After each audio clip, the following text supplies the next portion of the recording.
Just while I'm setting up, I've received a cost schedule from both parties. I assume that I'm not being asked to assess the costs until I've at least produced a judgment.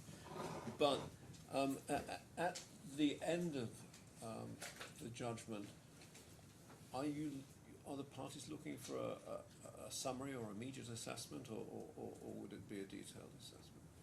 May I take instructions? Yes, of course.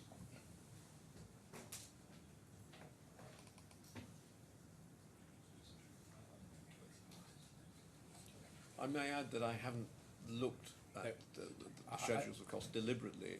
I think our position is that it's a matter for you, Okay. your discretion, as to whether or not you consider you could make a summary assessment, or whether you think it's more appropriate that it go by way of detailed assessment. Okay, because the rule as it stands at the moment is that anything longer than a day would be a detailed assessment. But I'll have a look at that.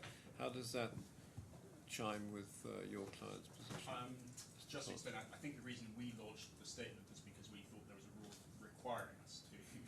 Okay. So it wasn't as if much thought went into the decision making as to what we should do in terms of assessment. And we certainly weren't expecting you to deal with costs today. No, of course. When the judgment is produced. I think we're at this stage indifferent as to whether it will be summary or detailed. Okay. For what it's worth, while I think the rule may contemplate one thing, there was a recent presentation by the Chief Justice in London where he seemed to suggest that there was an initiative to move more frequently towards summary assessment. So Yes, I know. I know about that. I think he was talking more about the shorter hearings, not a 4-day case. but perhaps if there's an opportunity to come back to the Lordship when you circulate your judgment. Yeah. Well, again, I'll look when I know which way I'm going, which I don't yet. I'll look at the costs, and we can perhaps discuss it then. Thank you. Right, Mr. Craig, can I tell you something that's disturbing me? Yes. Which has come out in the evidence. So, Mr. Ansari was a member of the board. Yes. And while he was a member of the board, his company was never asked to pay for the insurance. So it looks like his company got essentially free insurance from ABNIC. There was then the reason I was asking about whether there was a cash payment to Auris yesterday. So it looks like Auris has then, out of its funds, paid for the ABNIC.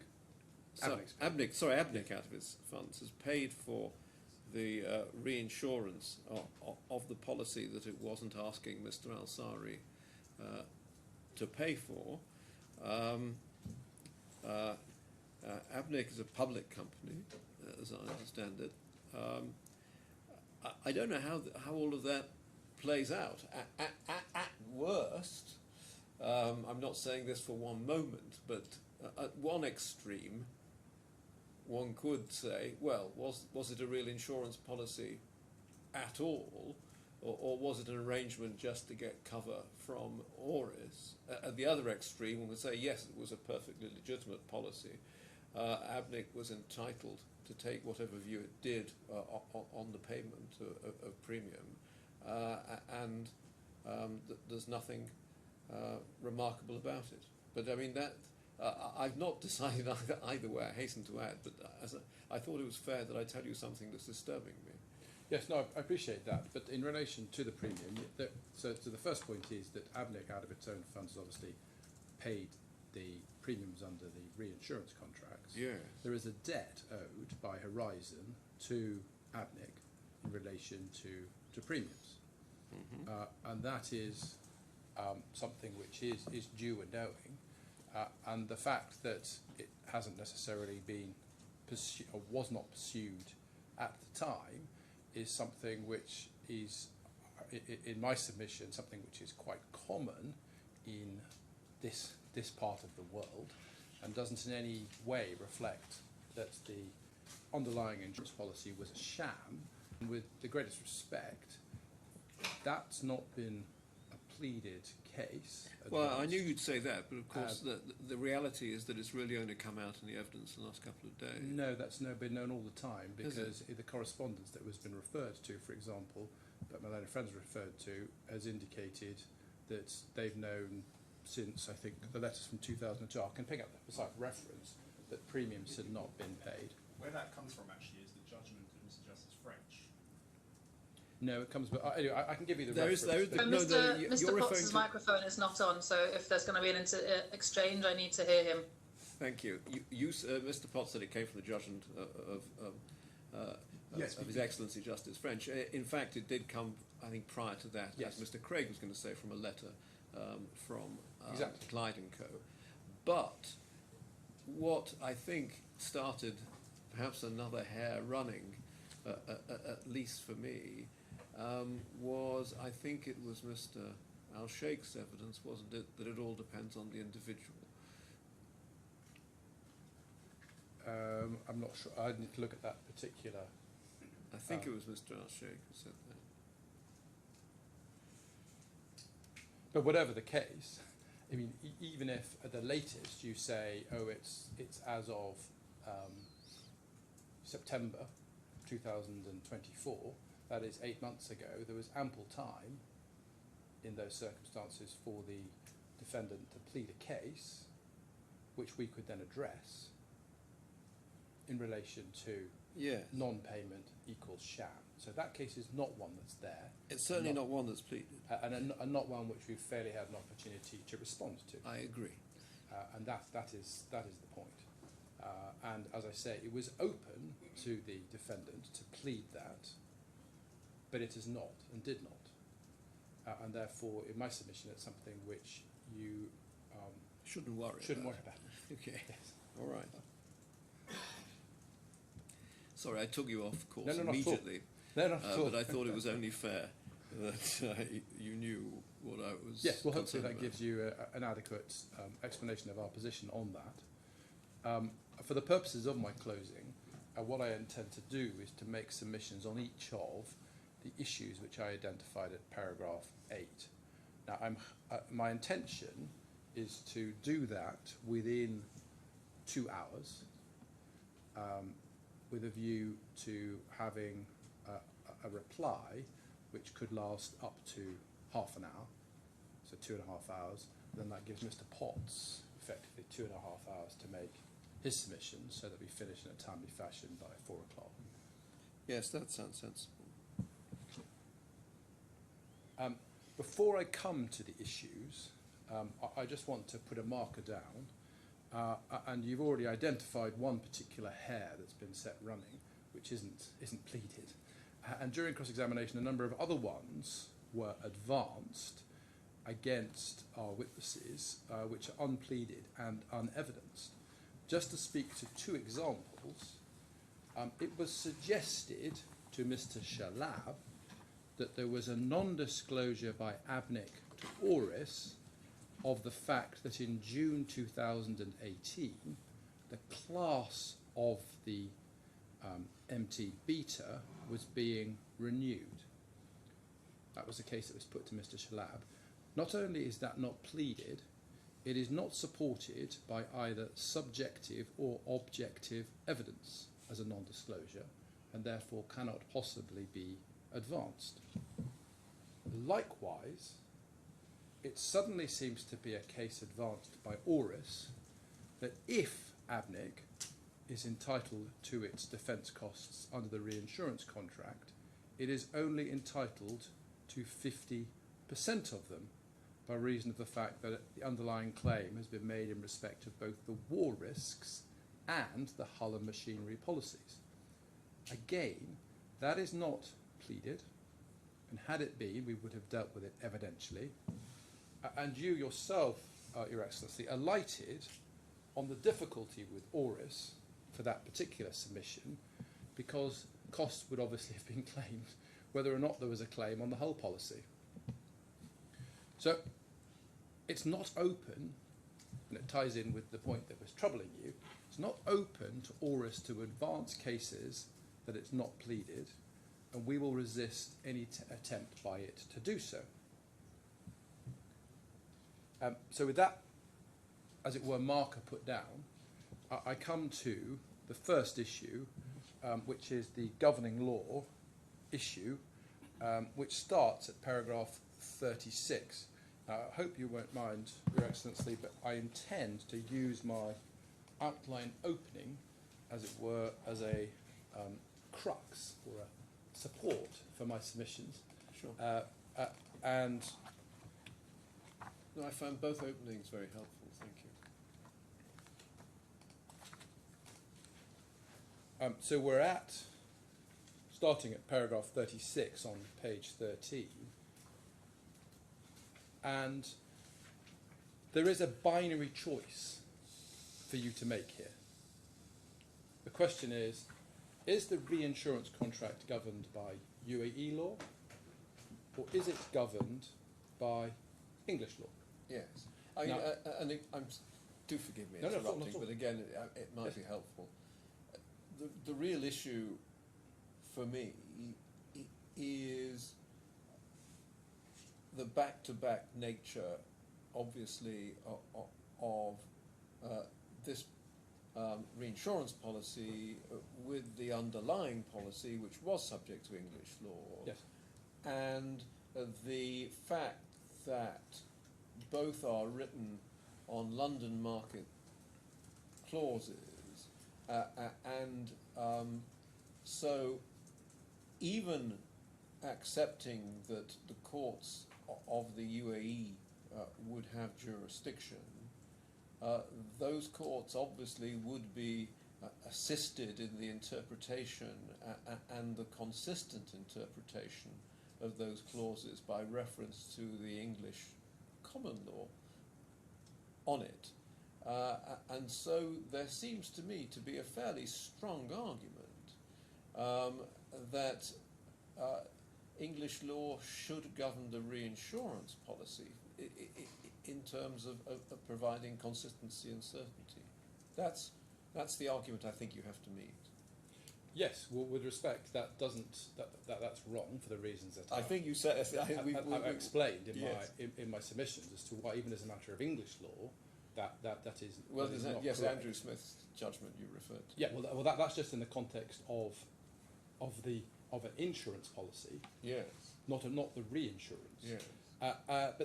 But the first point, I mean, the English law principles in my submission is not of application, because what Your Excellency has to look at is the application of the waterfall provisions under Article 8. And in relation to that, the first question is, were the laws of a jurisdiction agreed between all the relevant persons concerned in the matter?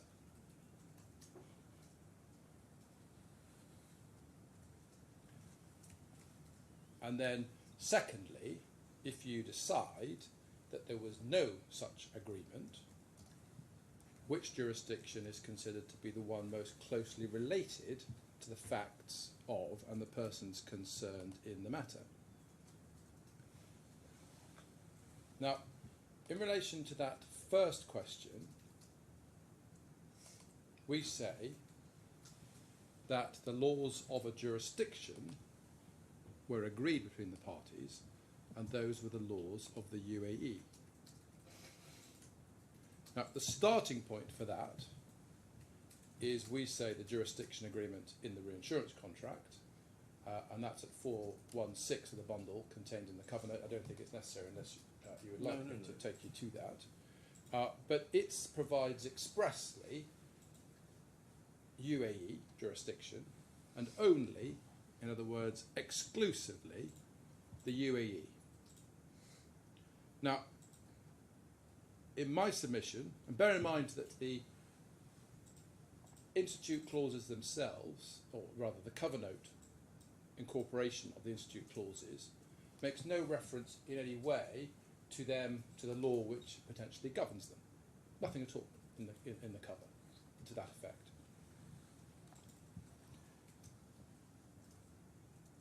And in my submission, the commercial expectation where you have such a clause is that the jurisdiction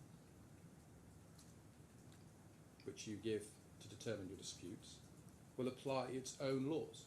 That must be the starting point.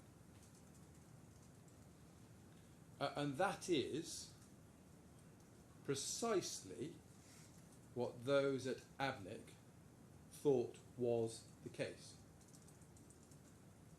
And of course, we're talking here about what did the people involved, what did they agree? And that, of course, requires some understanding of what they considered to be the position as a matter of DIFC law. Now, starting with Mr. Salah's statement at page 267,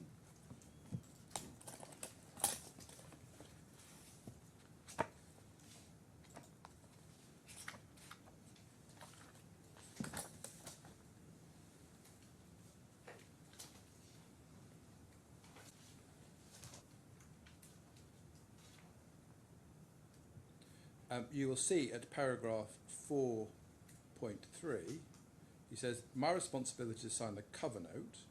The cover note stated jurisdiction UAE. And then he says, because of the reference to UAE, my understanding at that time was and remains that this meant that UAE law applied to the cover note. If this was not intended, or if the parties intend to agree on governing law other than UAE, then this ought to have been specifically referenced in the cover note, or at the very least the subject of some discussion between them, but it was not. Now, he was asked about that in evidence, and his oral evidence was to the same effect, and that is at day 1, page 126, lines 1 to 8.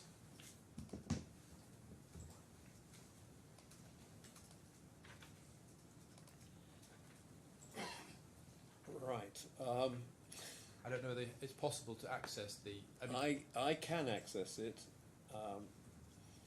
I will need to rise for about 30 seconds just to get...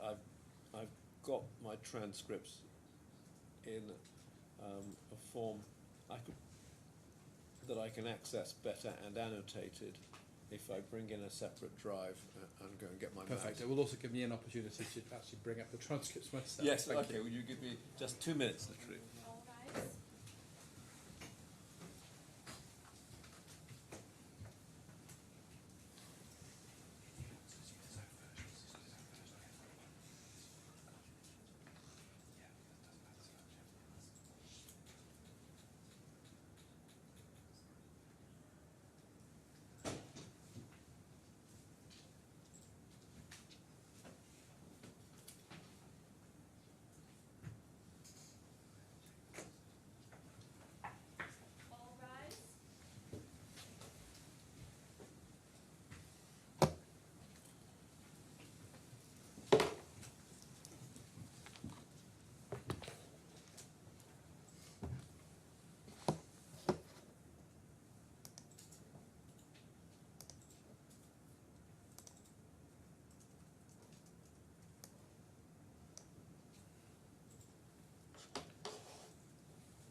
Right, I have access to the transcripts. Perfect. Sorry, which day did you want? It is day 1.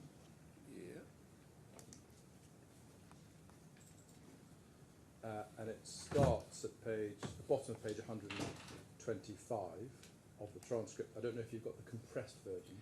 I'm using the Word, but I can. The page numbering's the same. Bottom. Bottom of page 125 starts in line 24. Begins with the words. And yet, if you look at page 419 under the word premium, there is the word jurisdiction. And yet, yes, I've got that. Perfect. And going into page 126, answer yes. And then the question was, it's quite clear, isn't it, jurisdiction is a completely different concept to governing law. And what he says is, it's our understanding this includes everything, includes the law, the courts, and the area when the courts and the law should be applied. It's always been our understanding. So that's Mr. Salah's evidence. Yes.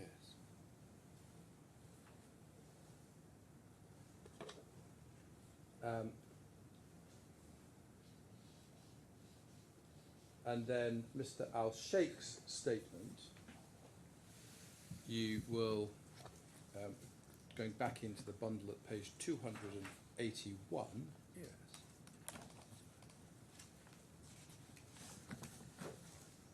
Yep. and at paragraph 4.3, he refers to the fact he was the senior reinsurance specialist that handled the procurement. I was involved in day-to-day correspondence and the negotiation in terms of condition. At no stage was it ever agreed English law applied. The cover note provides jurisdiction United Arab Emirates. My understanding at all material times has meant the governing law which applied was that of the federal laws of the UAE. And then in the transcript, he was challenged on this.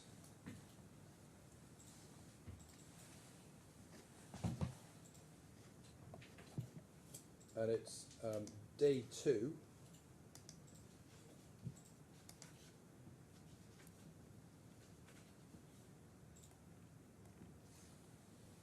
I'm just trying to find my own version of the second day.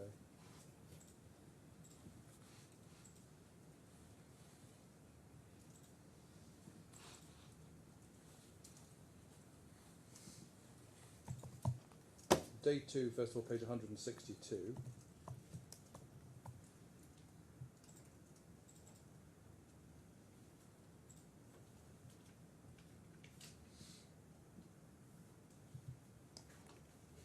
Yeah.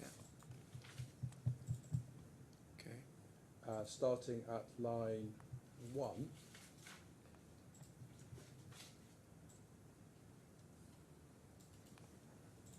I have it, yes. Perfect.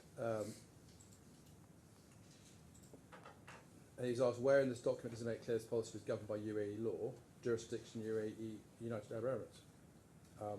And then he was asked about the institute clauses. And then at page 163,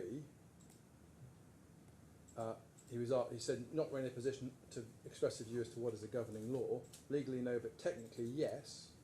Sorry, now, Sorry? what line are we at? So we're starting at line 19. Yes. You're not really in any position whatsoever to express a view as to what is the governing law of the underlying policy. Legally, no, but technically, yes. Sorry, technically, yes, but in reality, no. Legally, no, but technically, yes. We have a practice we follow. So that evidence, we say, is clear as regards the understanding of those involved in concluding the contract on the part of ABNIC.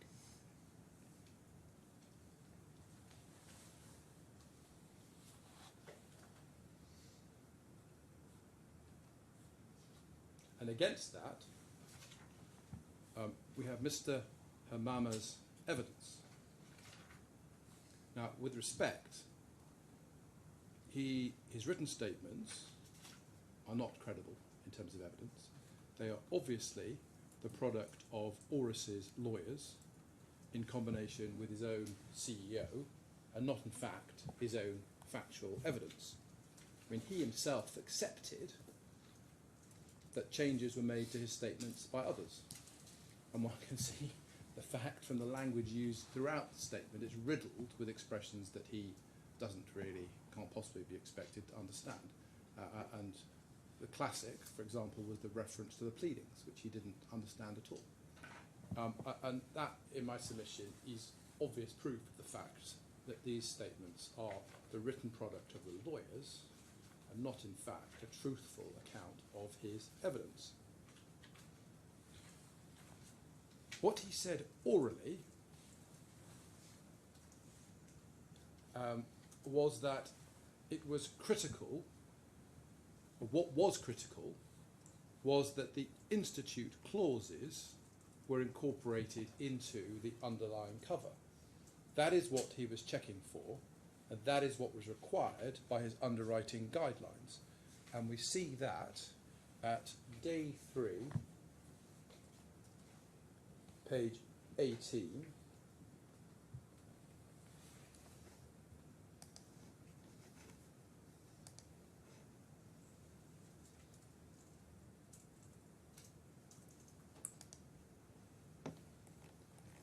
And lines 3 to...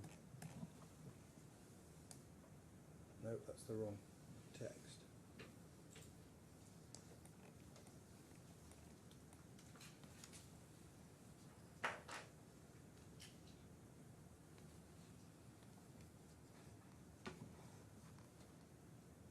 Sorry, yes, here we go. Page 18, lines 3. The role of the technical team is to check the risk that the underwriters have approved to make sure it complies with ORIS's underwriting guidelines. Yes. And that is across, the technical team covers all lines of the business. Yes, correct. And then in relation specifically for hull war risks, the concern is to make sure that the underlying cover incorporates the Institute war and strike clauses and other necessary standard Institute clauses. Yes. And if the underlying cover incorporates those Institute clauses, you are happy, to which the answer was yes.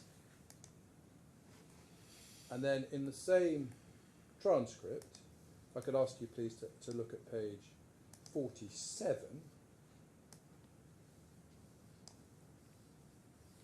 Yeah, I have it.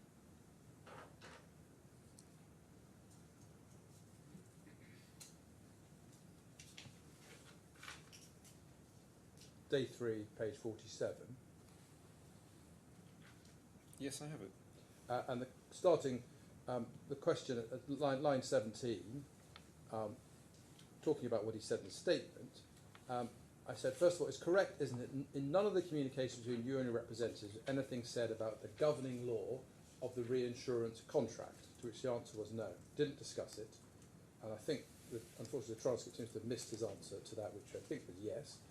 Am I right to understand the real concern of ORIS is to make sure that when insuring hull war risks, or reinsuring hull war risks, your concern is to ensure the underlying cover is on the basis of the Institute war clauses? Yes.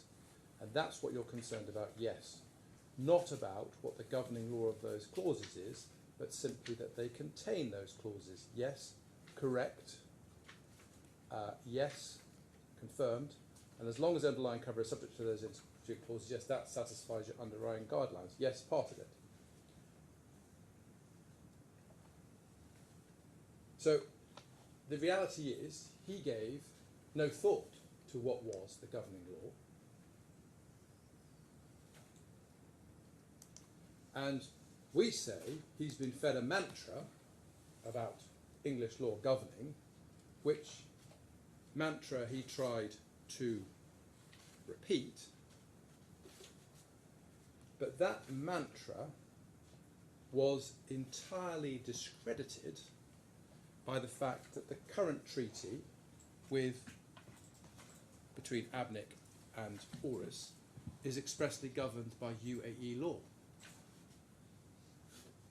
Now, there are two different considerations here. There is the question of how you interpret the underlying policy and the liability of the insured under it.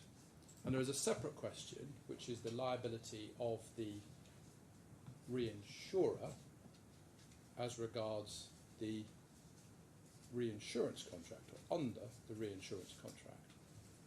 And we see, for example, in that treaty, that you have the position that UAE law governs, but the way in which the underlying policy should be interpreted is by reference to whatever the local market practice is, or the local laws are. That does not mean that the reinsurance contract imports the English law governing clause that are in Institute clauses.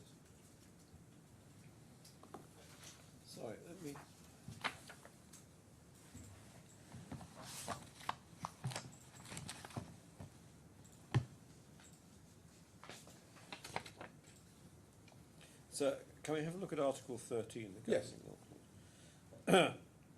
So the contract shall be governed by and construed according to UAE law. Yes. The arbitration tribunal, however, shall construe any terms and conditions of the original insurance and any obligations deriving therefrom, which are or become governed by some other law, rule, practice, or jurisdiction as having the same meaning and or effect as had or would be given to them under such law, rule, practice, or jurisdiction. So this is a reinsurance in relation to Holland machinery Yes. policies. So that will incorporate London market wording. It will incorporate, yeah, it incorporates institute clauses, for example. Yes, yes. Yes. And so by this governing law clause, wouldn't the tribunal have to look at the terms of the underlying policies incorporating institute clauses through the lens of English law? Looking at the underlying policy, yes. But the reinsurance contract itself, no, because that is a question for UAE law as the contract. But then makes clear. the argument is this is a treaty and not a facultative reinsurance, and so subject to the terms of this treaty, the reinsurer is bound to take the business. Now, is that a difference? No, it makes absolutely no difference. For this reason, that it makes clear that the parties, Oris and Abnick, do give consideration to governing law in their contractual negotiations, and when it comes to this particular agreement, they've agreed expressly UAE law. And you say, of course, that when we look at the terms of this treaty, it does incorporate various London market clauses. Correct. And the point is that Mr. Amama's evidence was we never agree anything other than English law governing our reinsurance contracts, and that is obviously wrong by reference to this document. So if you step back, if you like, and look at it commercially and sensibly, we submit that Mr. Hamama's understanding was the same as that of Abnick's witnesses, namely that if you choose a jurisdiction, you're agreeing also to the laws of that jurisdiction.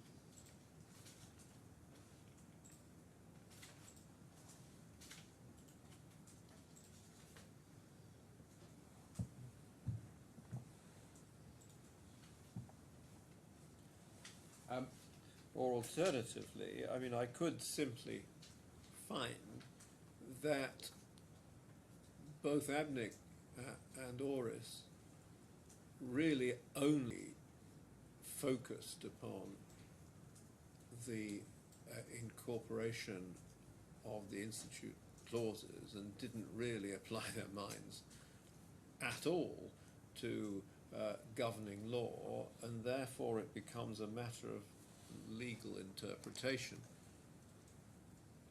No, it doesn't become a matter of legal interpretation in that situation, because you are, in my submission, the question of what do the parties agree? Did they actually expressly agree it? That's the essential question. So I'm Yes. working on the basis they didn't. Yes. In which case, we're into the next bit of the waterfall provision. Yes. That's where you are bound to go in my submission. Well, that's what I mean by legal interpretation. Maybe I didn't express myself. I mean, just dealing briefly with the reliance by Oris upon the standard wording in the Institute clauses, that they're governed by English law in practice, we say that was entirely misplaced. First of all, that assumes an English law approach to deciding the question, rather than the DIFC court applying the waterfall provisions. Secondly, it's wrong in any event as to how, even as a matter of English law, those clauses would be interpreted. But I mean, just going through Article 8.2. Yes. Then, so we're not dealing with any regulatory content. We're not dealing with an express choice. So then, laws of jurisdiction as agreed between all the relevant persons concerned in the matter.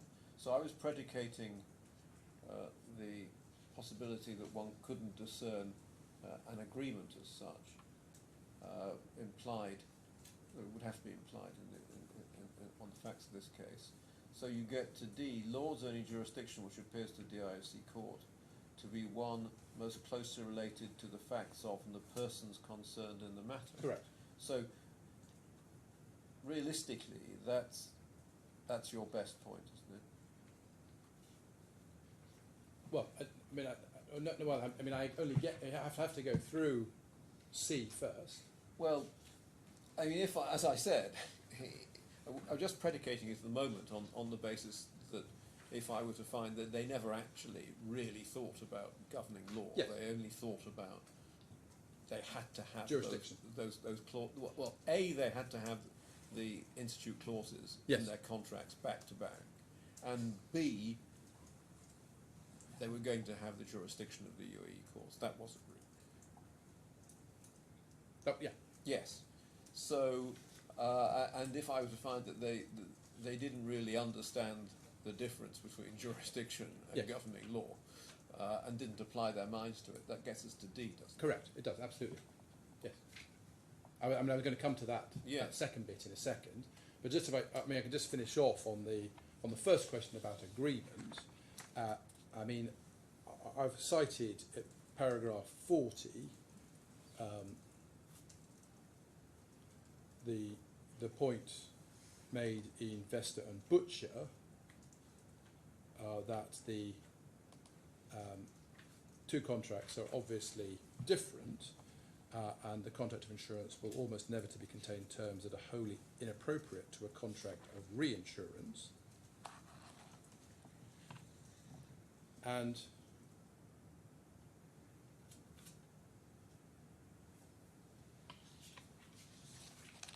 we say that the cover note itself describes the underlying cover, which is a risk that ABNIC accepts, and then the reinsurance in the cover note is coverage 100%, and that is effectively the degree of risk that Orist accepts by reference to Vesta and Butcher. Now, at paragraph 47, I referred in opening to the decision of Mr. Justice Andrew Smith, as he was in Evialis, where he states expressly, and this is in the context not of the reinsurance contract, but of the underlying insurance contract, he says it does not follow that the reference in the certificate to institute clauses expresses a choice by the parties that the contract of insurance should be governed by English law. So that's at the direct level. We are at the reinsurance level. And it's certainly not correct that the reference in the institute clauses to English law and practice means that English law governs the reinsurance contract. And I referred in my opening to a quote from, or to a reference to Arnold on marine insurance, which summarises the position quite pithily. It is in the authorities at tab 33. I don't know whether you have access to those. I do. Do you have an overall page? Yes, I do. 1774 is the page I want to look at. that's better for me. The PDFs don't reproduce the tabs. 177. Yes, I have it. my Lord sees that hopefully a passage which is headed Incorporation of Dispute Resolution Provisions. I have that. And it says, dispute resolution clauses are generally regarded as separate undertakings, distinct from the main contract to which they relate. And the final sentence, the authorities thus decide that the words as original or their equivalent are ineffective to incorporate from a direct policy into a reinsurance agreement in the arbitration clause, exclusive jurisdiction clause, or choice of law clause. Okay, and footnote 73 takes us to Gannon typing. Gannon typing is also a case that I referred to in, Yes. in my opening. Yes.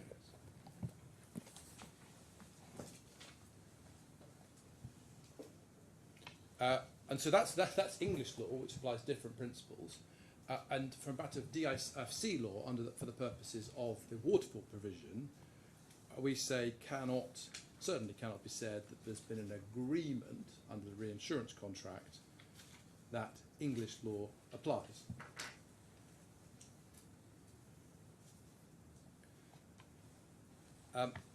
So that takes me to the second bit of the waterfall provision, which is the laws of any jurisdiction which appear to be most closely related to the facts of and the persons concerned in the matter.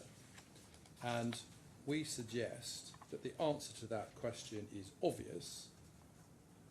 It is the UAE. And there is certainly no connection at all with England. Now, in this regard, I refer to what I say at paragraph 48 of my opening.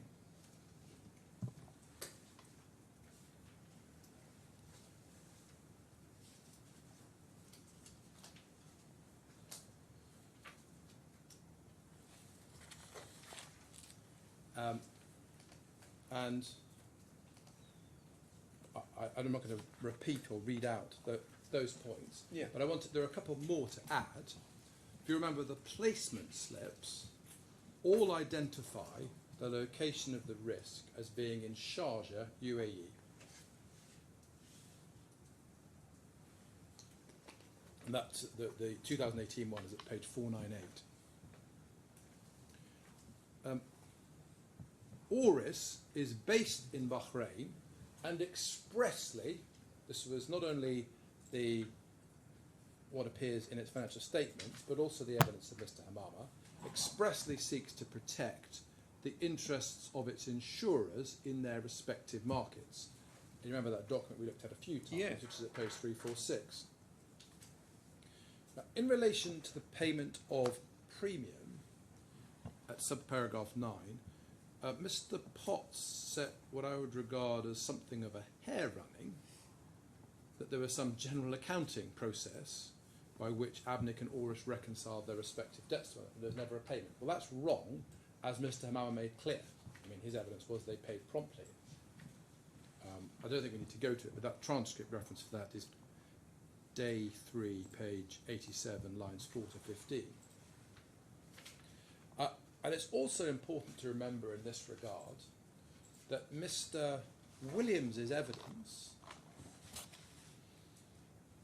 was yesterday to the effect that the fact that you put in London Institute clauses does not mean it is referable to or coming out of the London market. I'll just get that reference for you.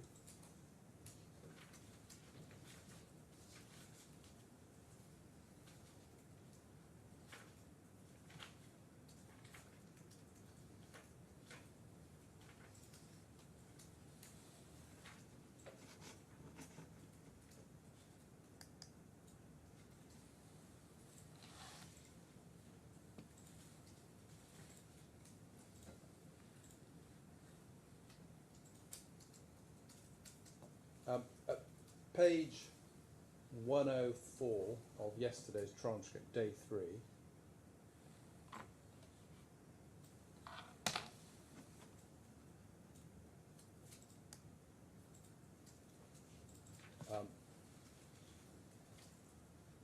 I asked the question, this is line 7. Now, adopting the institute clauses by and requiring underlying insured to incorporate the institute clause into reinsured, that of itself doesn't indicate the reinsurer is part of London Market, does it? Oh, no, no, no, I'm not suggesting that.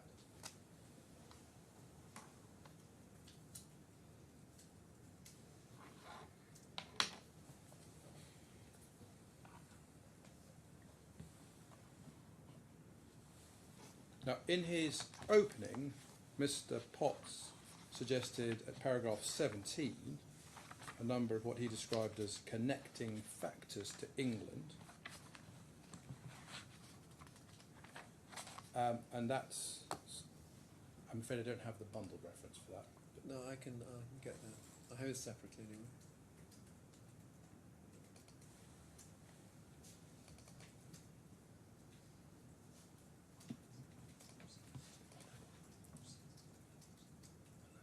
Okay, I have it.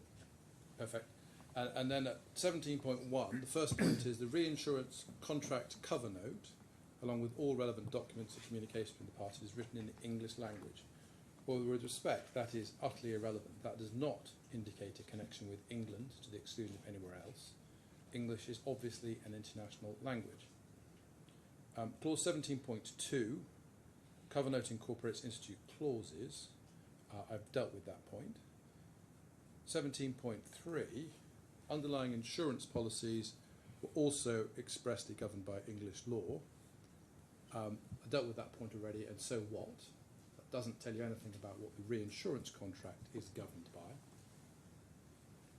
At 17.4, it said the claimant has repeatedly made submissions and given evidence to the DFC court that both the underlying policies and the reinsurance contract were governed by English law. And then there's a host of references there. Now, with respect, in relation to the reinsurance contract, the only ones which are actual references to where we made a submission about the reinsurance contract being governed by English law was very early on in the jurisdiction challenge. And the first one, if you look at the bold, the reference is in the briefly in the skeleton submitted in response to the jurisdiction challenge in early 2022, and it's at page 567 of that skeleton. And then the reference at page 584 to 599, that is a reference to the judgment of Justice Roger Giles on the jurisdiction challenge, and at paragraph 24 he referred to the submission made in the skeleton argument and basically said he wasn't something he was going to take into account. That's at page 591. None of the, and thereafter, no submission was made about the reinsurance contracts being governed by English law. In any event, there is no estoppel pleaded in relation to this, and therefore we say it's an entirely non-point.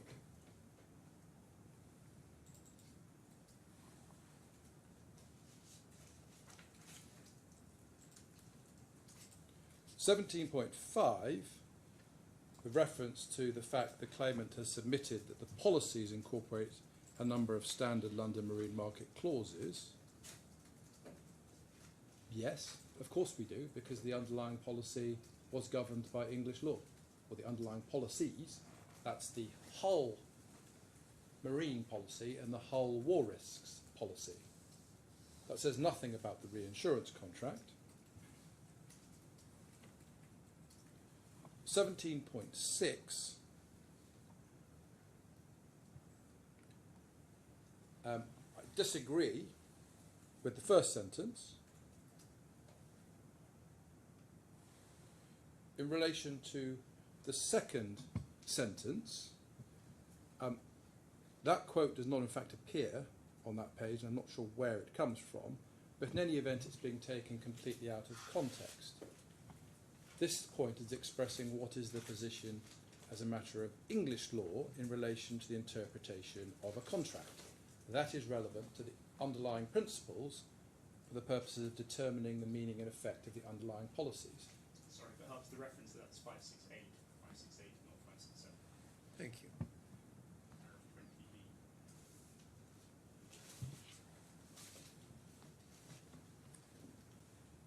It's not, as a question by reference to DIFC law under the waterfall provisions. 17.7, the so-called well-established difference between a jurisdiction clause and a governing law clause. Well, I've made submissions about it already. I don't accept that, at least from a commercial perspective. And then 17.8, there's a reference to the fact that where there's no choice of governing law, as a matter of English law, a exclusive jurisdiction clause, it might be one factor to consider when seeking to identify the applicable governing law on an implied basis. Well, in this case, the jurisdiction agreement is exclusive. It is solely UAE.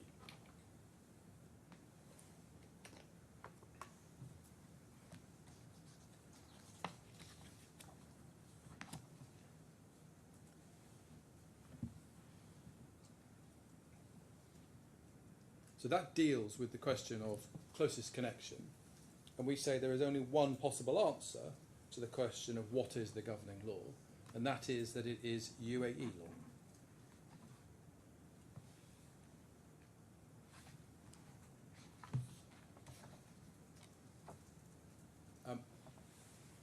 Issue 2 is what are the terms of the reinsurance contract.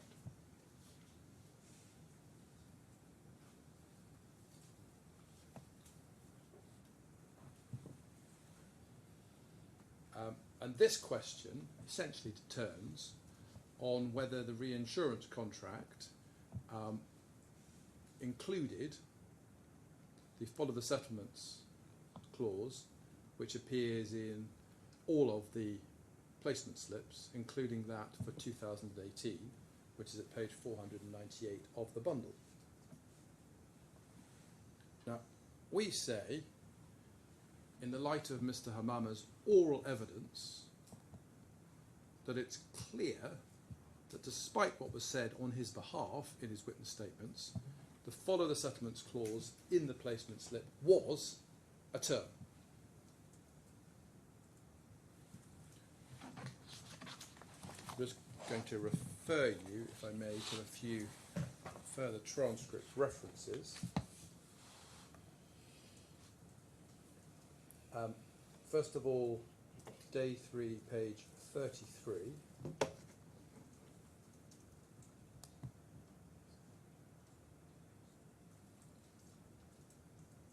Starting at lines 15.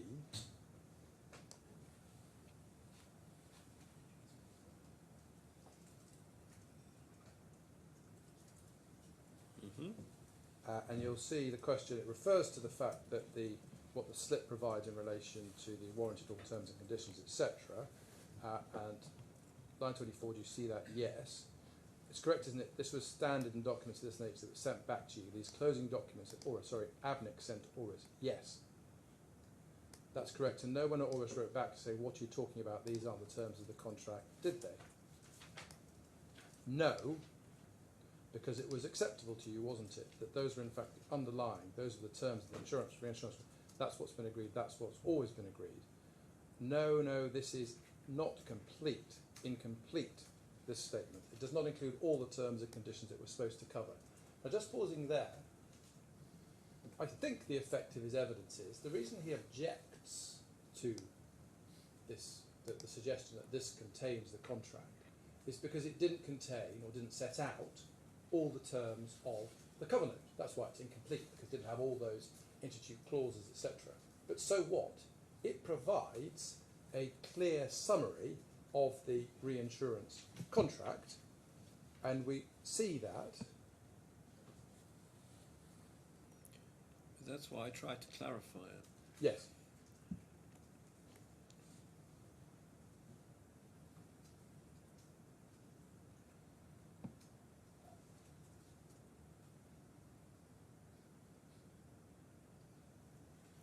And my question at line 24 and 34, Yes. do you accept that this section at the bottom of the document formed part of the contract? Yes, but we consider there as a premium closings only, no other terms are mentioned. And clauses, yes. So, well, you see my conclusion at 6.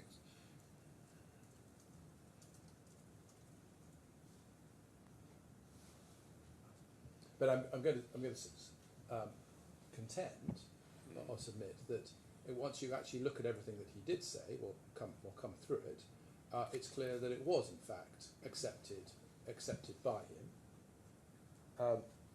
You have the first point that he accepted it was standard in documents of this nature that were received from ADNIC. At page 36, lines 18.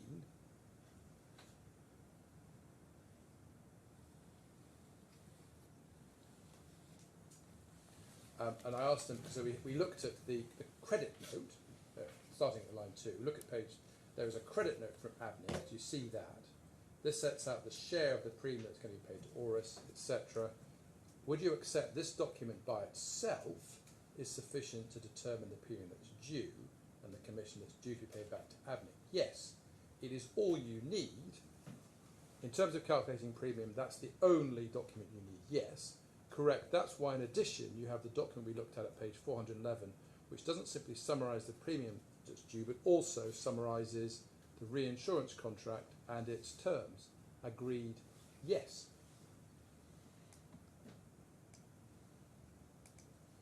And you remember, in re-examination, he said, oh yes, the credit note is the premium closing. And that's at day 3. I'm sorry to jump ahead, day 3, page 81, lines 2 to 9.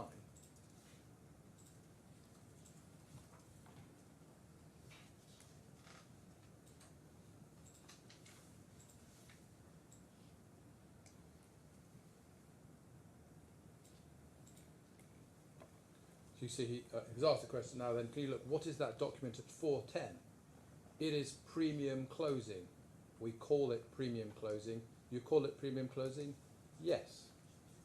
Did you remember, did you only receive that document, or did you receive some additional documents? There was additional. So in other words, plainly, the slip serves some other purpose. Now going back, I'm afraid, to page 39 of the transcript.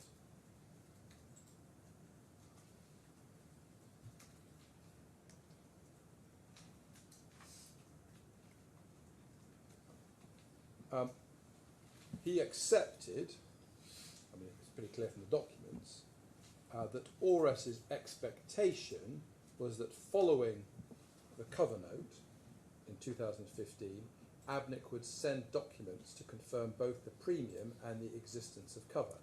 And that's at page 39, lines 22 into page 40.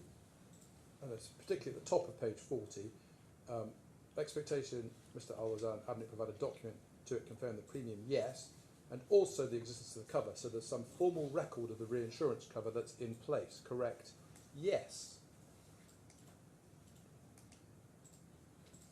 And now he accepted that a slip was sent to ORIS each year, and this was necessary in order for there to be written confirmation of the cover.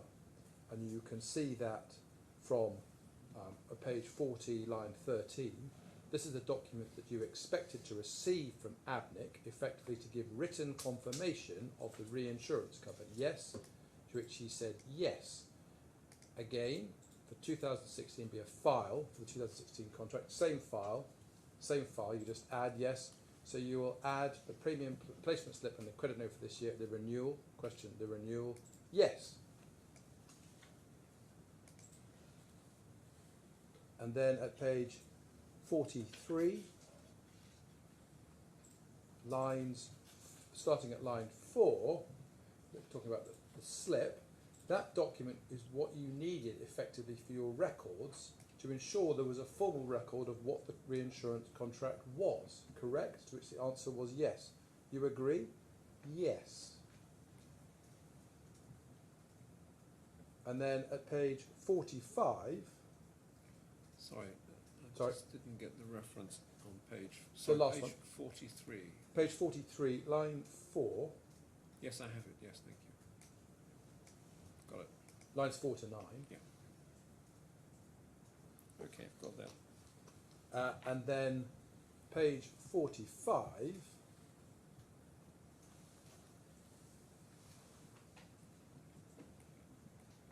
line 12,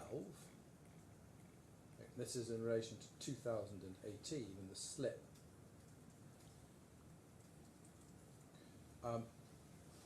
Period of cover is now 2018. Yes.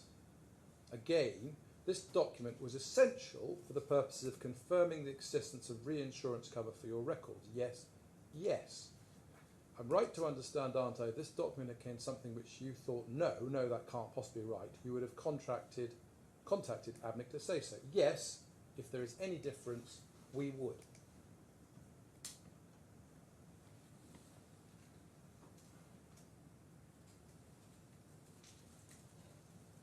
So we say, the light of that evidence,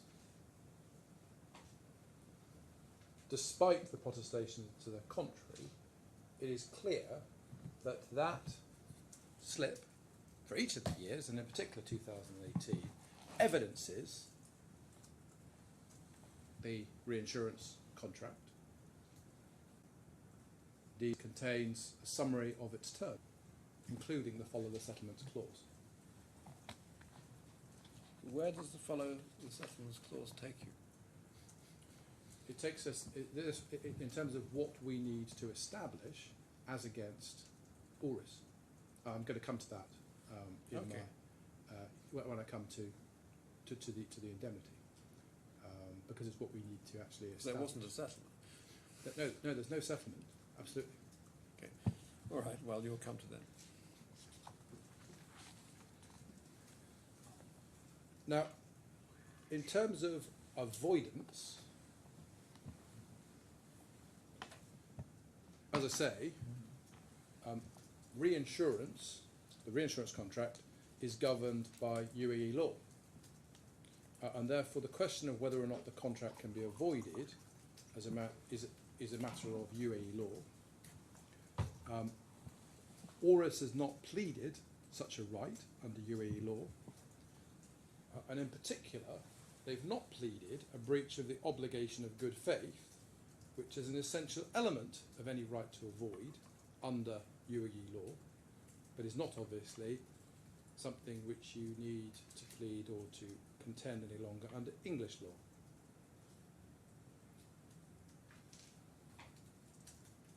In any event, the test for avoidance under UAE law is significantly higher than that of English law. And under English law, we say it is hopeless in the light of the evidence.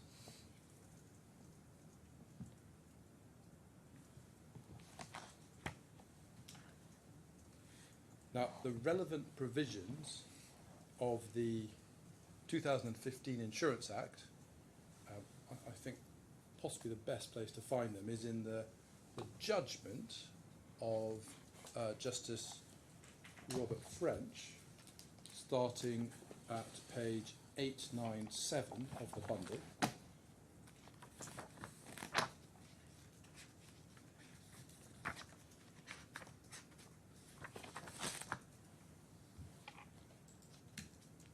Just so you have that reference, all the terms are set out between pages 897 and 901, the relevant ones. I'm not going to take you through one by one those, because I hope that I've, at paragraph 62, subparagraph 2 of my skeleton, set out a summary of the requirements.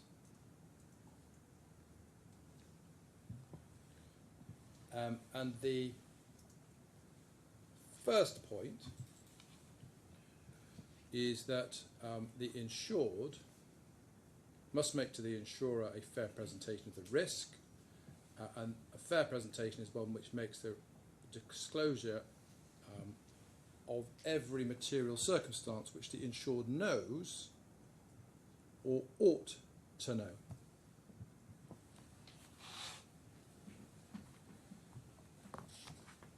Now, as we say at paragraph 63.1, the claimant had no knowledge of the fact the vessel was not in class, or that the vessel had been laid up in international waters prior to the inception of the risk.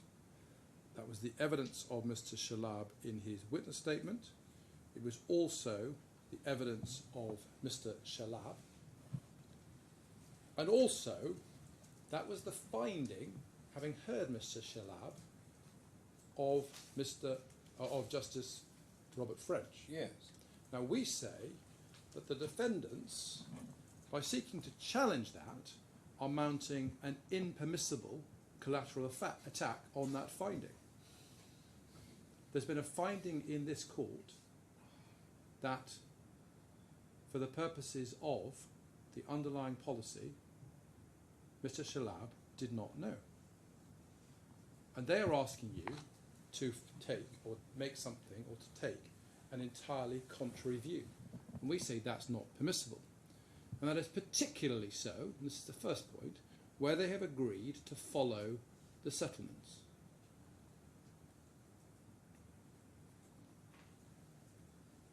There's been a binding decision in that court that there's a right to avoid.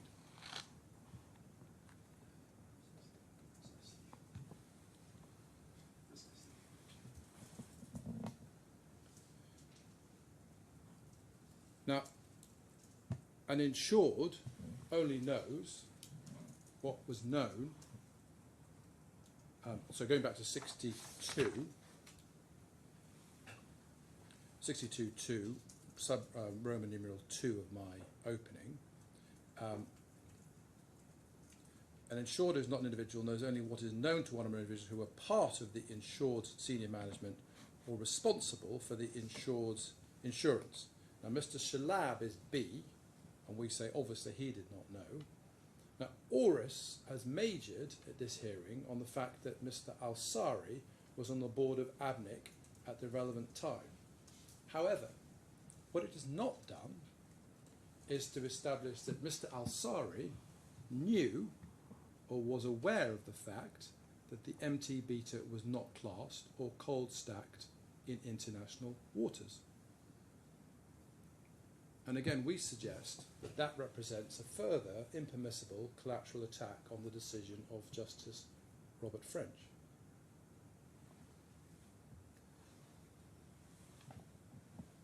Now, the third point is an insurer has a remedy against the insured for a breach of the duty of fair presentation only if it shows that but for the breach, it would not have entered into the contract or would have only done so on different terms. Now, that is the so-called subjective test of materiality, and it requires the insurer to prove that it relied upon the non-disclosure for the purposes of underwriting the particular risk. Now, the difficulty for Oris in that regard is they have not adduced the evidence of the person or persons responsible for underwriting the risk. Mr. Hamama's evidence was quite clear that his job was in the so-called technical team. He has never been an underwriter. Well, if I can just give you transcript references. That is day 3, page 17. He said it was the job of the underwriters to assess the risk and decide whether or not to underwrite it. Again, the same reference, same part of the text. He said his job in the technical team was simply to make sure that the relevant risk was in accordance with Oris's underwriting guidelines. That's day 3 at page 18. And for that purpose, it was simply to make sure, his evidence was, that the institute clauses were incorporated into the underlying policy. Further, he never had, as he accepted, authority to approve the risk. That was the responsibility of the CEO. That's day 3, page 19. And then with respect to renewals, he accepted that that was entirely for the underwriters. That's day 3, page 20. So his views expressed in the witness statement that was written for him about what or is not what they might have done had they known about the beta is, with respect, utterly irrelevant. It is the subjective views of the underwriters which matter, those involved in underwriting the risk, and there is no evidence of that. And then finally,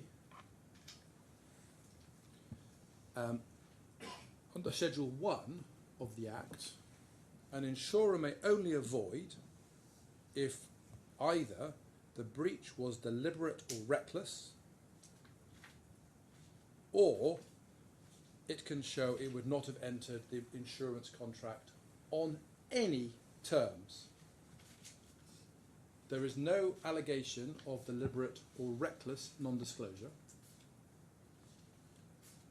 So for the purposes of avoidance, the only question that arises is whether or not Auris would have entered the contract on any terms.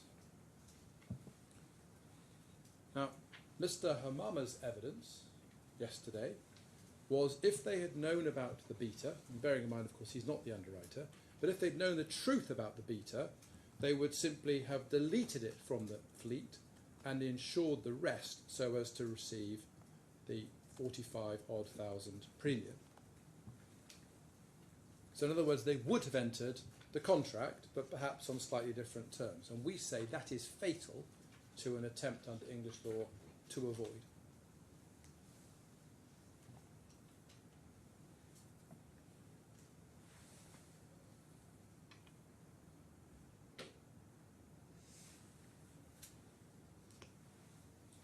So that's issue 3, avoidance. Just one issue on collateral attack. Yes. Of course, the proceedings were uncontested. Yes. There's a certain amount of learning, at least in my recollection, on default judgments and the preclusive effect that they may or may not have. Is there anything on uncontested judgment? It obviously wasn't a default judgment because you were made to prove the case. Correct. Well, that's precisely the difference. So we did prove the case. We were required to, and that's what I mean. We sought a trial, so it couldn't be suggested, that this wasn't a final decision based on the evidence and the merits of the case. And that is precisely so that you can take that judgment, because, as you say, a default judgment doesn't satisfy that test. Yes. And equally, there are some jurisdictions where, as it were, a summary judgment doesn't satisfy that test. But if you take it all the way to trial, then yes, that is conclusive. The fact that a party doesn't choose to participate is neither here nor there.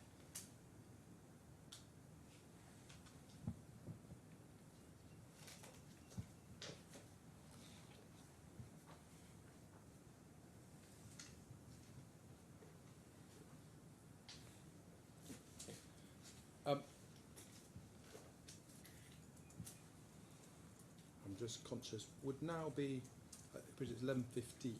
Yes. Would now be an appropriate moment to take perhaps 10 minutes? Yes, sure. We'll come Before, back issue 4 I'm not going to deal with because there's nothing to deal with, as I said in my opening, so I'm now going to turn to the declarations. Yes, sure. Well, I make it 11:18. We'll come back at 11:30. Thank you.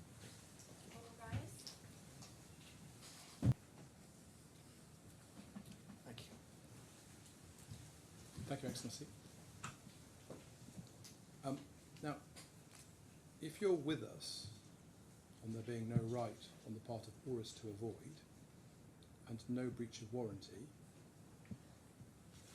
there is a valid and subsisting contract of reinsurance, which of course has been disputed by Oris in this trial. And that valid contract of insurance entitles us to an indemnity from Oris in the event that it has, that is, ABNIC, has any liability under the underlying policy. Now, there's no dispute between us that under the rules of this court, 36.52 gives the court power to make declarations whether or not any other remedy is claimed. And Your Excellency, in fact, considered this question in this court approximately a year ago, I think, in the decision, 2 years ago, 2023, decision of Charles Russell Speechley's, which starts at page 1671 of the bundle.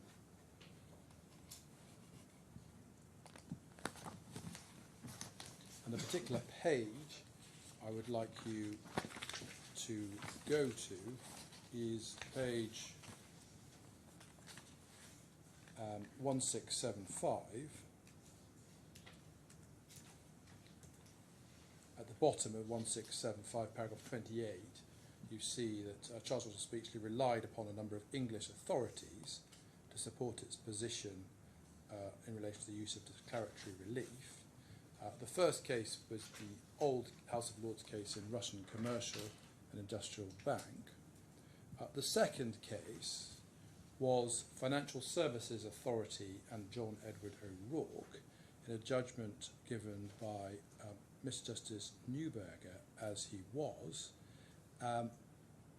and obviously he said the court has to consider whether in all circumstances appropriate. And then he says, it seems to me when considering whether to grant a declaration or not, the court should take into account justice to the claimant, justice to the defendant, whether the declaration would serve a useful purpose, and whether there are any other special reasons why or why not the court should grant the declaration. And then in Rolls-Royce and Unite the Union, at paragraph 120, it was actually part of the judgment of Lord Justice Aikins. Okay, sorry. But no, not at all. It's likely to have been whoever was appearing before you misquoted, but we'll see. He says, for the purpose of the present case, principles can be summarised as follows. Power of the court is discretionary. There must in general be a real and present dispute between the parties as to the existence or extent of a legal right between them.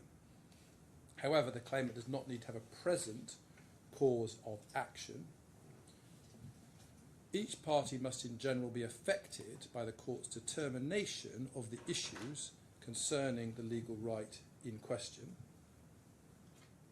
And it also says that the court will be prepared to give, at 5, declaratory relief in respect of a friendly action or even where there's an academic question, if all parties so wish. But the court, at item 6, must be satisfied all sides of the argument will be properly and fully put. And then 7, in all other cases, assuming that the other tests are satisfied, is this the most effective way of resolving the issues raised? In answering the question, it must consider the other options of resolving this issue. Now, just in relation to that last point, in a sense, the court has already decided that issue in relation to liability and timing of this decision by virtue of not agreeing to the application to stay these proceedings pending the resolution of all the existing claims against ABNIC.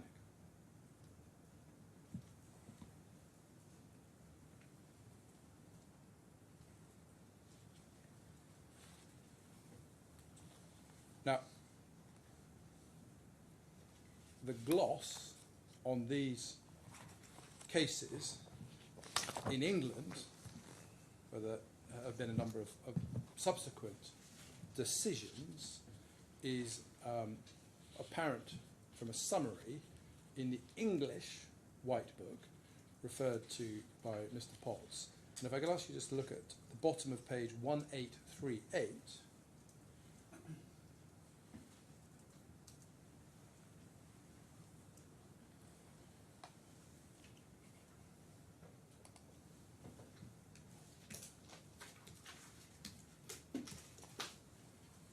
at the bottom of 1838, you should see, I hope, a passage which starts, in the several judgments delivered by the Court of Appeal in Rolls-Royce and Unite the Union, a reference to Aikins, and I think it's 4 lines up from the bottom, says, there is nothing in the general statements found in the modern authorities as to the general principle applicable that requires that a declaration may not be granted unless there's an actual or imminent threat to a legal right. So you don't have to show that there's currently a threat of any kind to a party. A declaration may be granted where the dispute relates to a legal right which might, that's all that matters, might come into existence in the future.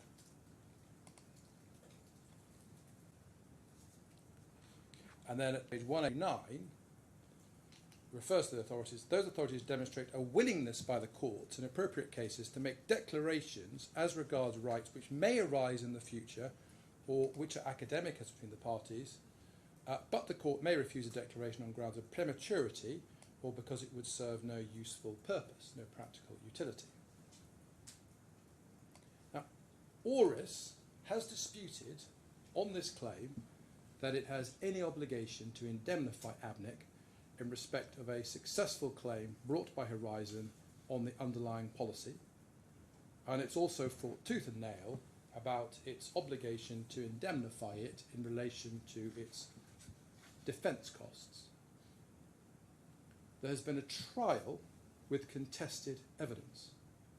We say it is clearly appropriate in those circumstances that declarations be made as to the parties' respective rights and obligations. Such will serve a useful purpose, and there is no prejudice to either party by making such declarations after a trial on contested evidence. Now, as you know, the first declaration that we seek in our particulars of claim is at page 14.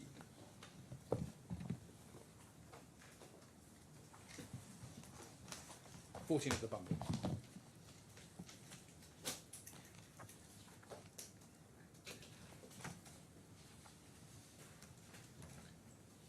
And it is simply, in these terms, a declaration that to the extent it's found liable to the insured under the underlying policy, it's entitled to be indemnified by the defendant in like amount, together with all costs and expenses incurred by it in connection with seeking to avoid and limit its liability under the same.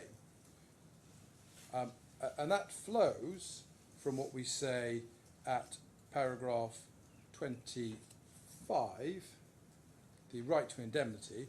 To the extent the claimant is found liable to the insured under the underlying policy, the claimant is entitled to and claims indemnity in like amount to the amount payable to the insured, together with all costs, etc. And of course, the relevant proceedings that we are talking about there, as pleaded at paragraph 19, first of all, of the DIFC proceedings, but secondly, paragraph 21, the Sharjah proceedings. Now, the right to the indemnity itself is, of course, contingent. But that contingent right flows from the existence of a valid and enforceable reinsurance contract with obligations owed by the reinsurer. Now, in the defence, page 25,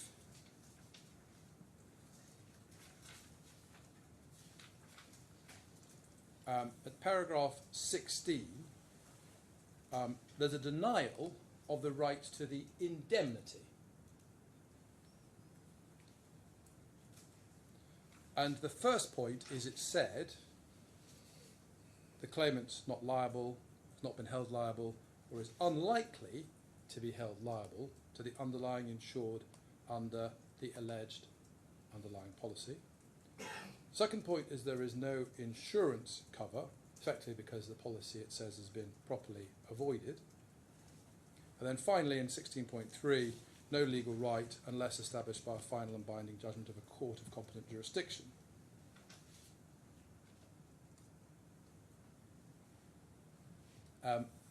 So it appears to accept that a judgment of a competent court could give rise to indemnity. But we say none of those reasons, none of those points, give any reason at all not to grant the declaration sought. We're not seeking an indemnity if ultimately we have no liability, but the defendant says, not liable, has not been held liable, and or is unlikely to be held liable. So there is, even on its own case, a possibility that there might be a liability.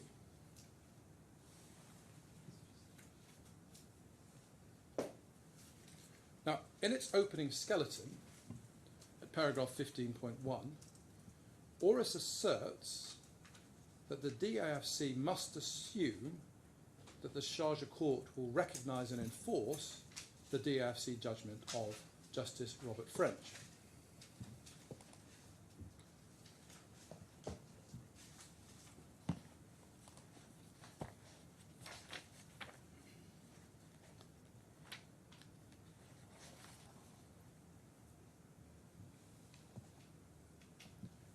It says, must proceed that the Charge Court will recognise that judgment and come to the same result as between the claimant and Horizon. Not only because the alleged loss of the beta are so obviously and utterly hopeless on the merits, but also because the DIFC court judgment clearly gives rise to an enforceable res judicata as between the parties to these proceedings. Those proceedings. But with respect, that is not an answer to the question of whether or not it's appropriate to grant a declaration. I mean, presumably, the intent is to say that a declaration serves no useful purpose. But for the reasons I've already given, contested question of whether or not there's a valid and subsisting reinsurance contract with rights and obligations, obviously a declaration does in those circumstances serve a useful purpose. And further, it is, if it wishes to rely upon this, for Auris to establish that there is absolutely no chance of a contrary finding by the Sharjah court out of that decision not ultimately trumping the decision of the DIFC. That is its positive case, and it's not come close to satisfying that requirement. And that is particularly so in circumstances where it is clear Horizon has very recently sought to lift the stay in Sharjah and to continue its claim. It hasn't lifted them for the purposes of saying, yes, we should abandon them. Well, we don't actually know one way or the other. I mean, in one sense, the indication is rather that they may be saying they're abandoning them. I mean, they wrote to the registry asking for confirmation that the decision was final and binding. Now, why would they need that confirmation if they wish to start the proceedings ab initio? But that may be a fruitless speculation. Yes, I mean, on your argument that if there is a possibility, however unlikely, then a declaration is not out of court. Correct. That's precisely the point. And all, I mean, just to be clear on that, those documents that were submitted to Horizon, their note says, I'm afraid got it immediately to hand, but it says we wish to continue with our claim. It's not saying, It's not saying, as it were, we wish to withdraw our claim or abandon our claim. Sorry, which note is that? So this is Horizon writing. Sorry. Is this Horizon writing to the court? This is Horizon writing to Sharjah. Okay. The Sharjah application to lift the stay. Ah, okay. The Sharjah application to lift the stay. So this is a translation.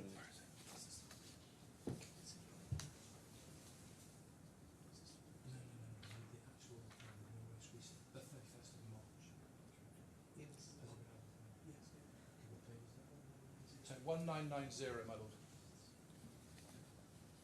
Sorry, It's in 1990 of the bundle. yes, I'm using a PDF, so it will have been uploaded. Yes, it's been uploaded since then. But I've got the hard copy here. This is the document which is dated 31st of March, is it? Yes. Request 0320, etc. Yes. And you will see it says, reference to the stay pending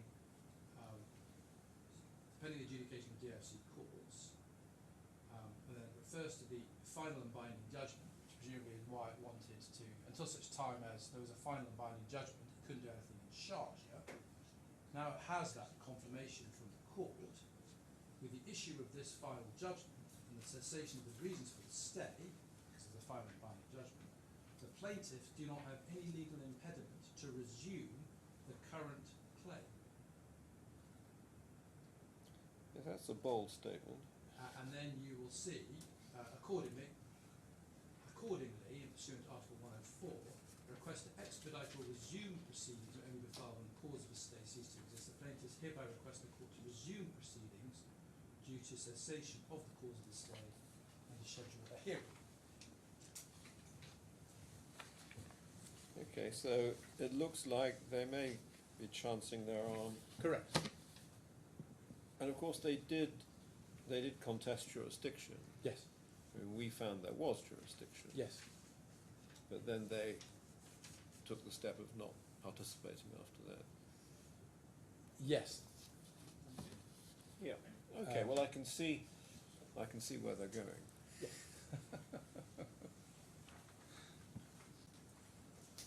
I mean, you can understand why, on behalf of my clients, would be very loath to seek to give you arguments in open court that might be made by Horizon as to why the Sharjah court should proceed to its own judgment on the claim. Well, I'm quite happy to say in open court that we had jurisdiction. We made a decision, as far as I'm concerned, it's a res judicata, and that's the end of the matter. But it's up to the Sharjah court whether it recognises that res Precisely. judicata. Precisely.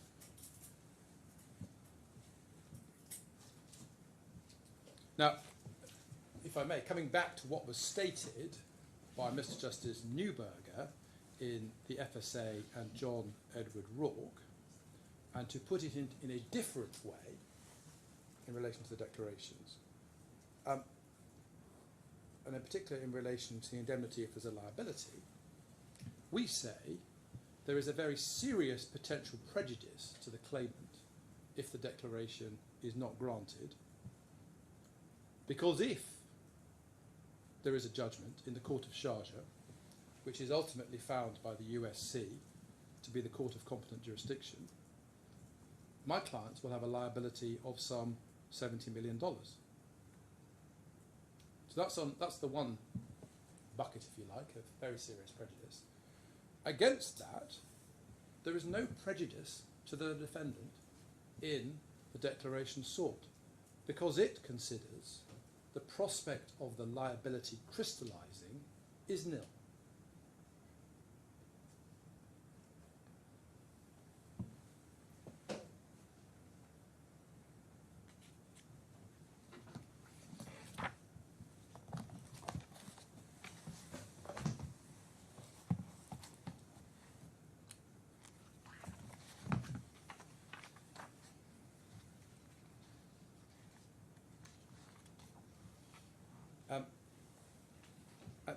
Paragraph 15.2 of the skeleton of my of Mr. Potts, he states that the claimant is precluded from seeking a collateral attack against the decision of Justice Robert French, sorry. These proceedings are not in any way a collateral attack on that decision, and we don't understand that submission. We are simply seeking to establish our rights and get declarations as to those rights under a different contract. That determination does not depend upon there being, as it were, a final determination of liability or non-liability. We would be entitled, even if we just had the judgment of Justice Robert French, and that was it, and there were no other proceedings, I would still be saying to Your Excellency that we're entitled to that declaration. At the moment, I have to say, I don't see how there is a collateral attack. Well, I agree. That's why I said I don't understand it. I'll wait to hear from Mr. Potts on that.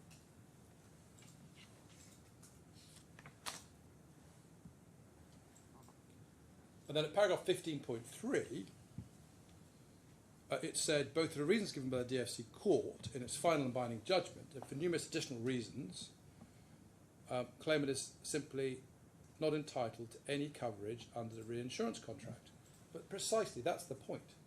It contests its liability of any kind under the reinsurance contract, and therefore it's appropriate in those circumstances to grant the declaration sought.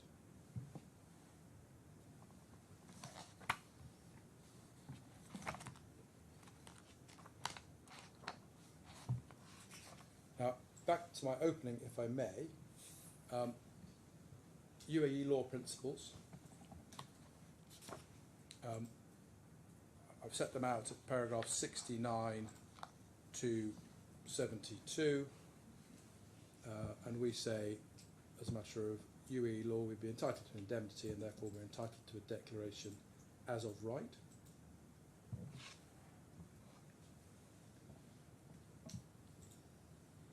Now, as a matter of English law, which, as I say, doesn't actually apply, but just to complete this, for the reasons that I've explained, there is a follow the settlement agreement in the reinsurance contract, and we say the consequence of that, at paragraph 76 of my skeleton, is to dispense with the need for the reinsured to prove, as against the reinsurer, the factual basis of the underlying claim, or that the reinsured was liable to the primary insured under the insurance. Now, the reference, we've both relied upon the decision in Insurance Company of Africa and SCORE, which is in the bundle, if it assists, at page 1028. In that case, the underlying insured was in fact found liable to indemnify the insured by a court in Liberia. And basically what was said by the reinsurers was they discovered further information which suggested the claim was fraudulent after the event. And what Lord Justice Gough said, the effect of a clause binding reinsurers to follow settlements of insurers is that reinsurers agree to indemnify insurers in the event they settle a claim by their assured, i.e. when they dispose or bind themselves to dispose of a claim, whether by reason of omission or compromise, provided that the claim so recognised by them falls within the risks covered by the policy of reinsurance as a matter of law, and provided also that the settlement... Which column were you sorry, this is at 3... Sorry, I was reading from my skeleton, where I've just got the relevant quote, but I can take you to the right reference.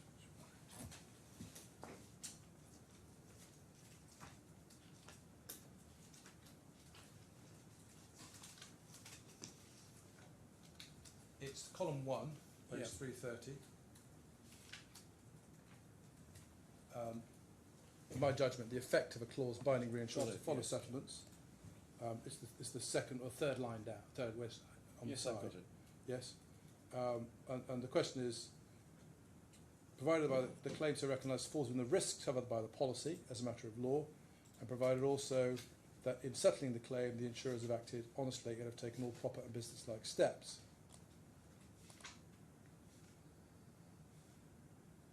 And then you see at the bottom of the page, 330, in my judgment, if insurers have so settled the claim, acting honestly in a proper business-like manner, the fact that reinsurers may thereafter be able to prove the claim of the assured was fraudulent does not of itself entitle reinsurers not to follow the settlement of the insurers. In my judgment, they must follow the settlement as they've contracted to do, and they must have recourse to their rights of subrogation arising upon payment of the claim under the policy of reinsurance in order to seek to rescind the settlement with the assured and to recover the money paid by the insurers under that settlement.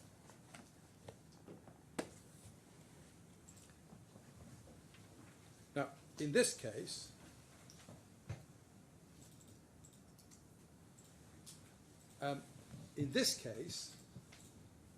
the only way in which a liability might arise is if there is a judgment, final judgment, finding the claimant liable, ABNIC liable, under the underlying policy. We say, if that is the case, ORIS are bound to follow that judgment.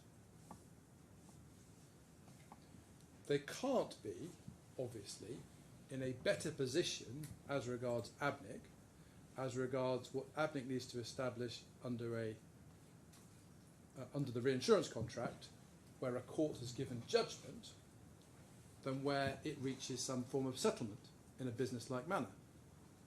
Otherwise, ABNIC is better off doing a deal than it is in pursuing the matter to judgment.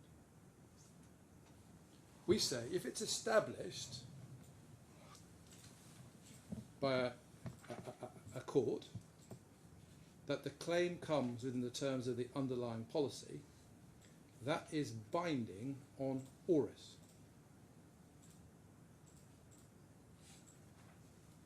And we do not need to prove independently that there was a valid claim within the terms of the underlying policy.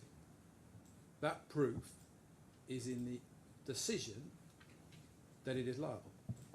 But you could have a situation, I'm not saying it's a situation here, where an insurer is liable to the insured under the underlying policy, but there is a reason which is outside the liability of the insurer to the insured, as between reinsurer and insurer, which would enable the reinsurer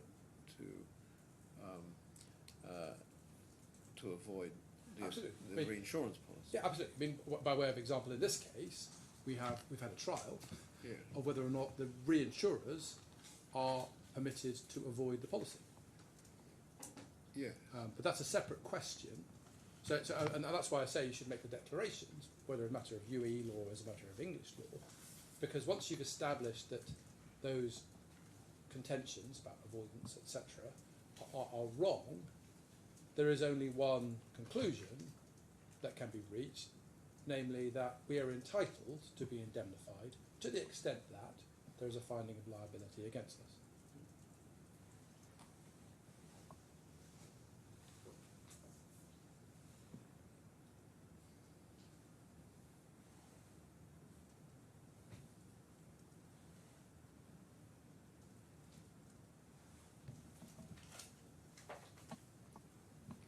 That deals with the declarations, or in particular the declaration for a right to be indemnified in the event of a valid judgment. I now turn to time bar, issue 6.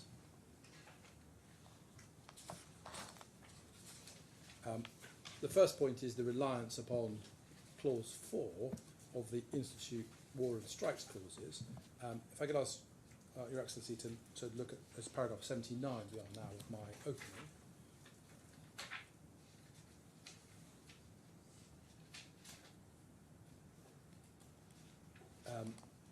And set out the clause, and at paragraph 81 I've said why this term is not independently a term of the reinsurance contract. it is simply a term of the cover provided by the claimant to Horizon under the underlying policy. And we can see that because the term provides notice should be given after the date on which the assured owners or managers became or should have become aware and prior to survey. Of course, under this insurance contract, it is the insured that's responsible for dealing with the underlying assured owners or managers. And the vessel is obviously the underlying insured. And the purposes of the notification is so that a surveyor may be appointed if the underwriters so decide. And that is obviously apposite only to the underlying policy, has nothing to do with the reinsurance.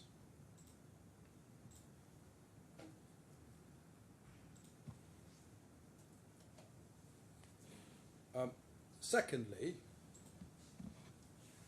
we say the defendant's obliged to follow the settlements, to follow the decision. To the extent the Sharjah court were to find that the claimant was not entitled to rely upon the time bar, the defendant must follow and is bound by that decision. Thirdly,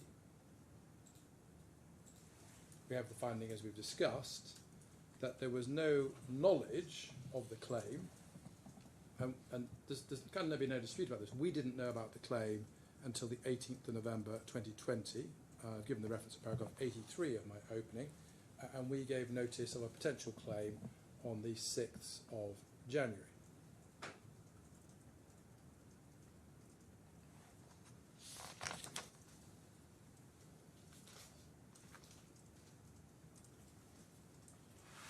So the question is, if you're going to say this clause pertains to the reinsurers at all, the date on which the assured became or should have become aware of the loss and damage.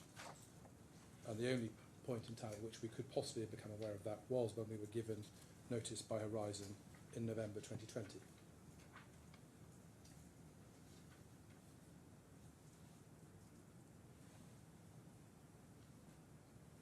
And just to be clear, again, that is a decision, I mean, Justice Robert French determined that we didn't know, we only knew about the claim as at that date. And so, again, I say, to contend otherwise in these proceedings, in the context of a follow the settlement agreement, is a collateral attack on that finding. Now, in relation to UAE law,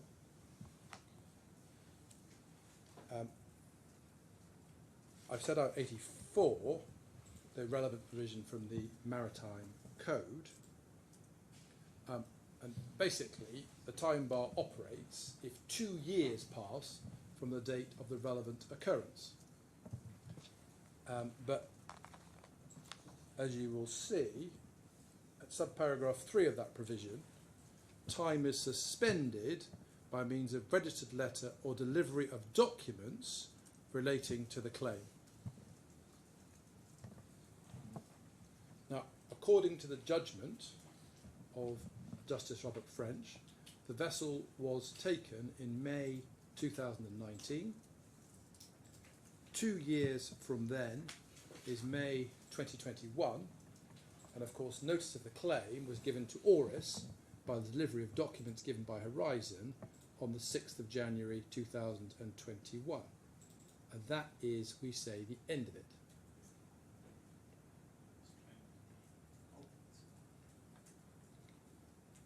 And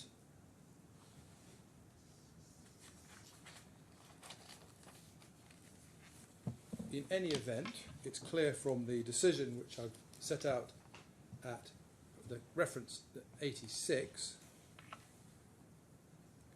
and I can give you the, I haven't got the bundle reference immediately to hand.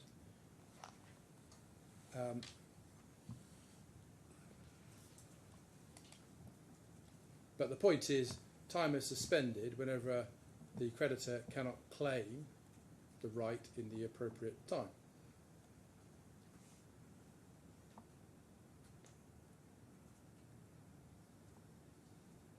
Now, we can't be indemnified until there's a finding that we are liable to indemnify Horizon. That, for a start, is a legal impediment. Is it page 1? I'll see if I can find it.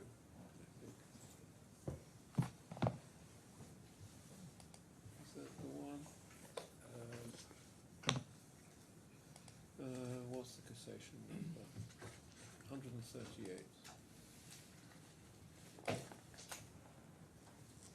No, that's 199. Sorry, give me 1 second. I'll see if I can actually find the reference. I've marked up the bundle. 725.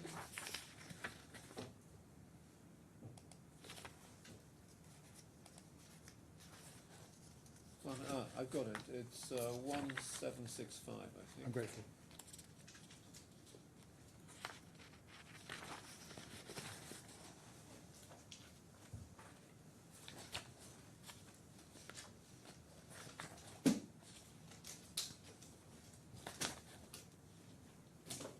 And 1768 is the actual Yeah. relevant paragraph, yeah.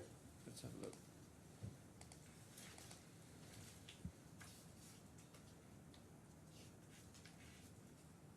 So it says, halfway down the page, according to this principle, the passage of time is suspended regardless of whether the impediment is physical, legal or moral, and whether it's due to consideration related to obligee circumstances, such as lack of capacity, forced absence, or force majeure events like wars, riots, connection of civil claims to criminal proceedings, relationship between close relatives.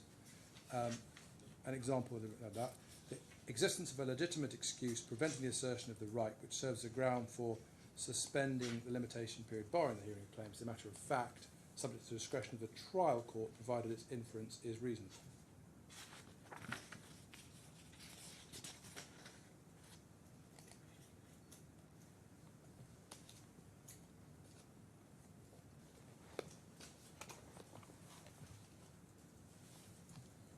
Now, we would say in this case,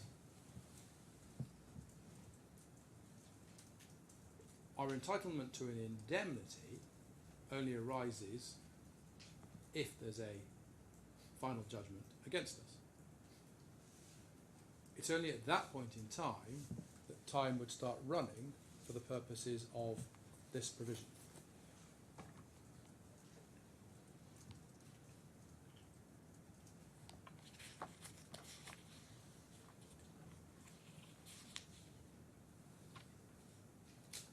Further, a lawful excuse is that we had no knowledge of the claim until November 2020.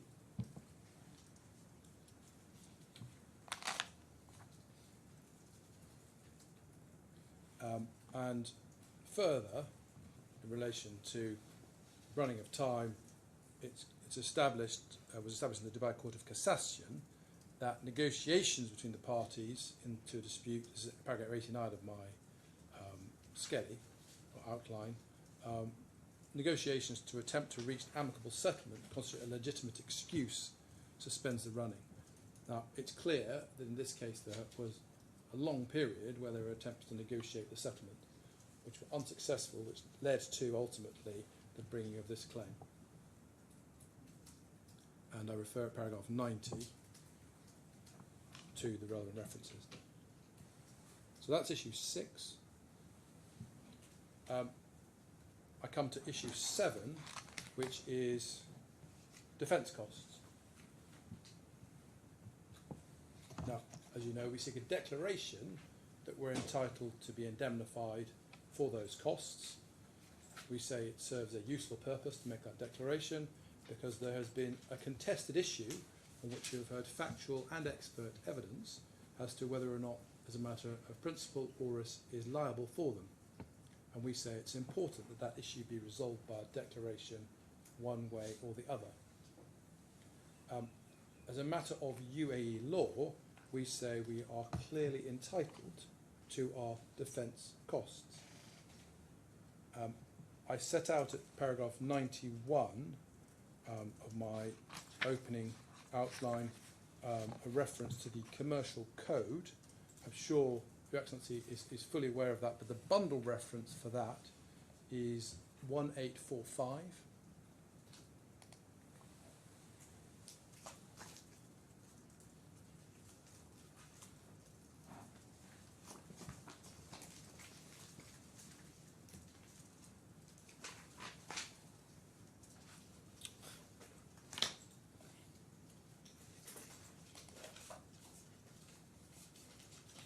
Sorry, wrong reference. Oh, no, it is the right reference.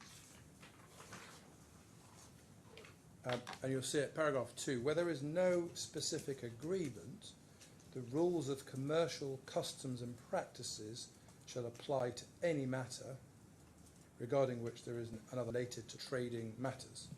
A specific or local custom shall have precedence over the general custom. Then, in the absence of a commercial custom, the provisions pertaining to civil matters shall apply, as long as they do not contradict the general principles of the commercial activity. Now, pausing there, we say that here there is a clear commercial custom. So one doesn't need to even get into the question of what the civil code provides. But in any event, the civil code provides at Article 264, and it's at page 1844 of the bundle, known custom as between merchants shall have the effect of express conditions made between them.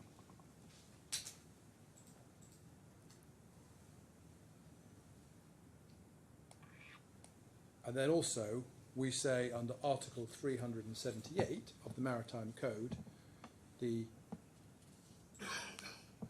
reinsurer is responsible for those defence costs.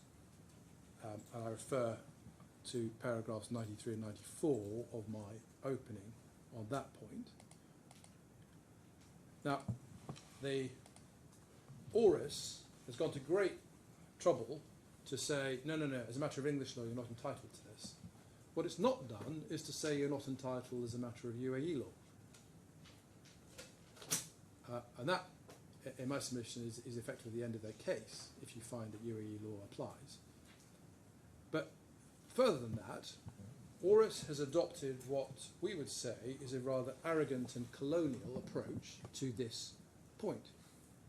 Mr. Williams, who's never worked in the region or even been here, went so far in his report to claim the UAE was not an established market for the reinsurance of marine war risks or reinsurance business more generally.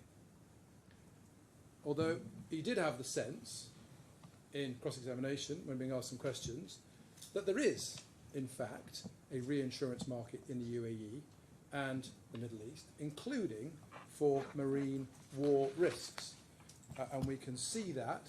I don't know whether it's necessary for me to actually take you to the transcript, but that's the first one is day 3, page 98, lines 3 to 14.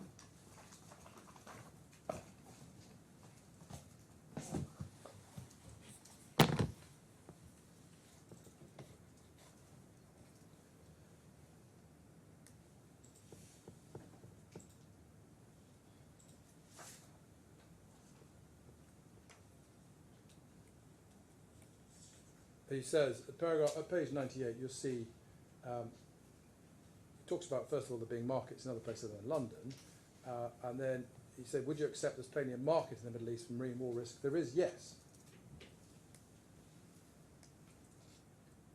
And he also said that, you'll see at page 101, and also at page 102, lines 5 to 9. Again, just to cut to the chase, you accept, I think, there's a market in the Middle East, yes. For reinsurance of war risks, yes.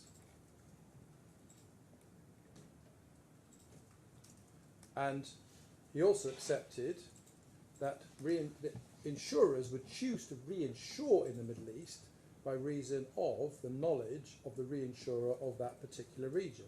And we see that at page 100, lines 2 on. When there is a choice, if it chooses to go into the Middle East rather than straight into London because of the knowledge of that particular reinsurance of the region, correct? You mean ORIS? Yes, ORIS, yes. And also the general expectations of a reinsurer operating in that particular world. In other words, in the Middle East. Yes, yes.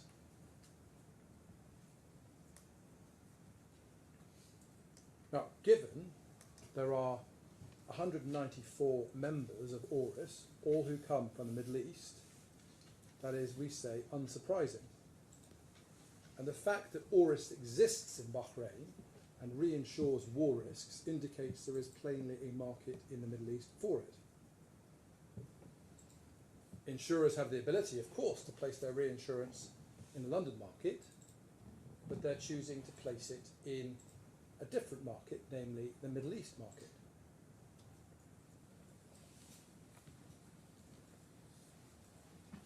Now, ORIS only led evidence of the market custom in London at Lloyd's. That was irrelevant, we say, given that the relevant market is in the Middle East, or the UAE. And the only evidence of custom, or market practice in the UAE and the Middle East, was that of Mr. Abdi. It is uncontested evidence. That's not true. That is not correct. I cross-examined. It's challenged. It's challenged. It's But not uncontradicted, but challenged. I think it was unchallenged. It's challenged. Well, yes, I'm rephrasing it differently. It was not contradicted by evidence of market practice in the Middle East, but it was challenged. And we say his evidence was compelling. It is clear that there is a custom and an established practice that reinsurers are liable to indemnify insurers against their defence costs. I refer in particular to paragraph 3.1.7 of his report, which is at page 309, and also there are numerous references in his oral evidence where he made that clear. But if I may, just for your note, I mean, I think you'll remember his evidence was very clear on this. If I can give you, it's day 2, page 228 to page 229, lines 12 on page 228 to line 7 on 229, page 222, line 3 to page 223, line 12, and then finally page 221, lines 2 to 8. Now, additional point that we say it's obviously correct, and his evidence was obviously correct, is apparent from the fact that although ORIS was given permission to rely upon evidence from an expert as to the custom or market practice in the UAE or Bahrain and the wider Middle East, it did not do so. And the inference, we say, that can be drawn from that is that they were unable to identify an expert who could say that there was not such a custom or market practice. And we also say that this right to defence costs is supported by ORIS's conduct itself and their payment of the loss adjusting fees for the bin hindi. And the only reason it seems on Mr. Hamama's evidence that ORIS is not so prepared to pay the defence costs in this case is because it considers the claim to be invalid. On a valid claim, like the bin hindi, he said this was no ex gratia payment. As he said in answer to Mr. Potts, ORIS was responsible for those loss adjuster costs in that case. And that, for your note, is day 3, page 76, lines 17 to 24. Now, much has been made right from the start of this case about how English law seems to help ORIS. It doesn't. As Mr. Justice Simon made clear, at first instance in Wasser and Lexington, this is in the bundle at page 1449,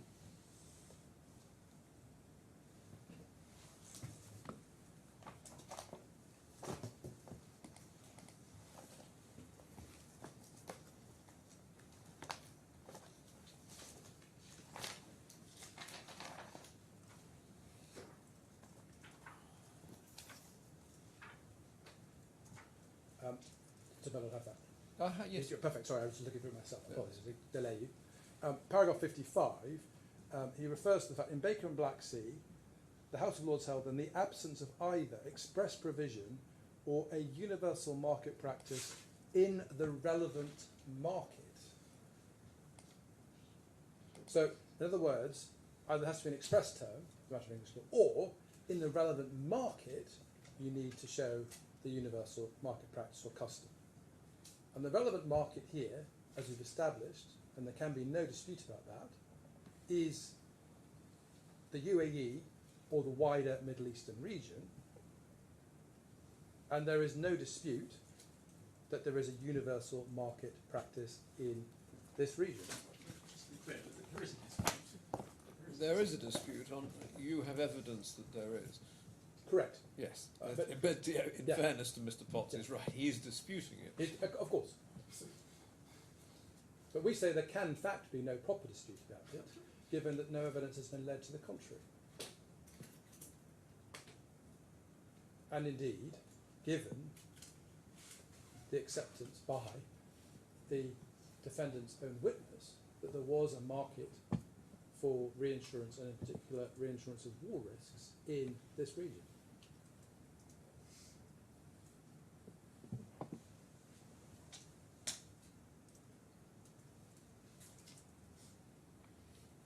Unless I can assist with anything further for present purposes. that No, concludes. thank you very much indeed. So, shall we do half an hour before lunch? Yes, my lord. Shall I start immediately? Or do you Yes. want to rise for a few minutes? No, I'm very happy for you to start. Okay, I can just come back and organise. Yeah, of course. I think my mouth, so hopefully that's is. going to work. Just in terms of some housekeeping, can I hand up a written closing, please? It's to a large extent a cut and paste from the opening with a few tweaks. And if at some point somebody could email me a soft copy, that would be helpful. Yes, of course. Yeah, if you can hand some copies to this side. Sorry, could the court reporter request that be emailed as well to Opus? Yes. Thank you. And then also just in terms of housekeeping at the outset, I was going to hand up not additional authorities, but full copies of the DIFC law about the application of governing law. You don't need to do that. I mean, Okay. I've got it You've got online. that. So, But I was DIFC. also going to hand up full copies of the maritime commercial law of the UAE, both the 1981 version as well as the recent amended version, which is from 2023, because when I come on to address UAE law, there are various points that Mr. Craig has simply overlooked or not correctly cited. So I'll need to I better have those. So, They may be available in soft copy. they're both available online But electronically. I'll have But I can those, hand please. up copies of those. So, I can have one each. Well, I have to reserve my position in relation to the extent that there's a new maritime code that's being relied upon as a defence. I need to reserve my position on that because obviously Yes. that's not pleaded. Yeah, well, we'll see where it Yeah, goes. quite. It's one of each. Okay, that's, I hope, the housekeeping, my lord. My lord, in terms of our closing speech, in a sense, the first question I really have for your lordship is, do you have any questions for me that I can try and zone in on immediately? Because time Well, you is heard, short. you heard what I said to Mr. Craig. I did. I mean, there was an initial question about Mr. Al-Sari and the premium, for example. Yes. And there are a combination of features which make the claimant's claim unarguable legally, despite Mr. Craig's eloquent advocacy to make it seem arguable. But on legal analysis, it is unarguable. And the reasons for that, in very quick summary, but there are many of them, but the primary reason is that on the claimant's own case, there has been a final and binding judgment of this court, and when I say binding, it binds the claimant and Horizon and Al Buhaira International Shipping Inc. It doesn't actually bind my client, but as between the claimant and the underlying insureds, there's been a final and binding judgment of this court applying the correct governing law in circumstances where it's been established to be the court of competent jurisdiction, concluding that both the hull policy and the war policy have been voided ab initio. Now, in addition to the primary findings of avoidance ab initio, there are a whole host of additional findings as to why there wouldn't be coverage anyway. And actually the judge then didn't have to decide a whole lot of other arguments as to why there would be additional reasons why there wouldn't be coverage. So that those haven't been finally adjudicated on, those extra points. But when you just have that idea in your mind, and I'll come on to the law in due course, this is by way of introduction, if there is no insurance, there is nothing to insure. Nothing to reinsure. And then there is nothing to reinsure. There is no insurable interest.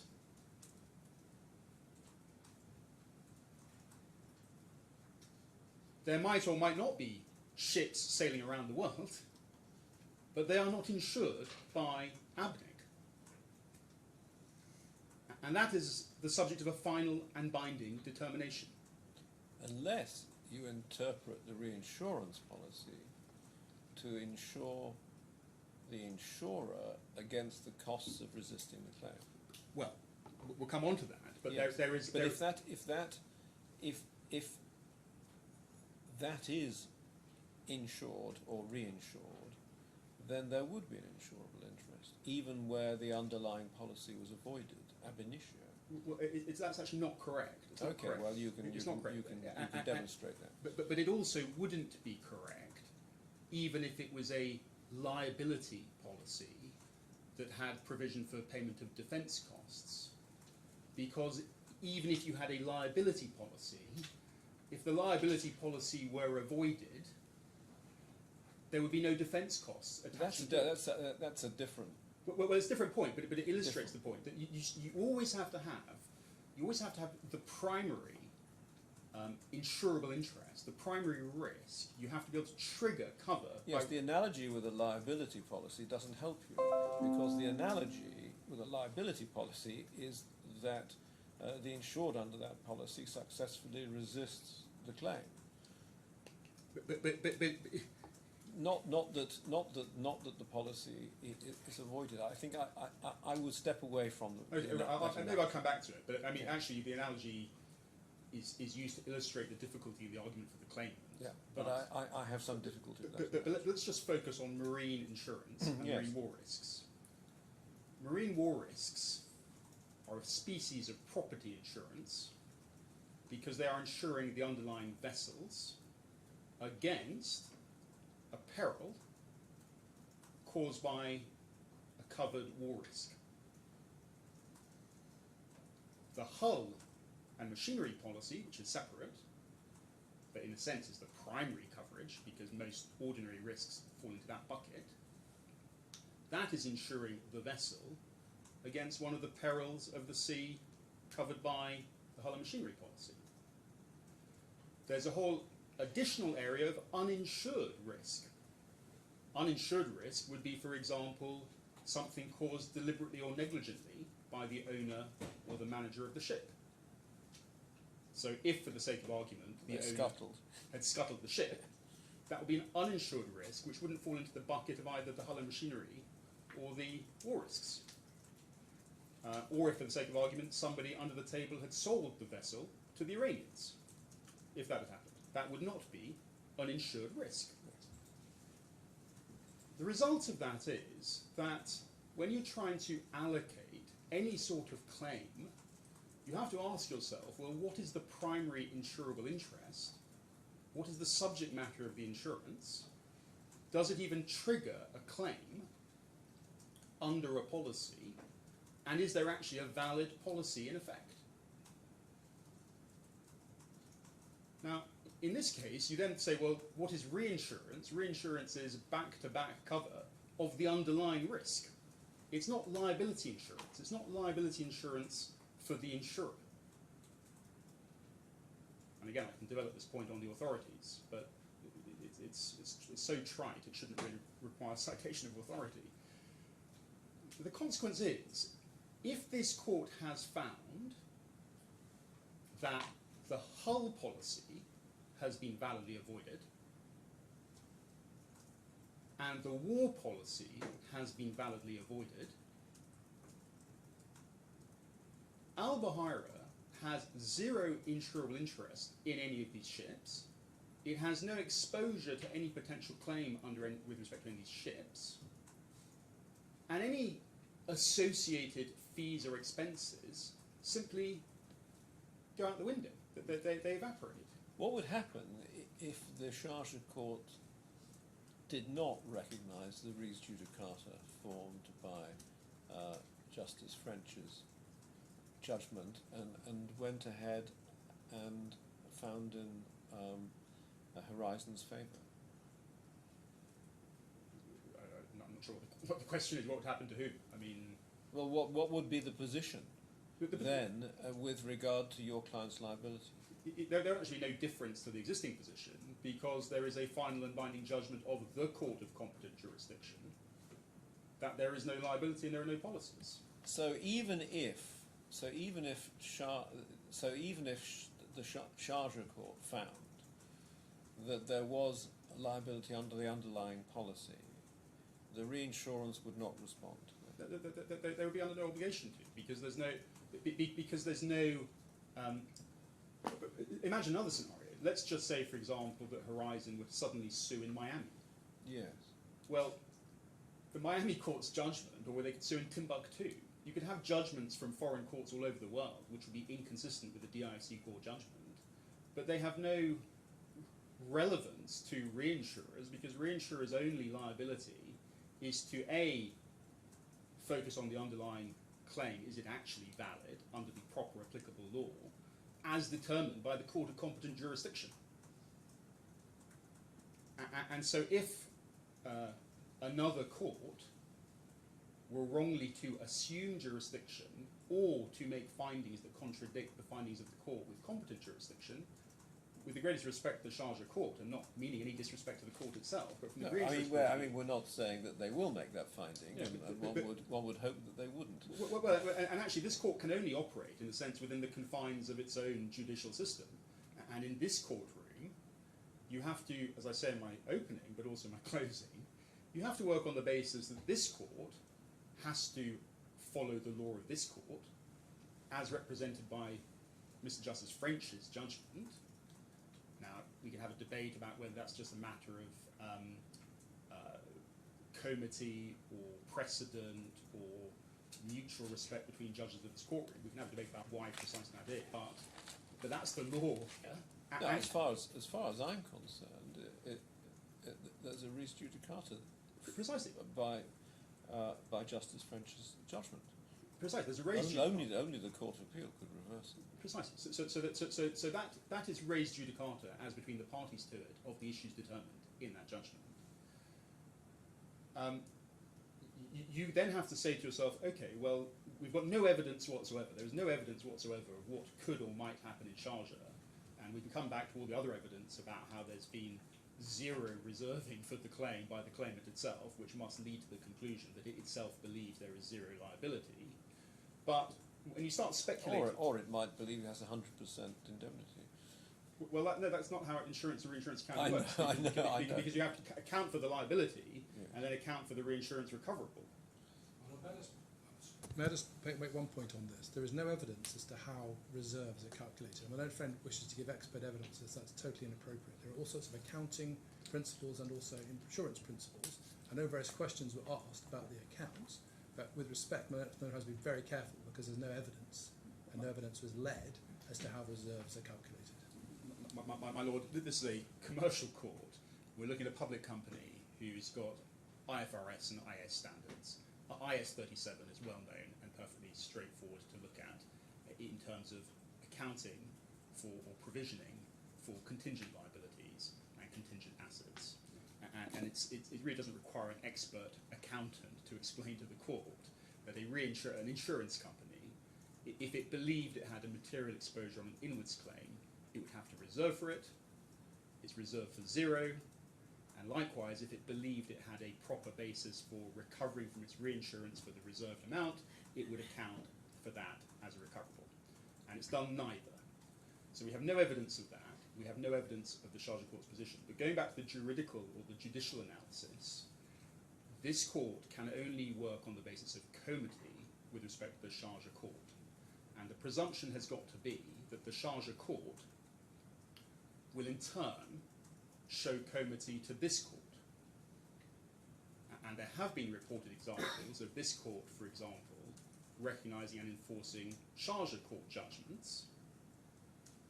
So this court can only properly operate on the reasoned assumption, which was also courteous to the Sharjah court, that the Sharjah court, having already stayed its own proceedings in favour of this court's jurisdiction, can only and will only recognise and enforce this court's judgment on the 30th of April when it next hears the matter. All the evidence points only in that direction, and it's not my burden to prove it, it's my learned friend's burden to adduce evidence to disprove it, to prove completely the contrary.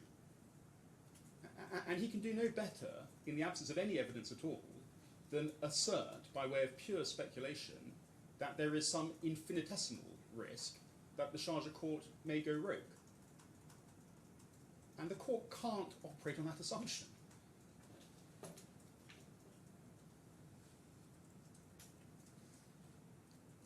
So where we end up, if I may say so, is we have a final and binding judgment that avoids ab initio the hull and the war policy. It follows, as night follows day, that the reinsurance contract is void, because there is nothing that sits underneath it. There is no insurance, and there are no vessels. That actually doesn't require avoidance for misrepresentation or avoidance for non-disclosure. We have those additional arguments, but it can be voided simply as a matter of law, because there is no insurable interest. And this goes back to the point about premium. Obviously, I will rely on the evidence about non-payment of premium when I get into the discussion about whether the insurer was on notice of problems and whether it was in fact underwriting as a prudent professional insurer. But it is only consistent with the fact that there is no valid insurance that there's never been any payment of premium.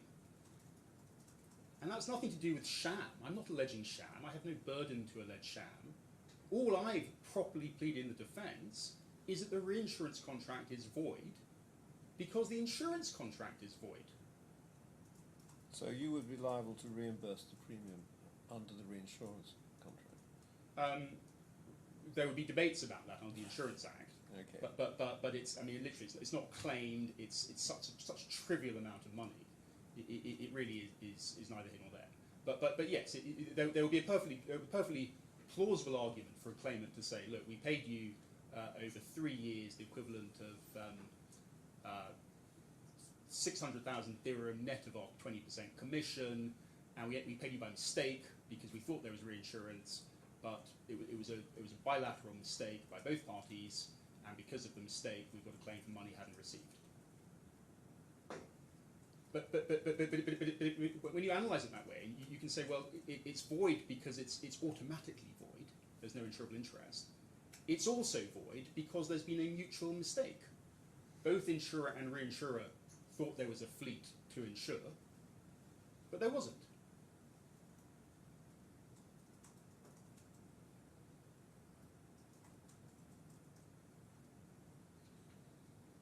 And please don't get confused by this debate about litigation costs, because A, they're not covered, they wouldn't be covered, B, they're excluded, but C, it's all been avoided anyway. And that's even before we get into debates about reasonableness, quantum, allocation, and how on earth is it justifiable to present an argument that because you have a facultative reinsurer on war risks, you take the entire bucket and dump it on them, even though you know you've got a whole group of other reinsurers who insure the hull policy, who've taken the benefit of your avoidance, and then you've got the possibility of the whole thing having been in the bucket of uninsured risk.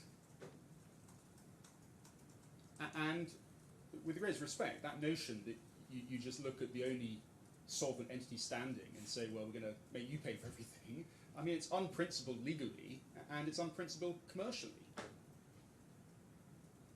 We've never said it's 50-50, by the way. Mr. Craig suggested I'd argued it's 50-50. It's not 50-50, it's zero, but it's definitely not 100. Now those are, in a sense, the big picture, but very short answers to the entire claim. There is no claim because there is no insurance and there is no reinsurance. Now, having said all that, I'm now going to sort of risk repeating myself on points of detail, with apologies. What I might, I suppose, just ask you to look at initially, before we get into pleadings, is in the authorities, I think it might be helpful just to make a couple of initial points, so we have what I suggest is trite law clearly in mind, Your Lordship.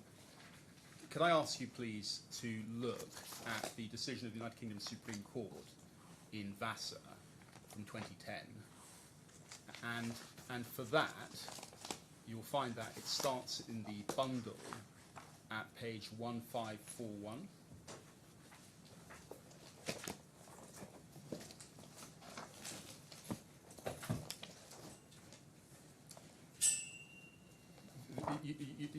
You're obviously welcome to read the full judgment and the head note, but I wasn't prepared to waste time going through the facts or background. But can I just ask you to start the review at page 1559 of the bundle, which is Lord Mance's judgment or speech at paragraph 33. And what Lord Mance said is that reinsurance is a settled business conducted worldwide by experts, often, even if past experience indicates not invariably, possessing very considerable legal knowledge and expertise.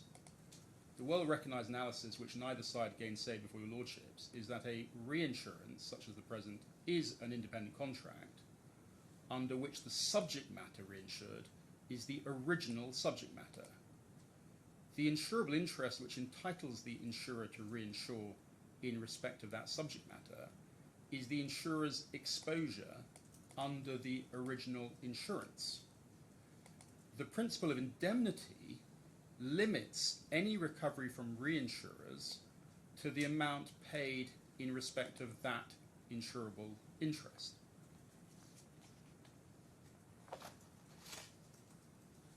Now, if you then go over the page, please, to paragraph 34 at the top of 1560,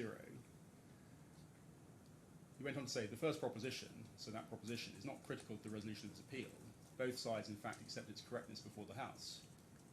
A conclusion that what is insured is the insurer's own liability would not entitle the insurer to indemnity against whatever liability it might be found to have in any court in which it was sued, under whatever law was there applied. Insurance against liability may, like any other insurance, be subject to specific terms which have to be satisfied before any indemnity can be sought. 35. That leads to the second point. An insurer seeking indemnity under a reinsurance must, in the absence of special terms, establish both its liability under the terms of the insurance and its entitlement to indemnity under the terms of the reinsurance. In practice, the former task is eased by express terms in a proportional reinsurance. Originally, these took the form of a provision to be paid as may be paid.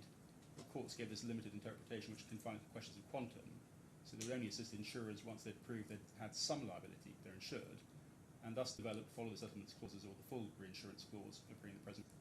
As interpreted by the Court of Appeal in SCORE, the effect of these clauses to bind the reinsurer to follow settlements of the insurer, whether made by admission or compromise, or as in the SCORE case itself, following a judgment against the insurer. The Court of Appeal in the SCORE case identified two provisos. The first, that the claim so recognised falls within the risk covered by the policy of reinsurance, and the second, that the insurers acted honestly and took all proper and business-like steps in making the settlement. See paragraph LJ, page 330. Now, pausing there, when we come back and look at SCORE, SCORE is actually also a case in which the Court of Appeal expressly held that defence costs were not recoverable.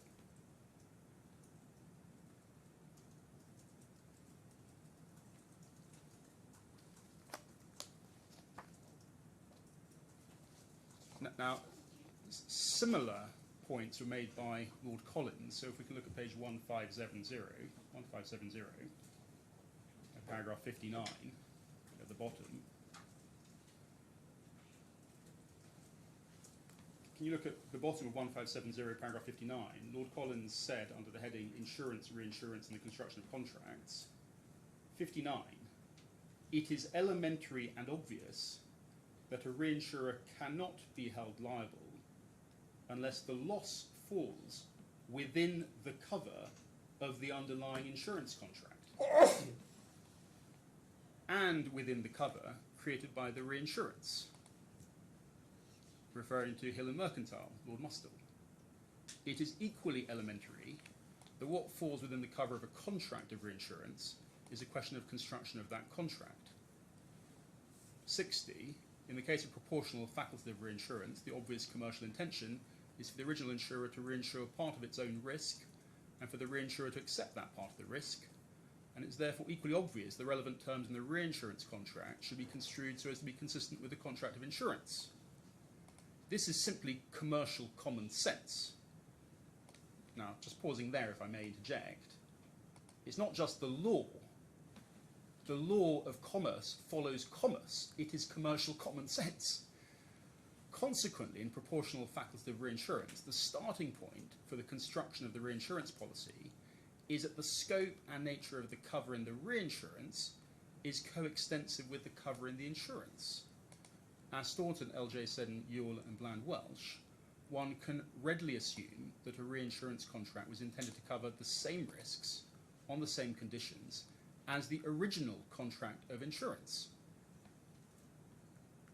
And then if you want to read down at 62, there's a citation to Vester and Butcher and Lord Griffith's comments that in the ordinary course of business reinsurance, reinsurance is referred to as back-to-back with insurance, which means that the reinsurer agrees that if the insurer is liable under the policy, the reinsurer will accept liability to pay whatever percentage of the claim he's agreed to reinsure. A reinsurer could, of course, make a special contract with the insurer and agree only to reinsure some of the risks covered by the policy of insurance, leaving the insurer to bear the full cost of the other risks. Such a contract would, I believe, be wholly exceptional. A departure from the normal understanding of the back-to-back nature of reinsurance required to be spelled out in clear terms. I doubt if there's any market for such a reinsurance. So that, if I may say so. That's interesting because, of course, war risk does just that, doesn't it? Well, the thing about war is you have to think about marine insurance. Yeah. It's a little bit like specialist bolt-ons, because the vessel insured is primarily insured, the hull and machinery, for the ordinary perils of the sea. Yes. And its reinsurance, we've never seen it in this case, but its reinsurance you could infer will be back-to-back with the hull and machinery cover. You then have separate cover, which is sort of bolt-on cover, for war risks. It's specialised, it's difficult to get. There are only a few limited number of specialist reinsurers who understand war risks, but that's meant to be the sort of the bolt-on. It's the exception rather than the rule. Yes. Because your ships are possibly going to war zones, and your war coverage will then ideally have back-to-back reinsurance coverage. Now, of course, both of them, in a sense, sit side by side. Yes, so in fact what Lord Griffith is saying, it's not inconsistent with what Lord Griffith is saying, because they are two ring-fenced policies. It's not a policy that picks out one particular peril. No, precisely. You end up with two back-to-back policies that sit above two or side by side. Yeah. So it's side by side and back to back. Now, of course, there's some additional points to make there about governing law. When you just pause and you look at the totality of the evidence, as well as what's been said by the claimant itself, if the underlying insurance is governed by institute clauses, which are clearly governed by English law, and if the underlying insurance in 2018 then has a belt and braces approach by inserting another English law clause, and if the cover is written specifically on the institute clauses. In fact, the institute clauses define the cover. They are the cover. It can only be the case that the reinsurance is English law. That's both legally the case and commercially the case, because indeed above the reinsurers, there are the retrocessional reinsurers. And it all has to flow back to back. Equally significant, though, is if you avoid the facultative insurance at the bottom, the whole house of cards collapses.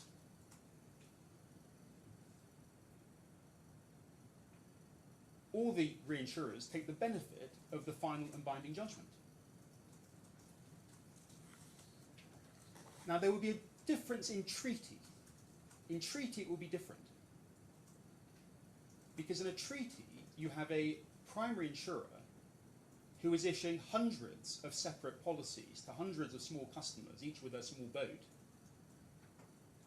And it's seeding each of these separate hundreds of policies into a treaty, and it then reports to reinsurers on a bordereaux basis,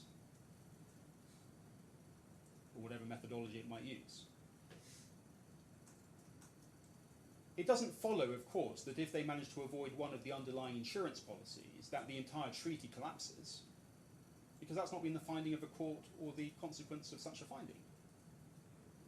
But this is facultative. The entire fleet has gone. The entire insurance has gone. The facultative insurance and the facultative reinsurance has gone. It is void ab initio. Now you can take some additional comfort from that fact. Sorry, you can take additional comfort for that proposition from the fact that in 2019, who knows what the true reason was as to why they asked to cancel the 2019 ab initio. They said it was because of non-payment of premium, but the timing is sufficiently coincidental it might lead you to the conclusion it's because they knew there'd already been this alleged loss of the beta, which they wanted to push into the 2018-2019 policy year. But the fact is they collapse the underlying insurance, they void that for non-payment of premium, and they go to all reinsurers to ask them back to back to avoid the reinsurance. And that's not an avoidance taking place on the basis of misrepresentation. It's an avoidance taking place because the avoidance follows as night follows day from the avoidance of the underlying insurance. There's no insurable interest. Why do you think the credit note was reversed? To reflect the fact you've received no premium, there's no insurance, therefore we'll reverse our premium credit note, there's no reinsurance. That's how it works. Now, one slightly tangential point about the costs. The costs only start being incurred, as far as we can see, in 2021. The policies covered a period of peril for a ship between 2018 and 2019. There's no reason to suggest that this is sue and labour costs relating to avoiding the ship sinking, which falls within Section 11 or Article 11 of the Institute Clauses. These are completely unrelated legal costs relating to the fact that there's been some claim made over 2 years after the expiry of the relevant policy period and the closing of the book, because there is no claim with respect to a vessel within the policy period.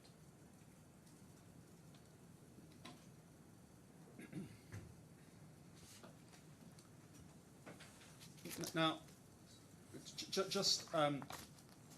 I'll come on in a moment now to the, well, I said 3 minutes to... No, but you started at 4 minutes past 12, okay, so I was going to rise at 5 past. Fine, okay. Having made those introductory points by reference to WASA, I was going to come back and then show you Score, Baker and Black Sea and the other WASA case. But before I do that, can I just ask you to look, please, at page 1845. 1845, which my learned friend showed you, which he says is a relevant part of the UAE commercial code, page 1845. Now, we can debate pleading points, but this is not pleaded in the particulars of claim. It's not relied on anywhere in the particulars of claim. This surfaces for the first time at this hearing. And he said to you, look at Article 2.2. Where there is no specific agreement, the rules of commercial customs and practices shall occur, regarding which there is no provision herein or in another law related to trading matters. Now, you have to read Article 2.1 first to make sense of that, because Article 2.1 provides that traders and commercial activities shall be governed by the agreement entered into by the two contracting parties. When you've understood that the... I do have some familiarity with UAE law, and Pacta sunt servanda is pretty strongly emphasised in the civil code. So my sort of the thought I want to plant in your lordship's mind, but I will certainly defer to your lordship's expertise on UAE federal law, because I cannot claim to be an expert myself on the topic. But even as a humble commercial common lawyer, I would submit that where you have a contract, it is not surprising that you look to the contract for the terms of the relationship. There's a saying in civil law countries and in this region that the contract is the law of the parties. Precisely. So you only get into two where there is no contract. Where there is no specific agreement. Where there's no specific agreement. Now we have a debate about what does that mean. Does that mean there's no if there's no specific term in an agreement? But we would say, I'll come on to show you why there is in fact terms dealing with this. It's very clear. But we're really not in the territory of Article 2.2, and as I said, it's not pleaded. With that thought in mind, just then before I come back after lunch to do with Bacon Black Sea, can I just ask you to look now at the particulars of claim? The particulars of claim you'll find again at page 6 of the bundle. Can I ask you to see that, first of all, it was amended. I mean, bear in mind, this was all amended after there was a strikeout about how poorly articulated the claim was with respect to governing law, for example. But at page 6, under the words the underlying policy, there's a reference to the fact that pursuant to the Marine Hull War Policy, the claimant insured Horizon against war risks for the period June 2018 to June 2019, the underlying policy. Now, at this time, the judgment of Justice French had not come out. Had it done, they wouldn't have been able to say that, because the underlying policy was void, ab initio, doesn't exist. It's a nothing. But then they say at 5, in the schedules attached to the underlying policy, Buhaira was identified as the owner of the vessel was stated to be classed as Bureau Veritas, the sum insured in respect to the vessel was 70 million. Well, we know now subsequently that it's not true, the classification, representation or statement. Then they talk about the reinsurance contract, and they say, pursuant to contract of reinsurance, evidenced by a cover note for the underwriting year 2015, the cover note, and then they rely on the placement document of June 2018, we participate on a facultative basis in the 100% reinsurance of the underlying policy. Well, again, you stop and think. You say, well, the underlying policy is gone. There's nothing to reinsure. Then on their case, there are express terms of the reinsurance contract as follows. So if you think about that UAE civil code provision, is there a specific agreement? Is there an agreement? Yes, there is. There is one which has express terms. And those express terms on the claimant's own pleading are set out in the cover note. They include the interest, the trading area, worldwide subject to London market war risk trading warranties and current exclusions, and the cover. And the cover is the cover set out in the Institute War and Strike Clauses, Hull time dated 1/11/95, as well as the piracy bolt-on or extension. And then they refer to jurisdiction UAE. You've seen those Institute War and Strike Clauses. They expressly include, on each and every one of them, the express words, this insurance is subject to English law and practice. So it necessarily follows from the claimant's own pleading that the cover is subject to English law and practice. And then they talk about the placement document, and they say at the top of page 8 that that included, although it postdates the inception of the policy by some 18 days, it wasn't sent until a month later, it was never signed and countersigned, but they say that that included the phrase, warranted all terms and conditions as per original policy. Well, that only means, can only mean as a matter of law, that they are warranting to us, that the insurer is warranting to us, that the terms and conditions of the reinsurance are as per the original policy. And I'll just finish before lunch to show you this point. Can I ask you please to look at the authorities, Vester and Butcher. If I ask you to look please at Lord Griffith's speech in Vester and Butcher, and turn to page 1089. Page 1089 of the bundle,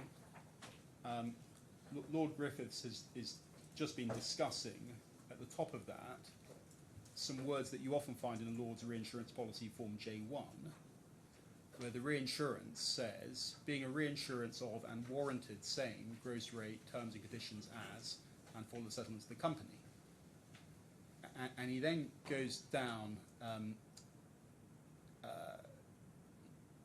C, although the wording is archaic and difficult to comprehend, I understand the phrase warranted same gross rate, terms and conditions as a warranty given by the company, i.e. the insurer, that he's placed the risk on the same terms he's disclosed to reinsurers.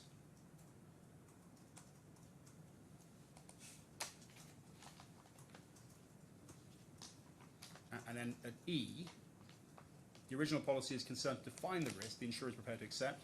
The contract of reinsurance is concerned with the degree of that risk as defined in the policy the reinsurer is prepared to accept. Once again, this all points you in the direction of the conclusion that if the underlying policy goes, the reinsurance goes. If the underlying policy is subject to terms, conditions, exclusions, as well as governing law, English law, so too is the reinsurance. And if I just have one more moment of your time before lunch on page 8, going back to the particulars of claim, can I ask you to look at paragraph 8? This is now still part of the pleading about the reinsurance contract. Page 8, paragraph 8. Further, the Institute time clauses hulls dated 1/11/95, CL 280 in relevant part, which are incorporated into the Institute war and strike clauses hull time dated 1/11/95, CL 281, by clause 2 of CL 281, and which are in turn incorporated into the reinsurance contract, provide expressly inter alia as follows. 11, duty of assured sue and labour, and then B, 22, disbursements warranty. Now, I'll come back to the debate about governing law, but can I ask you to look at page 10, paragraph 10A. Paragraph 10A, what was pleaded by way of amendment after the strikeout order was made was that on the proper interpretation of the reinsurance contract, and in particular those clauses set out in paragraph 8 herein, so the duty of assured sue and labour and the disbursements warranty, it is an express term of the reinsurance contract. The defendant shall pay all reasonable costs of the claimant incurred in defending claims brought against it by the insured, and or taking such action as is reasonably necessary to limit or avert potential liability to the insured. And the reliance on 10A then surfaces again at page 14. So at page 14, paragraph 26, by way of amendment, the primary case pleaded by way of amendment, and this was signed by Mr. Kadumi, was that pursuant to the express term set out in paragraph 10A herein, the defendant's liable to indemnify the claimant. Now, as it happens, what is another remarkable of many features of this case, the claimant's case is that all of these type of institute clauses are expressly part of the reinsurance contract, and its primary case, up to the date of trial, has been that it has an express contractual entitlement based on the true interpretation of these express provisions. rather casually in opening, Mr. Craig says, oh, we're not bothering about that. We're not actually making that claim. Our entire case is a case of implied term, as a matter of UAE law, as a matter of custom.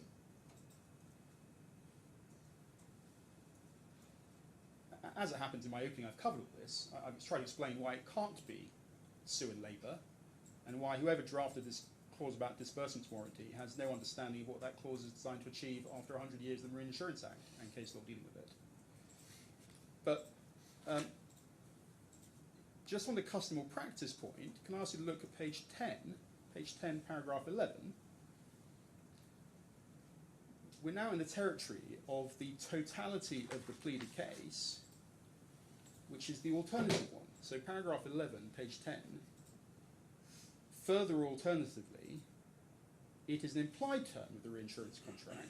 The defendant shall pay all reasonable costs of the claimant incurred in defending claims brought against it by the insured, and will take in such actions reasonably necessary to limit or avert the potential liability of the insured. It being a custom or practice in the UAE that such costs are payable by a reinsurer, particularly in circumstances where the reinsurer has agreed, as the defendant has in this case, to reinsure 100% of the risk. Now, just pausing there, that has got nothing to do with the follow settlements language. There's no pleaded case that their entitlement to this implied term follows from the express term they say is to do with follow settlements. And indeed, I've mentioned somewhere they've disavowed that because they have said there's no settlement, so we're not in that territory. Their case is that this supposed custom or practice is something which arises in the UAE, not in the broader Middle East, not in North Africa, not in the GCC, not in the ether, but in the UAE. And then you'll see then they've got the alternative case under Article 378 of the Federal Law of the UAE, that following the occurrence of an insured peril, the defendant is responsible for any costs incurred in averting or limiting the loss. And just, we'll stop for lunch now, but even that sentence, you only have to read it to understand that there has not been the occurrence of an insured peril. And that's been categorically determined by the judgment of Mr. Justice French. So Article 378 sort of falls over on first reading. Is that giving it time now to pause? Yes, Roy. Go on slightly longer. So we'll come back at 2:05. Thank you. All rise.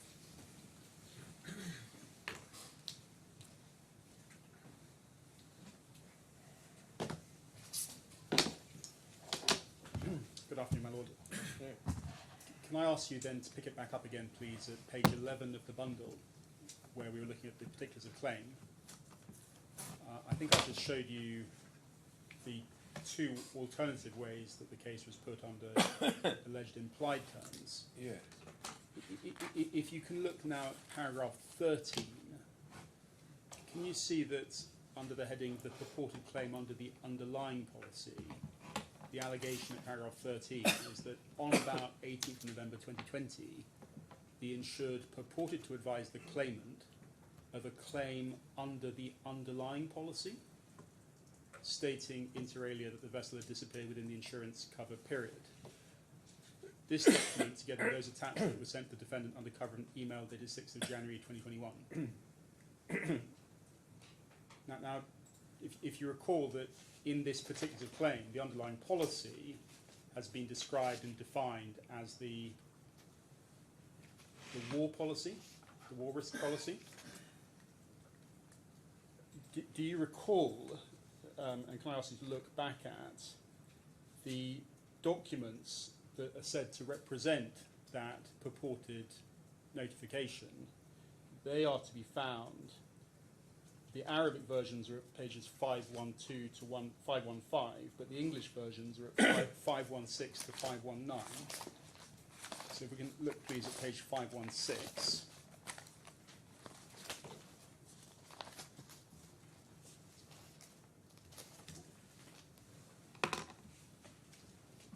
Can you see, please, at page 516, that the message that was sent from Jabir al-Ansari, the lawyer, to Mr. Kadumi, which was described as a high important insurance claim notice. It was an insurance claim made on insurance policy SH Hull 000113/18/SF.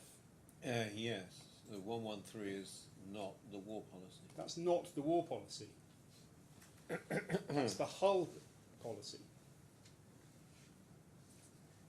And the totality of this claim document was a claim under the Hull policy. So just pausing there and reflecting on what the allegation is at paragraph 13 of the particular claim, that is clearly false. It can't be proven because it's just not true. Now, for what it's worth, if you look, please, at page 559 of the bundle,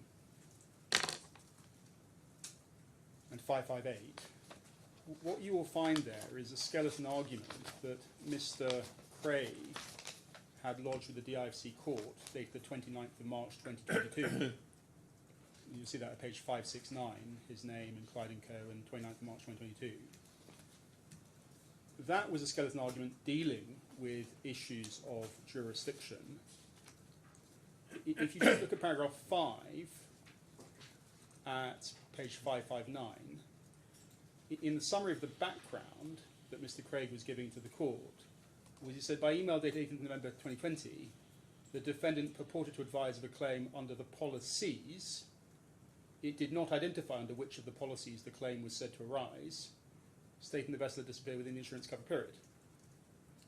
And just pausing there, without wanting to criticise Mr. Craig personally, that cannot have been correct, that representation, because in fact, as we look at the document, it did identify which policy the claim was said to arise under.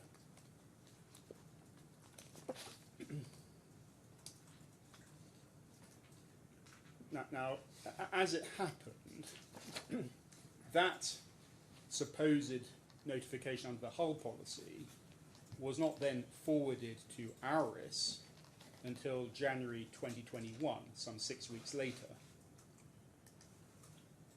And you might ask, well, why was there a 6-week delay? Was it because they notified it first to the Hull reinsurers? Maybe the Hull reinsurers refused cover, but certainly in January 2021, as soon as they drew it to our attention, our immediate response was, this is not covered. There's no valid claim here. Now, the reason this has some significance, well, there are different reasons for it, but the one I want to move on to explain is if you have in mind the claimant's case about the express terms, as well as these alternative theories of implied terms, it's trite law that you actually need to look at the contract's express terms to ask yourself, well, what are the express terms? Before you can then even move into the discussion of implied terms, because, for example, you wouldn't imply a term if it's inconsistent with an express term. Likewise, you wouldn't imply a term if the subject matter of the proposed implied term is the subject of an exclusion. And this is also relevant when it comes to issues of timeliness and notification of claims. So the point is... I mean, one thing that troubles me slightly is whether you can have implied terms at all under UAE law. Well, we don't accept that, but we also don't accept UAE law applies. Yes. So you're addressing me on the basis. But I'm addressing on the basis of English, even on the English law analysis. Well, let's assume I'm addressing you right now on English law, but if I interject and interrupt myself, yes. when we get to the end of my submissions, while I maintain that English law clearly applies, I'll address you briefly on UAE law, but I'll end up with a punchline that it doesn't actually matter because both systems of law are coherent, sensible, and commercial and reach the same result, just by different nuanced means. Okay. So the claim is often the way in the difference between civil law and it's a bit like a sort of a Bermuda form arbitration where it's modified New York law. The reality is that commercial law in reinsurance ordinarily gets you to the same result. But for the purpose of the English law analysis, you would not imply a term if the subject matter of the proposed implied term is already covered by an express term, or is inconsistent with an express term, or is the subject of an exclusion. And with that in mind, we actually have to look at the contract terms. Now, I don't want to bore you with every minutiae, but clearly the starting point is the cover note, which is at 415. And I know you've seen that lots of times already, but at 415, can we just look again, please, at it? The important features are, this is a contractual document because it has been signed and stamped and returned and issued on the reinsurer's letterhead. And we know it was issued with the benefit of the right underwriting authority on the part of the reinsurer. And the type is war P&I, war crew P&I, identifies the name of the underlying insured, the vessels as per the fleet, the interests. And now it's important to have in mind that the policy is a sum insured policy. There's no additional line item or entry that says plus some indeterminate amount of defence costs,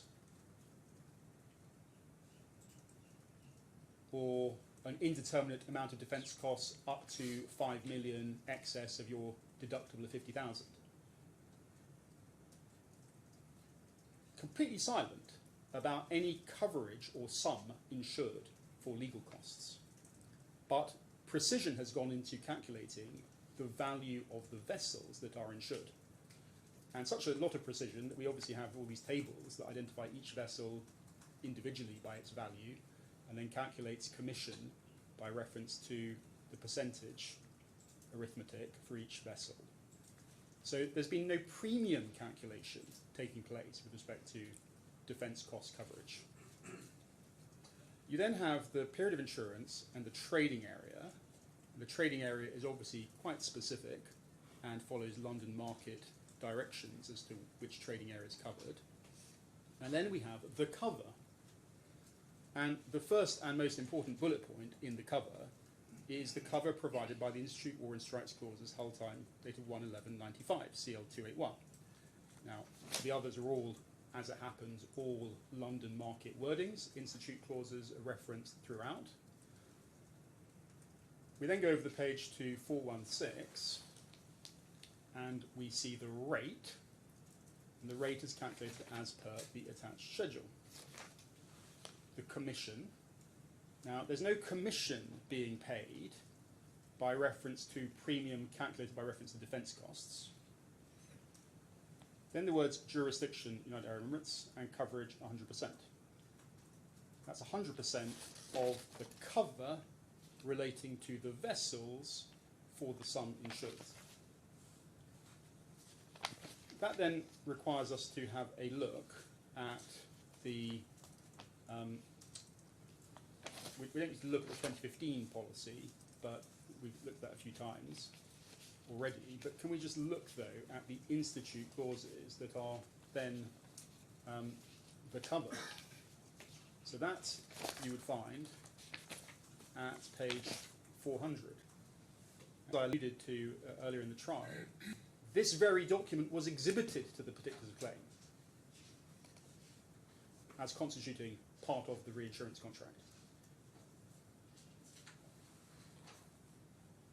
So if you look at page 400, this includes, as part of the cover, Institute War and Strikes Clause at Hull's time, this insurance is subject to English law and practice.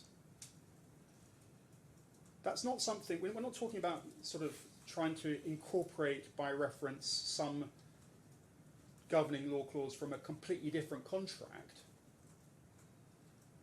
This is in this contract.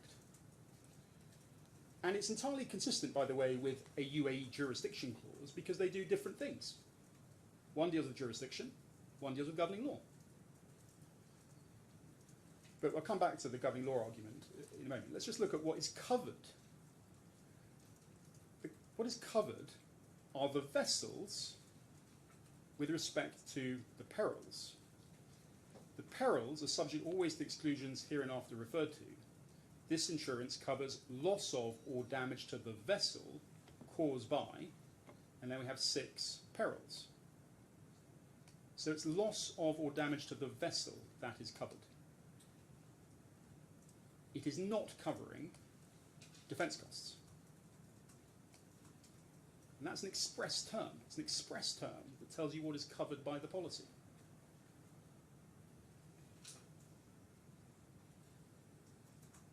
It's therefore inconsistent with that express term to suggest that there can be an implied term that suggests something else. You then go to paragraph 2 and further incorporation by reference of the Institute Time Clauses hulls, this is the 280 clauses, save that certain specific clauses are deemed to be incorporated, whereas others are not, and only insofar as they do not conflict with the provisions of these clauses in the War and Strikes clauses. Now again, the draftsman of this incorporation clause is obviously to be taken to have thought carefully about the express terms, what is then deemed to be incorporated by cross-reference and what is not, and what is going to happen in the event of a conflict. These ones take priority. Then held covered in case of breach of warranty as to towage or salvage services, provided notice be given to the underwriters immediately after receipt of advices, and any additional premium required by them be agreed. That is inconsistent with the idea that separate to towage or salvage costs, there would be some cover for legal expenses. Then you've got a clause 3, detainment. In the event the vessel shall have been the subject of capture, seizure, arrest, restraint, detainment, confiscation, or expropriation, and the assured shall thereby have lost the free use and disposal of the vessel for a continuous period of 12 months, then for the purpose of ascertaining whether the vessel is constructed or lost, the assured shall be deemed to be deprived of possession of the vessel without any likelihood of recovery. Not relevant for present purposes, but it illustrates that thought has been given to that scenario, and a 12-month period is consistent with what we now look at clause 4, notice of claim and tenders. In the event of accident whereby loss or damage may result in a claim under this insurance, notice must be given to the underwriters promptly after the date on which the assured, owners or managers, become or should have become aware of the loss of damage and prior to survey, so that a surveyor may be appointed if the underwriters so desire. If notice is not given to underwriters within 12 months of that date, unless the underwriters agree to the contrary in writing, the underwriters will be automatically discharged from liability for any claim under this insurance in respect of or arising out of such accident or the loss or damage. Now, with that 12-month claim notification period in mind, you have to remember that the notification on the 18th of November 2020 that we've actually looked at was not a notification under the war risks insurance. It was a notification under the hull policy. And in any event, it was more than 12 months after the expiry of the 2019 policy in June 2019. It was certainly more than 12 months after the alleged date of the last sighting of the vessel in May 2019. And it automatically discharged, or the fact that notice was not given within 12 months, automatically discharged Buhaira Abnick, and it automatically discharged Aris as a matter of express term.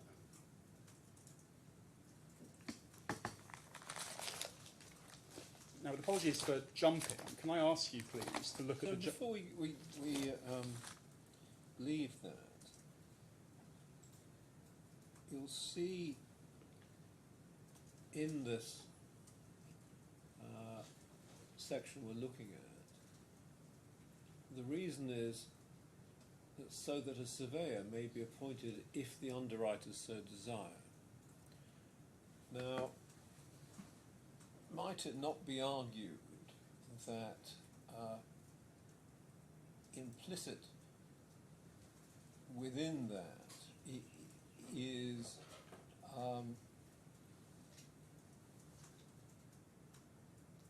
the suggestion that the underwriters shall pay for the services of the surveyor.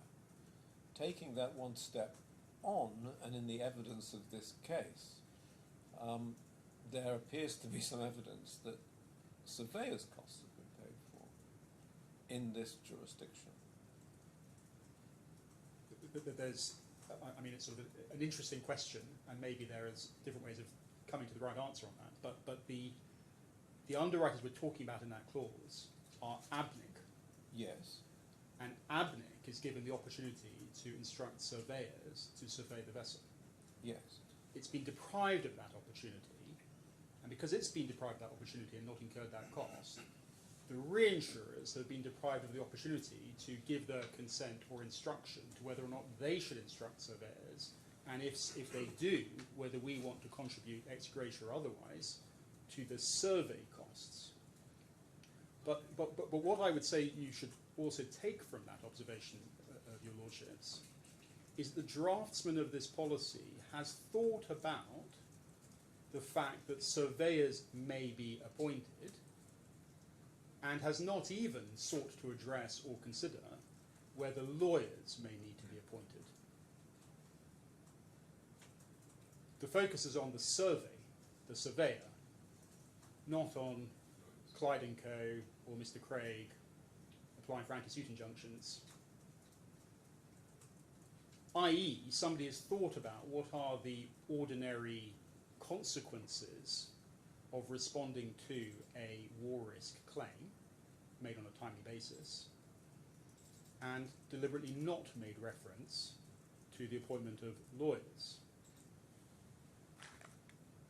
Now, unless you have a further question on that, and maybe I'll come back to it if I can think of a better, more complete answer, what I was going to show you then is the judgment of Mr. Justice French, which I know you've looked at.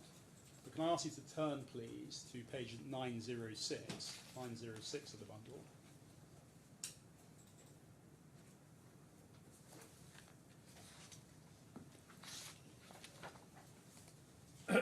If you turn to page 906, you'll get towards the end of the judge's judgment, where he's already dealt with avoidance for misrep and non-disclosure and warranties and so forth.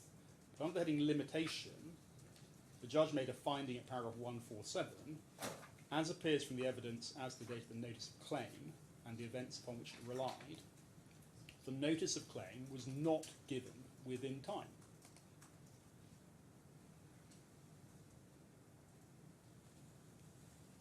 So, with that in mind, the consequence that's triggered by clause 4, both ABNIC and ARIS take the benefit of that clause and that judicial finding. There is automatic discharge from liability for any claim under this insurance in respect of or arising out of the alleged loss or damage. It's total discharge. Now, of course, it's academic because the whole thing's been avoided. This is belt and braces. If we go back to page 400, please, so the War and Strikes clause at 400, exclusions. Now, remembering that in the perils clause, that the coverage provided by the perils clause is subject to the exclusions, and what it's talking about in the perils is loss or damage to the vessel caused by a war risk. When you go to the exclusions at paragraph 5 on page 400, this insurance excludes loss, damage, liability, or expense arising from. Now, that is obviously a very broad set of terms, but they are all apt to deal with legal fees and expenses, whether incurred as liabilities or suffered as loss and damage or characterized as expense. So the insurance excludes loss, damage, liability, or expense arising from. And if you go down to 5.1.5, you'll see an exclusion specifically drafted into these clauses, which are specifically part of the contract, excluding loss, damage, liability, or expense arising from the operation of ordinary judicial process, comma, failure to provide security or to pay any final penalty or any financial cause. Now, it doesn't take a great process of legal reading under English law, or indeed the federal law, to see that what that is doing is it is excluding consequential losses or liabilities, such as litigation fees and expenses. I'm not sure about that. I mean, you say that, but if you read it on a justem generis basis, you've got judicial process, failure to provide security, payment of a fine, penalty, or any other any financial cause. It's not talking. It seems to me it's talking about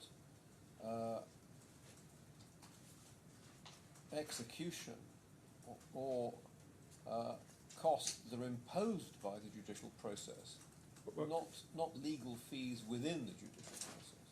Well, can I ask you to look then in the authorities and Yes. turn, please, to the case called the Wondrous. And the Wondrous is at page 1108.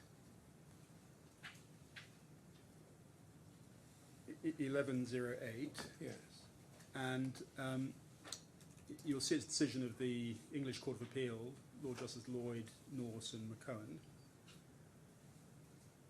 And you can see at page 108, column 1, at the bottom, I don't want to read through every bit of it, but there's a reference to a loss of hire policy, which provided inter alia the policy was only to pay if in consequence of the risks enumerated in the Institute or in strikes clauses. This was a predecessor version, the 83 version, if the vessel was prevented from earning a higher reward.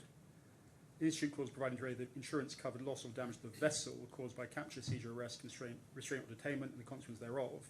Such cover was to be subject to certain exclusion clauses, which state the insurance excluded loss, damage, or liability expense arising from restraint, detainment, or by reason of infringement of any customs or trading regulations, failure to provide security or to pay any final penalty or any financial cause, any claim arising from delay. And if you look at the head note on the right, 1109, you go down to B. This is one of the Court of Appeal's findings. Yes.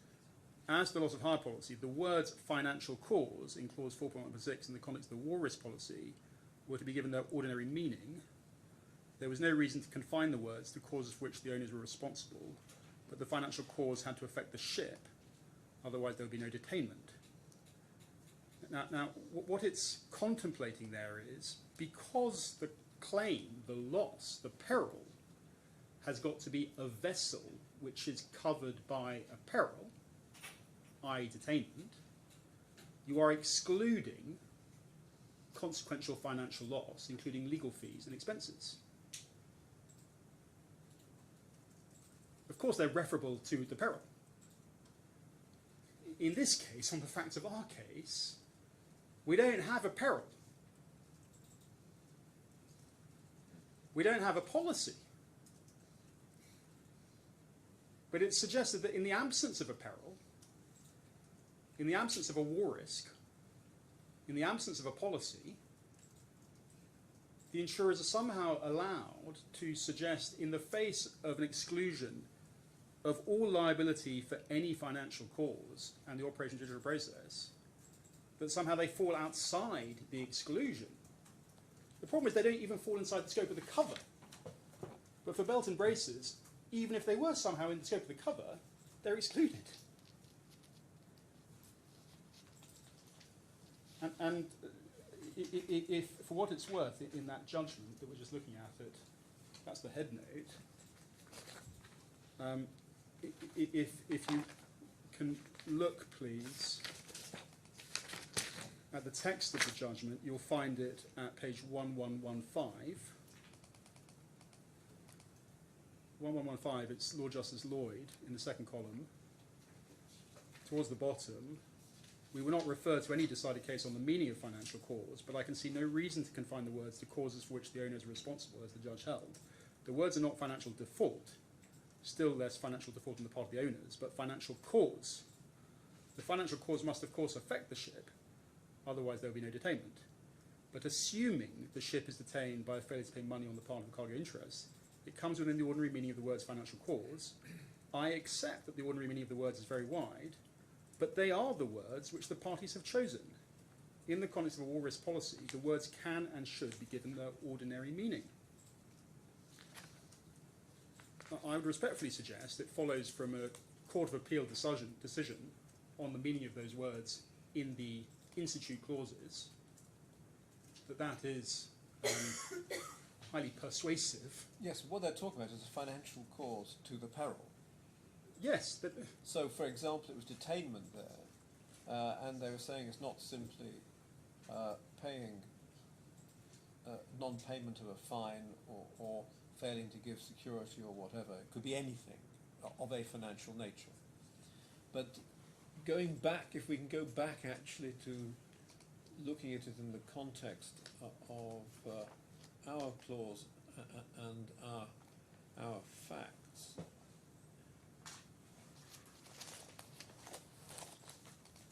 I mean, what would be the financial cause of so financial cause, clearly, well, will financial cause give rise to war, civil war, revolution, rebellion, insurrection? It won't certainly give rise to derelict mines. Might give rise to capture, seizure, arrest. Well, likely to give strikes, locked out workmen, that could be a financial cause. Terrorism, no. Confiscation, expropriation, yes. So that's what financial cause means, doesn't it? It's a cause of one of those perils, which is financial in nature. You're referring to the perils in clause 1? Yes. Yes. So, I mean, I think we're an added in, but maybe maybe we're sort of looking at it from the opposite end of the circle. The circle doesn't have an end. Sorry. Opposite sides of the... Quite. Whatever.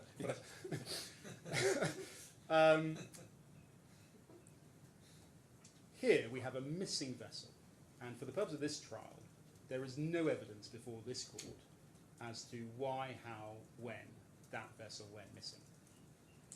And what we know is that the original claim notification was under the hull policy. So it's completely up in the air whether it's a claim under a hull policy, a claim under a war risk policy, or an uninsured peril. But even to get into the four corners of a war risk policy, you have to identify an insured peril. Yes. And that hasn't been done in this case.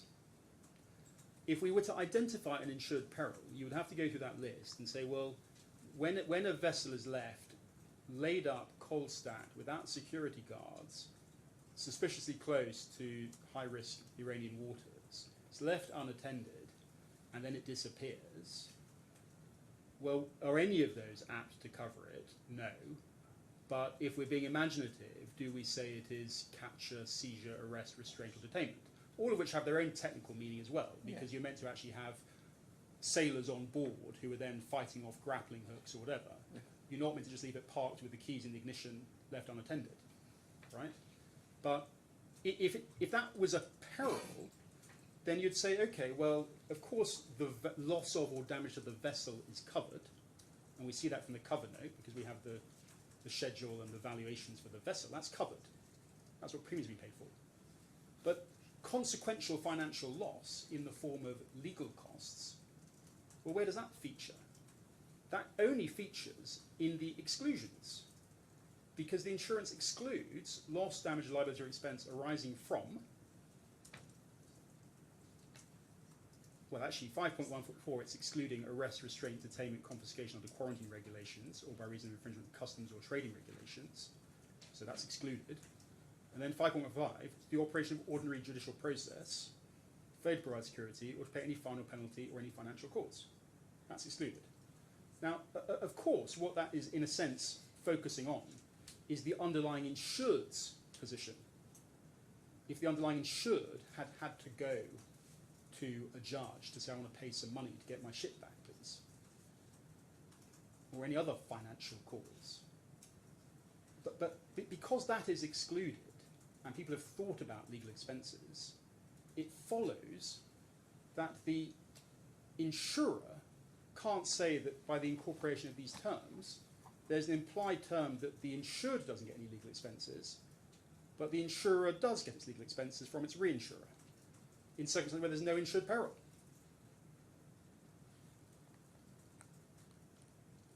And just, if I can sort of just finish off on that point, you then look at 5.4. What is also excluded is any claim for any sum recoverable under any other insurance on the vessel, or which will be recoverable under such insurance but for the existence of this insurance. So if in fact there's another war risk policy that nobody knows about, or if in fact it's properly recoverable under the hull policy, it's excluded from this policy. And then 5.5, any claim for expenses arising from delay, except such expenses will be recoverable in principle in English law and practice under the York-Antwerp rules. And then at 6, we have the termination clause, which is also a generous termination clause for insurers and reinsurers, but it's not that important. But the point I'm making is that there is nowhere in this policy wording, or these clauses, the proposition that legal expenses are covered, or that legal defence costs are covered. It's clear that draftsmen thought about the concept of legal expenses, but excluded them. There is therefore no scope for the implication of a term to the effect that they should be covered. Now, can I just take you back to the wondrous, because in a sense the point you're making was provoked by that discussion, Mrs. Lloyd. If you just go a few pages further forwards to page 1118, can you see at the bottom of the left column of Lord Justice Lloyd's judgment? So left column on page 1118 at the bottom. As an alternative, so having dismissed the claim because of those exclusions, as an alternative, Mr. Horgarten sought to recover certain charges deducted from the freight as expenses properly incurred under the Sue and Labour clause. The total sum claimed under the Sue and Labour clause were well over 5 million. There's a short answer to this way of putting the plaintiff's claim. It's to be found in section 783 of the Marine Insurance Act, under which expenses incurred for the purpose of averting or diminishing a loss not covered by the policy are not recoverable under the clause. Here, there was no loss covered by the policy, so the expenses are not recoverable. It is unnecessary to consider whether plaintiffs could, in any event, have recovered in the absence of the Sue and Labour clause in the loss of hire policy. Now, I realise there's some intellectual gymnastics one has to perform here, caused by the way in which the claimant's putting its case, or has put its case. But the claimant originally said, we have an express term for Sue and Labour. And Sue and Labour means that we could incur legal fees for the purpose of avoiding a peril.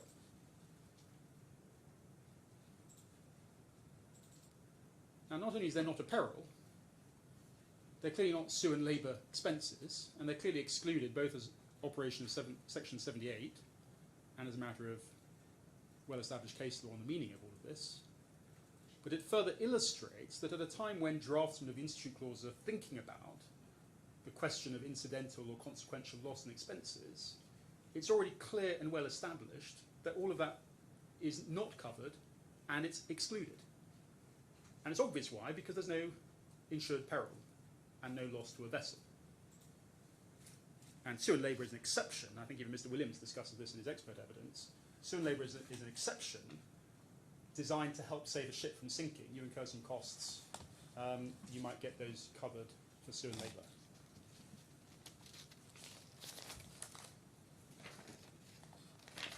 Just with that Sue and Labour point in mind, can I just ask you to look then at page 394. So these are incorporated by reference, the main Hull Institute time clauses.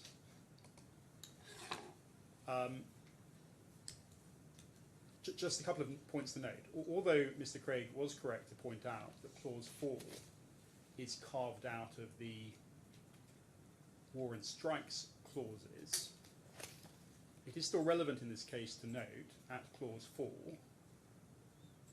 4.1, it's the duty of the assured owners and managers at the inception of and throughout the period of this insurance to ensure that the vessel is classed with the classification society agreed by the underwriters and that her class within the society is maintained. And then further down on page 394, 4.2, in the event of any breach of the duty set out in clause 4.1 above, unless the underwriters agree to the contrary in writing, they will be discharged from liability on this insurance as from the date of the breach, provided that if the vessel is at sea at such date, underwriters' discharge from liability is deferred until arrival at her next port. And then 4.4, should the underwriters wish to approach the classification society directly for information and or documents, the assured will provide the necessary authorization. So just pausing there, that reflects in my submission that it is indeed common practice for underwriters to approach classification society direct, and that the assured is under an obligation to enable that to happen if it's not capable of being done, as it is in the modern world, just by direct searches online anyway. You then look at page 395, the perils under this, so this is under the hull policy. You'll see that there's a whole range of perils that would be covered in that case. But then there are also exclusions and things which are not covered. Now, one additional point to note before spending too much time on all of this, if we look at page 398, please, paragraph 22, disbursements warranty. Now, you remember that the claimant had pleaded reliance on the disbursements warranty as an express term, entitling it to receive reimbursement for its legal fees. The difficulty with that is that that's not what the clause is doing at all. The clause is actually permitting the ship owner insured to buy other insurance with respect to a vessel without prejudicing this insurance, which is why it says at 22.1, additional insurance as follows are permitted. Disbursements, managers' commissions, profits or excess or increased value of hull and machinery, a sum not exceeding 25% of the value stated herein. Now, and quite obviously that this does not apply to the claim for costs, obviously doesn't. But the point I'm making is that the draftsmen of these institute clauses did apply their mind to concepts such as disbursements, and they did say that a ship owner could in fact buy some other insurance to cover itself for its disbursements, and that wouldn't prejudice this insurance. Ergo, by analogy, in my submission, if a insurer wanted cover for its defence costs, it could buy cover for its defence costs. Otherwise, it's self-insured or uninsured.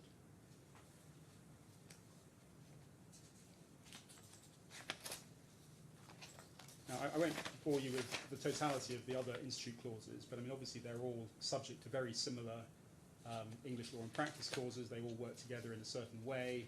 You need to identify the war risk, and there are exclusions. So if you look, for example, at page 388. 388. Page 388.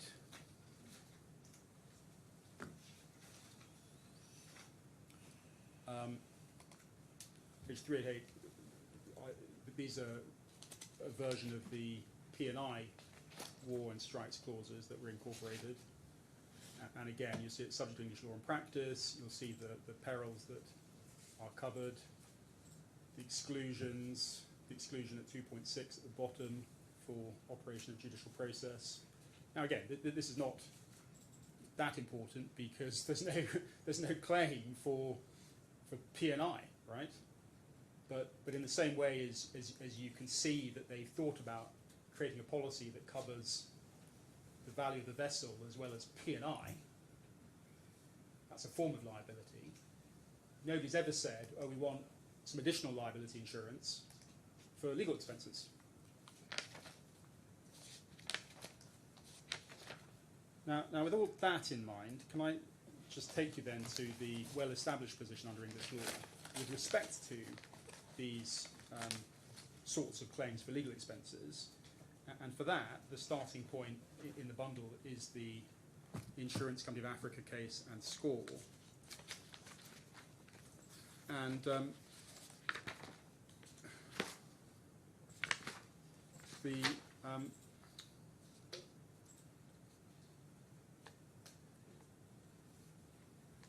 can I ask you to look, please, at that judgment which starts in the bundle of authorities at page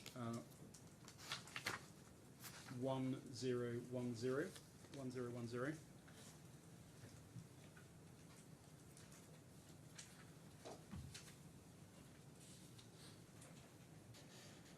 Can I ask you to pick it up immediately? I mean, as it happens, there was a majority, or there was a 2-to-1 split, I think, in the Court of Appeal.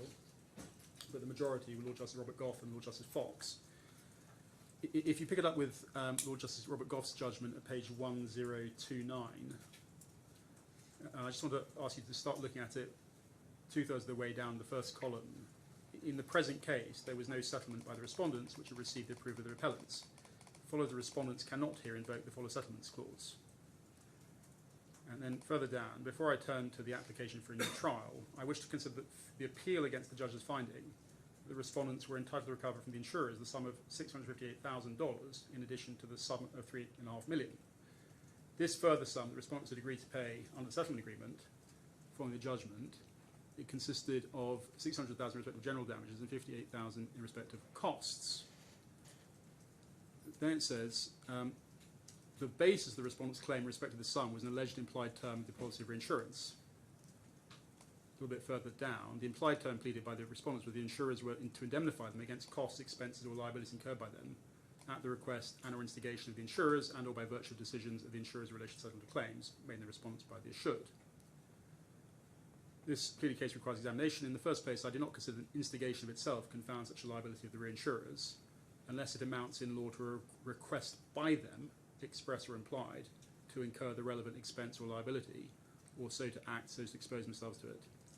Next, if the insurers were to incur an expense or liability at the request of the reinsurers, then an obligation upon the reinsurers to indemnify the insurers would arise by virtue of the request, and not as an implied term of the policy. So that may deal with your survey question. However, it's plain from the documents in the case that there was no request.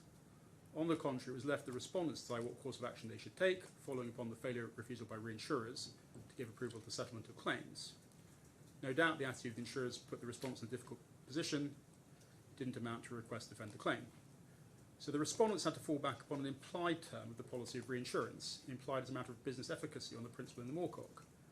The pleaded case did not provide any satisfactory formulation of any such implied term. It was not enough to allege an implied term to indemnify them against costs, expenses, and liabilities incurred by them by virtue of decisions of the reinsurers in relation to settlement of claims. Such a term could not possibly be justified. So the respondents were pressed by the court to formulate with more precision the implied term which they said formed the basis of their case. And over the page after consideration they came up with this formulation. And then the judge explained we have to consider this can it be implied as a matter of business efficacy. If you look at the right-hand column then, just above the second black line on the right, does it follow as a matter of necessary implication that if the reinsurers decline to give their approval, they agree they should indemnify the insurers against such loss or expense that they've incurred in consequence, which they'd not otherwise have suffered? In my judgment, in the absence of any request by reinsurers to insurers to take any particular course of action, they have not agreed to any such indemnity. They're simply saying they're not prepared in the settlement to give their approval. The effect of this is the insurers cannot rely on the follow settlements clause. The insurers have to decide what to do in the circumstances. In effect, they've got to prove a liability under the policy with the assured, in respect of which the reinsurers have agreed to indemnify them. They can attempt to prove this without going to the expense of defending the claim by the assured in legal proceedings, or they may feel it more prudent to defend the claim on the basis they may defeat it, or if they do not, they'll be in a better position to establish a claim against reinsurers. They may well be in a very difficult position, but I cannot see the basis of the implied term formulated by the respondents. Had this implied term been proposed by the officious bystander at the time of the contract, it cannot be predicated that the insurers would have consented to it. Their response would simply have been, if their approval was not forthcoming, insurers couldn't make a settlement of the claim authorised on the policy. It's up to the insurers then to decide what to do. Furthermore, the implication contended for would give rise to an open-ended promise of indemnity when the contract of indemnity contained the policy expressed into $3.5 million. I do not think it is possible to accept an implication which is inconsistent with that expressed term of the policy. Lastly, the implied term contended for would, if right, have consequences went far beyond the present case, because it's not restricted to expense incurred as a consequence of resisting legal proceedings by the assured. Let it be supposed that the reinsurers withheld their approval, and in consequence the insurers instructed lawyers or adjusters to carry out further investigations, with the effect the reinsurers were then persuaded to give their approval after all, on the implied terms formulated by the respondents, the reinsurers will be obliged to indemnify the insurers against the expense so incurred by them. I do not think this can be right. So both he and then Lord Justice Fox as well, in agreement with him, held that there was no implied term. And you can see that at page 1033, so far as Lord Justice Fox is concerned. Now, I appreciate this is a bit dry in a sense, but the next place to look is the Baker and Black Sea judgment, which you'll find in the authorities starting at page 1262. And a couple of points about this case. It is a decision of the former House of Lords from 1998, so it's not as if it's new. And of course it is the highest appellate court in England and Wales, and is therefore well known to anybody in the insurance and reinsurance market, and also the draftsman of the institute clauses. Here, again, I don't want to read through all the details, but if you look at page 1262, you'll see a summary of the facts, and then the head note at 1262 held, allowing the appeal in part, since proportional reinsurance was not in the nature of a partnership and it could not be shown the contract provided for profits on the seat of business to be shared equally, there was no basis for implying a term to the effect the syndicate's costs of investigating, settling, defending claims were recoverable as being necessary to give the contract business efficacy or to comply with the presumed intention of the parties. Since the evidence before the judge on the question whether it was a custom and proportional reinsurance contract for such costs to be shared on a pro rata basis had been limited, had in the event been misconstrued by the judge in the Court of Appeal, necessary to determine afresh on adequate evidence the question whether or not a trade practice usage existed, and that according to the case be remitted to the commercial court. And then in terms of the reasoning, if you look at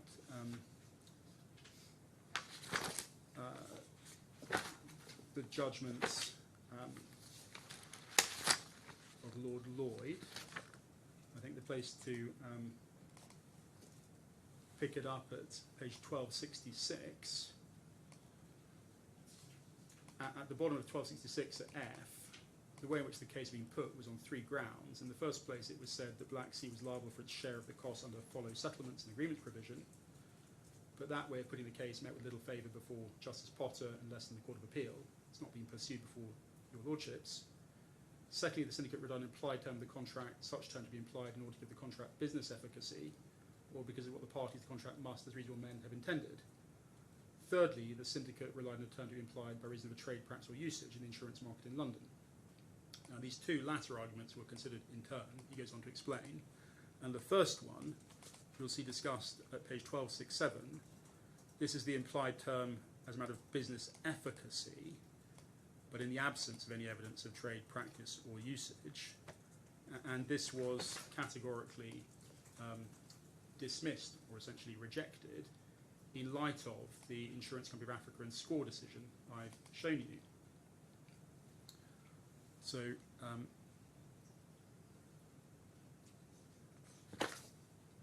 you can see the conclusion of that discussion at page 1270 at D. The weight of the authorities is certainly consistent with the view the syndicate cannot succeed in these proceedings by virtue of a term implied by law. On this, I find myself in complete agreement with the judge and the Court of Appeal. And then there's consideration given to trade practice or usage, but the position was that because the expert evidence was inconclusive on that, it was remitted and then not determined. That then leads us to the decision that I think my friend took you to very briefly from 2007 in the Wasser case, decision of Mr. Justice Simon, which you find at page 1429.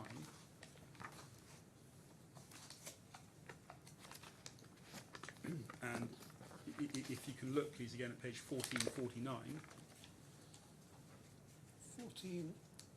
1449, so 1449.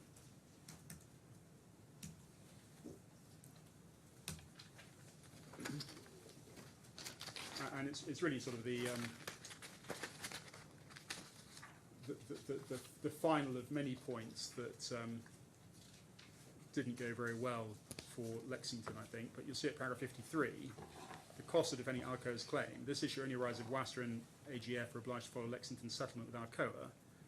Lexington incurred substantial costs, $27 million, in defending Alco's claims, seeks to recover a proportion of such costs from WASTA and AGF. Mr. Lockie submitted the essential structural proportional facultative reinsurance contract is the subscribing reinsurers share in the fortunes of the reassured, and that losses are borne between the reassured and the reinsurer in their respective proportions.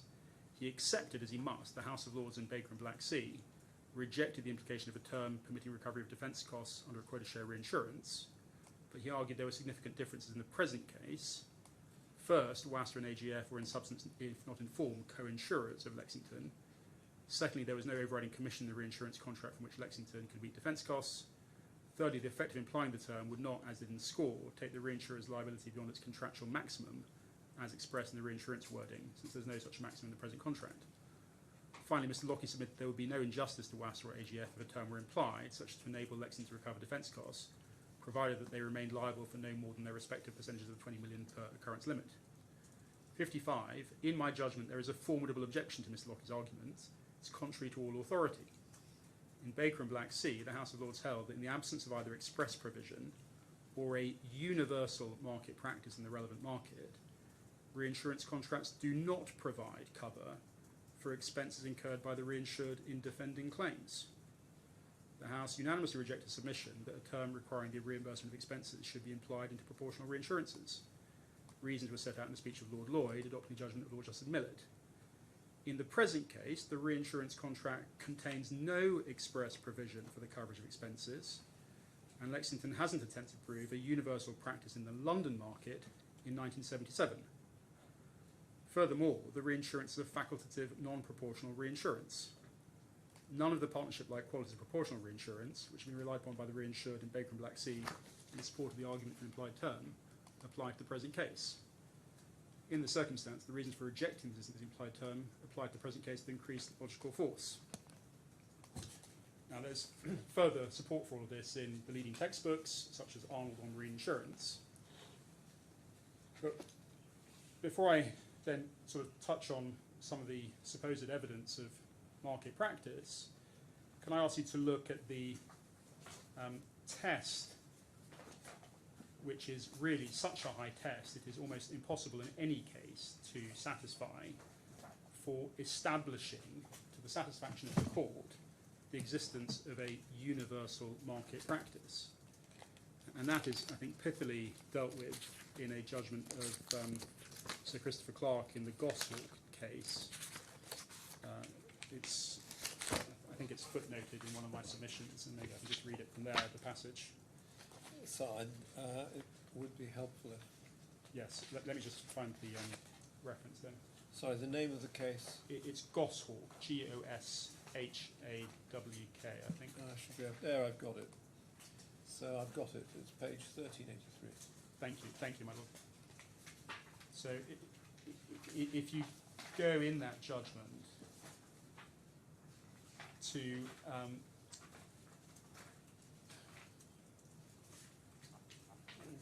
We'll give you the paragraph number, I'll find it. yeah, it's paragraph 37, which starts at page 1398.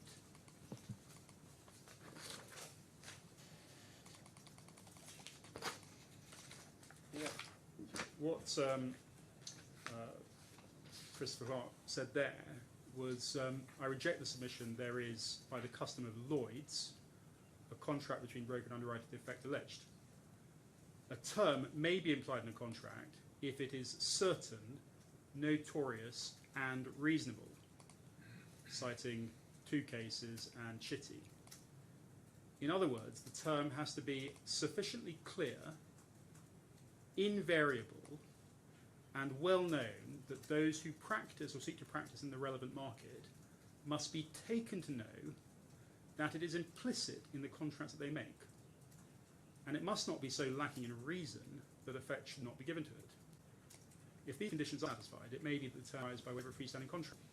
But it's not sufficient to show that, as a matter of practice, those concerned have often, or habitually, acted conformably to the term asserted. A typical way of proving the existence of a custom is to show that its existence had once been challenged, but when the challenge occurred, the application of the custom was confirmed. But this is not the only way of doing so, since were that so, a term which, apart from the disputing litigant, everyone recognised would fail to be treated as a customary obligation if no one apart from him had ever questioned its applicability. In this present case, the evidence, in my opinion, falls considerably short of establishing a custom as opposed to a common or habitual practice. There's no evidence of an unsuccessful challenge to the custom. And then there's some further more detailed discussion, and towards the bottom, 39, further, the difference of view of the experts appears to me inconsistent with the existence of the custom relied on. I, of course, accept that the fact they hold different views is not conclusive against the existence of such a custom, since one of them may simply be wrong.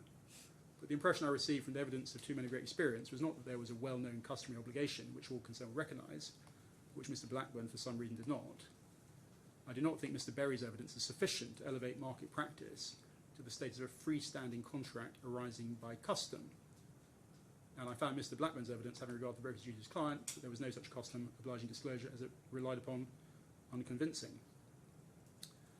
Now, of course, one can go through this in a bit more detail, but in this case, what my learned friend would have to try and prove is that certainly on 10th of June 2018, when the 2018 policy was renewed, a whole host of things, such as there was a established marine war risks reinsurance market in the UAE. Now, just pausing there, Aris is in the Kingdom of Bahrain, and it is the sole provider of reinsurance to its 190 members for war risks across the whole Middle Eastern region as well as North Africa. With respect, there's no evidence of that, and I object to that as a matter of Maybe not the sole. Maybe not the sole. I think that's the objection, is it? To the use of the word sole. correct. Yes, I thought there was a suggestion that a company in Abu Dhabi made. I apologise for using the word sole. That wasn't really critical to the point I was making. But it's in the Kingdom of Bahrain. There is simply no evidence from the claimant of an established market as at 2018 for war risk reinsurance in the UAE. And there's, of course, a whole lot of reasons why there isn't that sort of evidence, because if there was, the claimant would have adduced it to show the market. But the capacity for its reinsurance is in London. And to the extent that primary insurers, whether in the UAE, the broader Middle East, or anywhere else, are trying to access the London market, they're doing it through Aris in Bahrain. Now, there is, I don't want to be rude to or about Mr. Abdeen, but by his own admission, he has no experience of marine war risks reinsurance underwriting, and no experience of marine war risks reinsurance claims.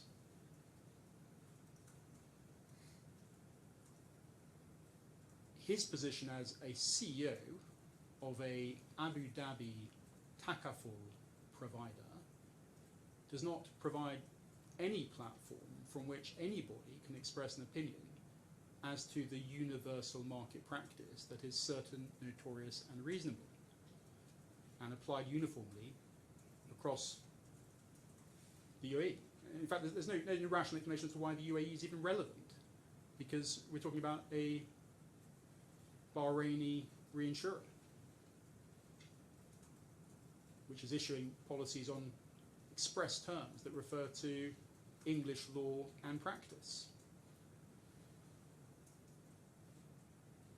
Now, Mr. Abdeen didn't volunteer to the court any documents, examples, policy wordings, literature, textbooks, judgments. He didn't have anything to show the court to support the proposition that there is proof of this universal market practice. It was just simply his personal opinion.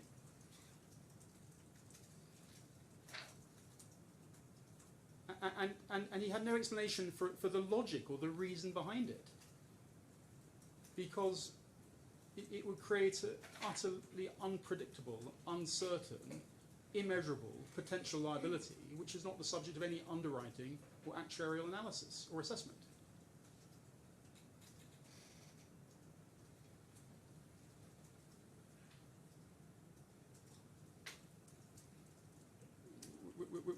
With very great respect, I mean, it's really dead in the water as an assertion, particularly in circumstances where not only does Mr. Williams state the obvious, that there is no such universal market practice, but also even Mr. Abdeen's opinion is premised on some degree of analysis that requires the court to look at this structure as if a fronting insurer is involved. That's clearly not the case. Or as if you start from the premise that there's a default assumption, but you can contract out of it. Now, even that proposition makes quite clear by its own assertion that there's no universal market practice. Because by his own evidence, such that it is, he acknowledges that it's the product of negotiation and agreement in every individual case. And he said he was aware of cases where people contracted out of it. Well, if there are cases where people contract out of it, there's no universal practice. And I don't want to labour the point about Mr. Abdeen, but I mean, you only have to read his second report and then his responses to the questions that were put of him. That, I mean, from his point of view, it's totally irrelevant, apparently, to even consider the wording of the policy, the governing law of the policy, that the players or the anything else. It's just some sort of opinion that everybody always pays unlimited defence costs. And frankly, that's not reasonable. It's not reliable. And the court can't possibly conclude on the basis of the law or the evidence that there is that universal market practice in place. And it wouldn't make any sense with the institute clauses worded as carefully as they are. Now this may be another sort of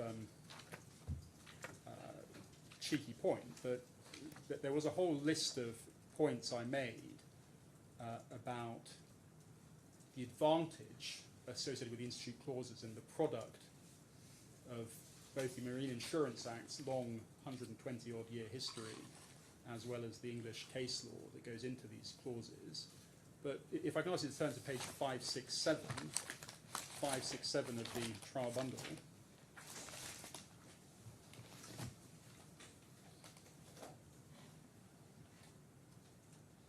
Can I ask you to look, please, at Mr. Craig's own submissions to this court in March 2022, when successfully persuading this court to assume jurisdiction over the underlying policy dispute. If you look, please, at page 567, at 19A, you'll see that Mr. Craig said that the policies are both in English, being the language in which the DIFC courts operate. In contrast, the other courts in the UAE operate in Arabic, other than the ADGM courts in Abu Dhabi. Then at B, he said the policies are governed by English law, which, like DIFC law, is a common law system. And indeed, the DIFC law's common law system is based predominantly out in England. In contrast, other courts in the UAE operate a civil law system. This is a strong indication the parties intended the DIFC courts to have jurisdiction. And at C, he represented to the court that the policies incorporate a number of standard London marine market clauses, and in particular the institute clauses. These have developed over a long period of time and are the product of, among other things, decisions of the English courts. Their inclusion is intended to create certainty as to, among other things, the perils insured. He then said, at D, the policies are on back-to-back terms with the claimant's policy of reinsurance, which is also governed by English law. And as it happens, at paragraph 20 over the page, he said that the evidence filed by the defendant in support of his application and jurisdiction doesn't in any way point to a contrary conclusion. He said the location of the parties is irrelevant for the purpose of Article 5A2 of the JL. And then at 20B, he said the negotiations leading up to the issue of the policies are irrelevant and indeed, as a matter of English law, inadmissible as regards the interpretation of a contractual term. So you don't, in a sense, need to take my word for it, or the views of any of the judges or textbook writers for it. Take Mr. Craig's word for it. Now, you may recall that we complained that it was an abusive process to even been arguing this case in the way that it was being argued, given what had already been said to the court. And can I ask you then to look, please, at the point that's taken in the amendment, which was, to make this clear at this point, if you look at my defence at paragraph 9.4 on page 20 of the bundle,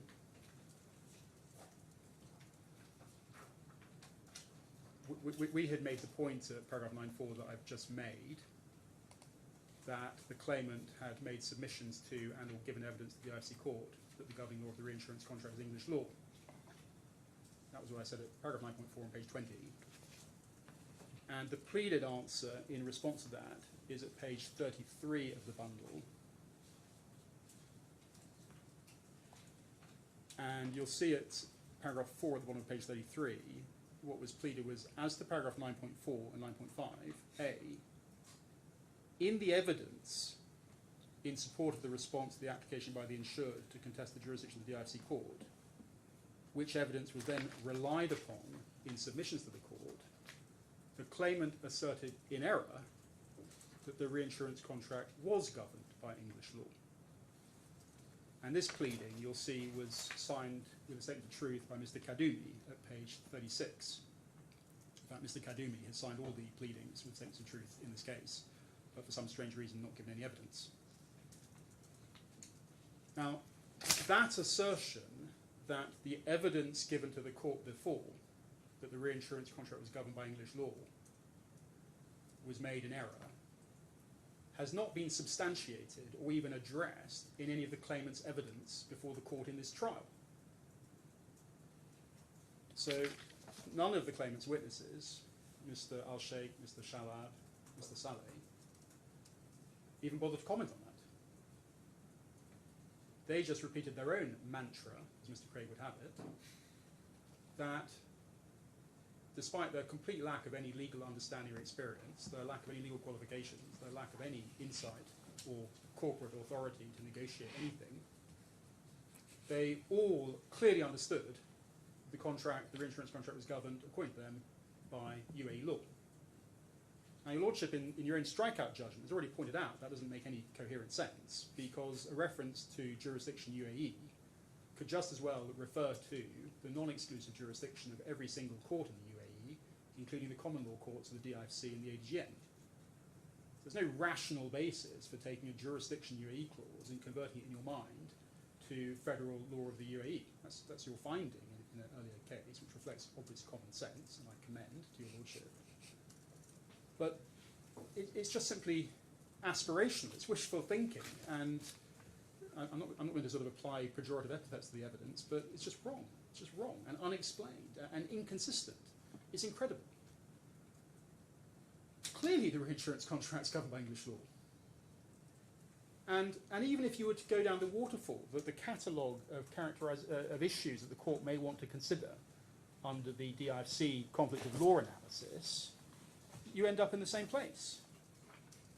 Now, can I just, on this governing law point, then take you very quickly back to the law I know you're familiar with, which is the law on the application of civil and commercial laws, as amended. Section 7 of that law provides that the objectives of this law are to provide certainty as to the rights, liabilities, and obligations of persons in relation to civil and commercial matters arising in the DIFC. And you then look at the choice of applicable law clause, And 8.2c is the one which we say we fall into, because we have a contract which clearly, through the cover being the institute clauses, including a clause that expressly provides for English law and practice, is providing for the law or the laws of a jurisdiction, brackets England and Wales, as agreed between all the relevant persons concerned in the matter. That's the end of it.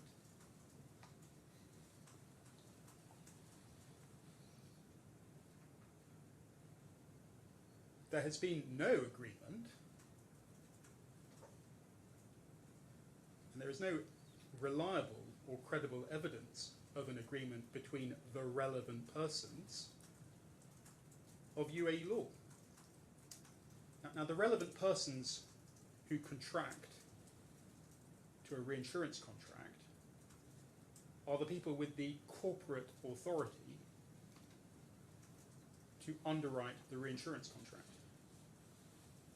not the reinsurance clerk, Mr. Al-Sheikh, or his line manager, Mr. Saleh. And even Mr. Shalab confirmed that, in fact, the only person who had authority to underwrite or to seek reinsurance for these risks was Mr. Kadumi. There's no evidence from Mr. Kadumi about the law of the reinsurance contract. And whether or not you found Mr. Hamama to be focused on all points of detail or not, the reality is that he didn't have authority to negotiate or agree UAE governing law, because he was simply implementing a reinsurance contract for which he needed the approval of his CEO. If I were to find that 8.2c didn't apply because the parties did not sufficiently apply their minds to the question of governing law, so that one couldn't spell out an agreement, and you get to 8.2d, the laws of any jurisdiction which appears to DIFC court to be the one that most closely related to the facts of and the persons concerned in the matter. What do you say about that? Well, we say that also points conclusively to English law. And you can have a shopping list, sort of a discretionary shopping, an evaluative shopping list of all sorts of considerations. But the fundamental considerations, which again were points made by Mr. Craig himself in the jurisdictional skirmish, are that this is international marine war risks reinsurance that is reinsuring an internationally mobile fleet of vessels, which, as it happens, claim to be registered all over the world, including a fleet with registrations in Liberia, Panama, Palau, some in UAE, but not all of them by any means.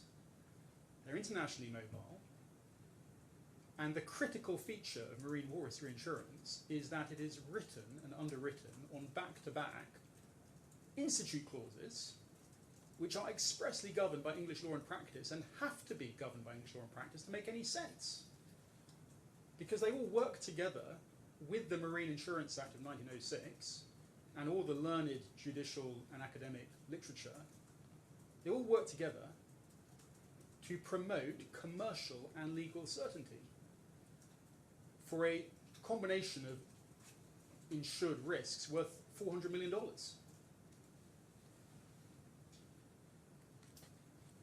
Now, when you ask yourself, well, what laws appear to be, or what law appears to be the one most closely related to the facts in the matter, those are the most important facts. As is the fact that the reinsurers, to the knowledge of the insurers, are buying retrocessional reinsurance from the London market. Again, I'm afraid that's not an evidence.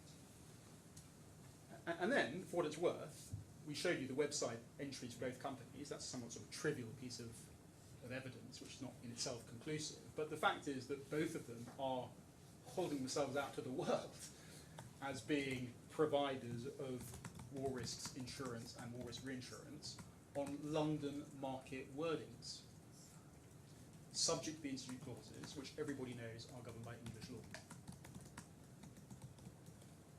Now, when you then ask yourself, well, let's look at the next word, the persons concerned in the matter, well, you don't really ending up in the UAE, because the persons concerned in the matter include one Sharjah incorporated entity with branch offices across the UAE, buying reinsurance from a reinsurer that is incorporated doing business in the Kingdom of Bahrain.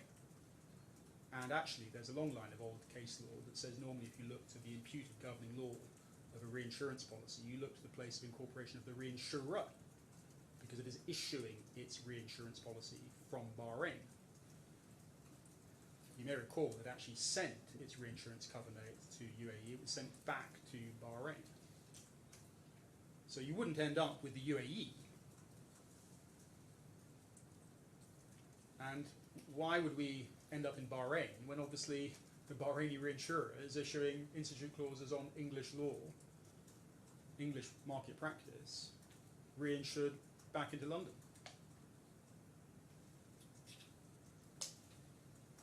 Now, if your lordship thought this was also sufficiently interesting or entertaining, that you then sort of said, well, you know, despite the evidence that both underlying policies are English law, despite the judgment of Justice Robert French determining everything by reference to English law, I'm going to be sufficiently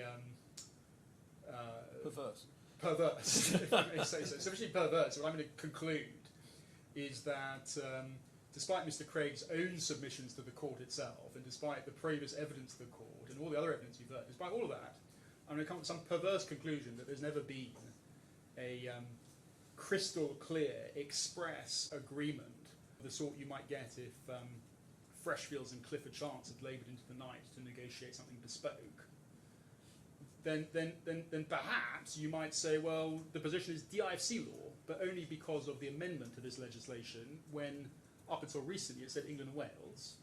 But even the DIFC law clause, you have to then read in light of the amendment introduced at section 8A3, because 8A3 provides that, so far as the content of DIFC law is concerned, the common law, including principles and rules of equity, supplements the statute, except to the extent modified, and the DIFC courts, in determining the common law of the DIFC in any case, may have regard to the common law of England and Wales and other common law jurisdictions. And so, if I may say so, all roads lead to Rome, which is English law.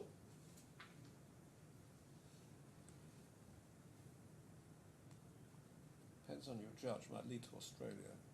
It might lead to Australia, but for what it's worth, I mean, you know, Australian judges dealing with the institute clause subject to English law and practice, knowing that Australian ship owners will want to be buying marine war risks reinsurance from the London market in Lloyd's, are going to be applying English law.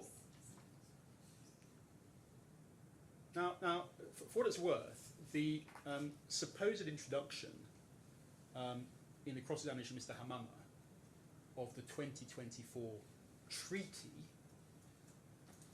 I mean, first of all, I respectfully suggest that it was an abusive forensic tactic, because you have to bear in mind that there were rules in this case about production of documents and deadlines for production of documents, and that document predated the production of document deadlines. We even requested production of documents, and that resulted in a skirmish and an order. And it was not produced or exhibited or discussed by any of the claimant's witnesses, therefore I was not able to cross-examine them about it at all.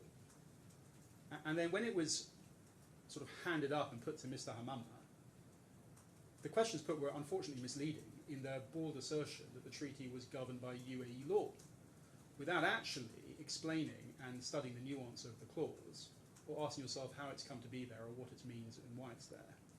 But in any event, it's a treaty negotiated and agreed in 2024, some 6 years after 2018, it does not provide any admissible or relevant evidence as to the proper governing law of the 2018 facultative placement. Indeed, when you actually understand, despite Mr. Hammam's poor use of English, the true difference between the treaty business and the facultative business, I think your Lordship has picked up on this. There is a real difference between the treaty, which is a treaty of essentially low-value vessels which produce low-value claims. Complete difference between that being dealt with in a sort of a wrapped-up Bahraini arbitration where the arbitrators are told to apply the law of the underlying policy, depending on which one it may be, or the underlying insurance. Completely different to that, to a $400 million facultative placement, which are back-to-back with English law policies and reinsured into London. So it really doesn't take the discussion anywhere, and it doesn't, in my submission, either undermine Mr. Hammam's credibility or the defendant's position at all.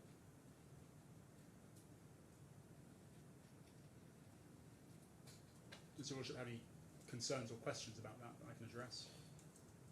No, I don't think so. I think I have the arguments on that. Now, in a sense then, if I may, I think I'm still doing okay for time. You are, and indeed, I'm going to give a break to the court reporter in about 5 minutes or so. Okay. Unless you've reached the convenient point to stop. If I may, I'll carry on. Well, for 5 or 10 minutes. Sure. The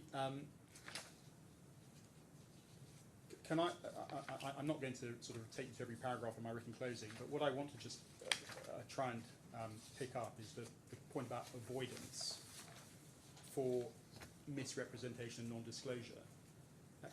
As I want to make absolutely clear, this, as I made clear earlier, the reinsurance contract is void automatically. It is void.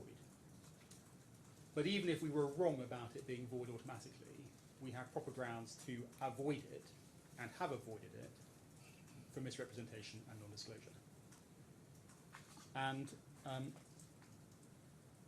the first obvious basic fact is that there was a misrepresentation as to the classification of the vessel. Because the schedule that was sent to us on the 7th of June, asking us to bind cover, told us in unqualified terms that the beta was classified with Bureau Veritas. It didn't say footnote asterisk not classified but in the process of being classified, or footnote asterisk we don't know if it's classified but we've been told by the broker and by the insured that they're in the process of getting it classified. It was unqualified representation of fact that the beta was classified with BFE and was in class. And that was untrue.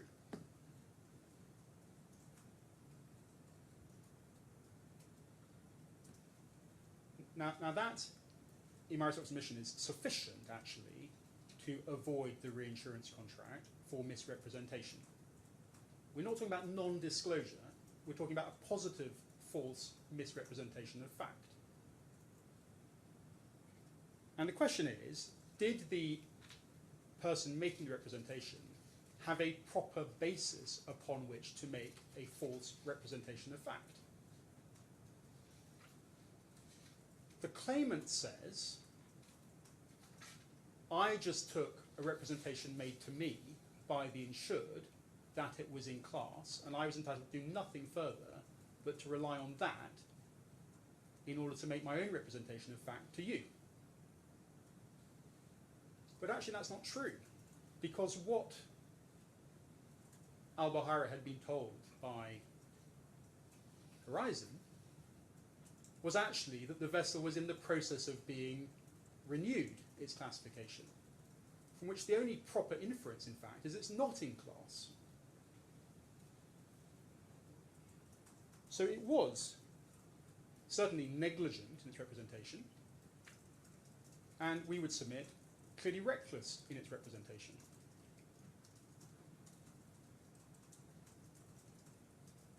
Now, to make this point, if I got 1 minute just to show you the law on this, the Insurance Act 2015, can I ask you to look in the authorities bundle? It starts at page 1880, 1880.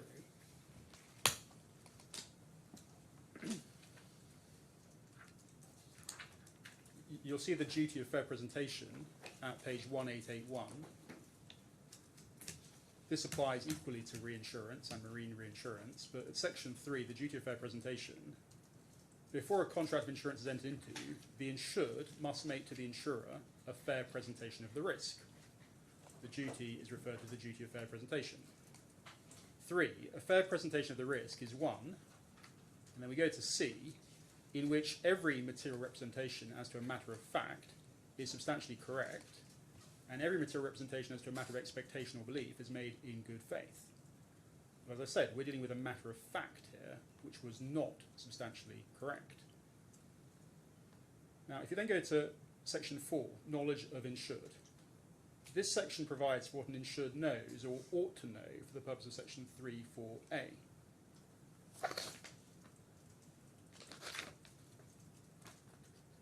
Sorry, and then just look at section 3.4a in terms of the disclosure that's required for non-disclosure. The disclosure required is as follows: disclosure of material circumstance which the insured knows or ought to know.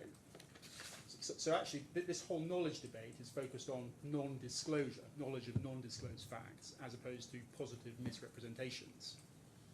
But even in the non-disclosure context, and there's a non-disclosure argument about the stacked and the cold stacked and the layup, if we look over the page at page 1882,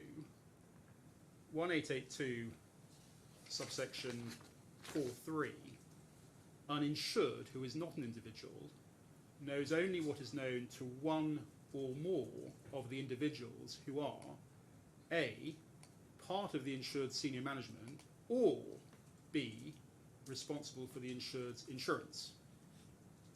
Now just pausing there, Mr. Kadumi was the person responsible for the insured's reinsurance. Although Mr. Shalap said he was, we know that he didn't have the real authority. He reported to Mr. Kadumi. Then you ask yourself, well, who are the individuals who include one or more or part of the insured senior management? We would say that is obviously Mr. Kadumi, but also all the members of the board of directors, including Mr. Al-Sari. If you then look down at subsection 6, whether an individual or not, an insured ought to know what should reasonably have been revealed by a reasonable search of information available to the insured, whether the search is conducted by making inquiries or by any other means.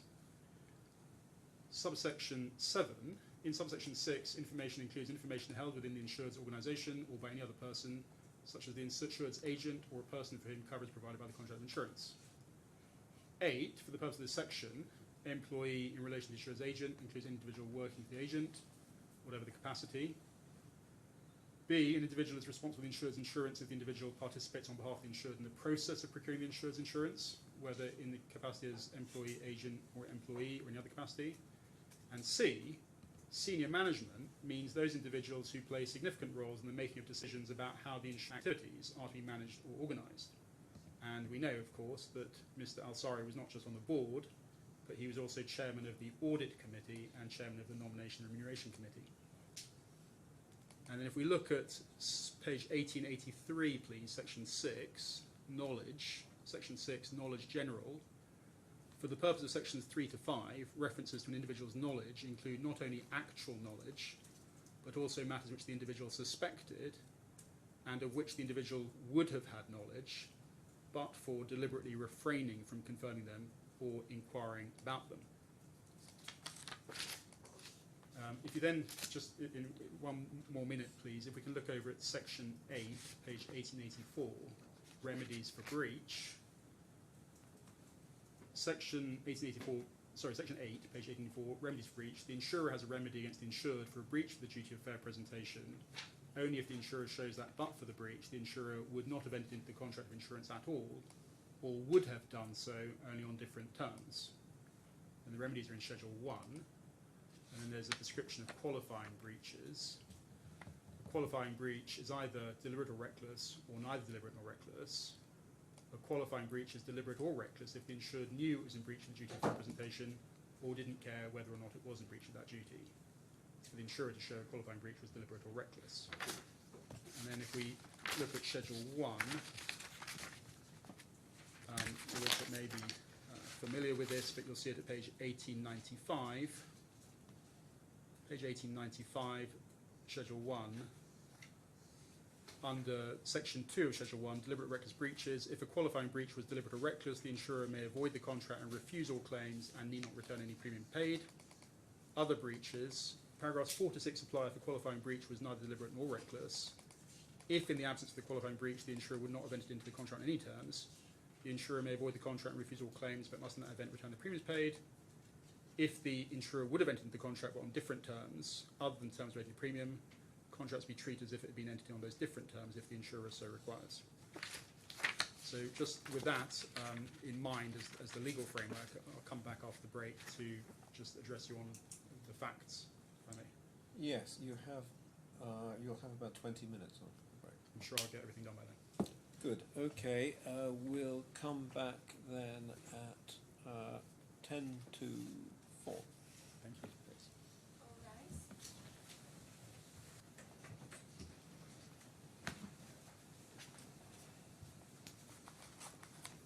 Thank you, my lord. So with the Insurance Act provisions in mind for the question of knowledge, which is mainly relevant to the issue of non-disclosure, not so relevant to misrep, but happy to assume that it is all linked. The reality is, and I've dealt with this in my closing at paragraph 57 onwards, is that the claimant itself has successfully avoided both the Hull and the war policy based on misrepresentation, which it's established to be essentially fraudulent misrepresentation by the underlying insured to it. And the underlying insured is a company owned, managed and controlled by Mr. Al-Sari. Mr. Al-Sari, therefore, can be taken to have known that the vessel was not classed and the representations were false, the non-disclosures were false. He can be taken to have known that it was laid up and not trading and coal stacked and so forth. And the same Mr. Al-Sari was part of the claimant's own senior management. So his knowledge is attributed automatically to Al-Buhaira. You then have Mr. Shalab, and while he says he didn't know himself, he was put on notice, he was put on inquiry, he had red flags or alarm bells across the board. He was asking for an update on the class status because he knew how to tell the reinsurers. All he got was a message saying they're in the process of being renewed, which can only mean they're not in class. He hadn't received any premium payments for 3 years. He wasn't doing proper commercial arms length underwriting at all because he's reporting to Mr. Kadumi, who's effectively just telling him to get it done for this important pre-existing client, Mr. Al-Sari, Horizon, Foul Oil. And he had the IMO numbers available to him. He did nothing with them. So far as our risks are concerned, he didn't check or tell us there was a problem. And yet we can see that he must have told the Hull reinsurers there was a problem, which is why in the Hull policy they insert an additional warranty over and above the existing one in the institute clauses, yet further excluding liability with respect to any classification problems. So the proposition that he can rely on his own unchallenged evidence to Mr. Justice French that it was the company's standard practice not to make any checks simply can't be accepted by this court in my submission, so far as Mr. Shalab's position is concerned. If you look at the Insurance Act, it talks about the checks you can be expected to make. Sorry, can you remind me where the Hull insurers added that condition? I'm sorry? Can you remind me where I find that condition from the Hull insurer? Yes, so you need to look at the 2018 policies, Yes. and those were think if you look at page 505,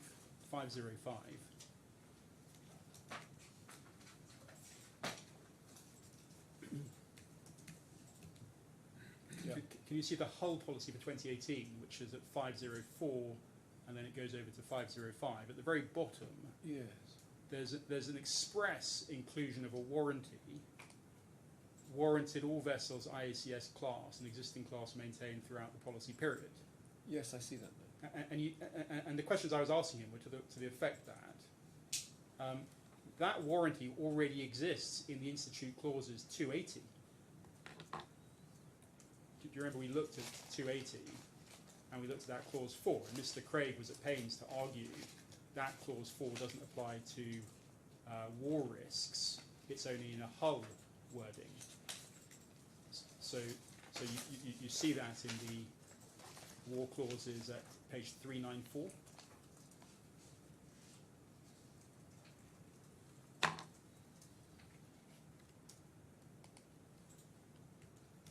So at 394, there's already a classification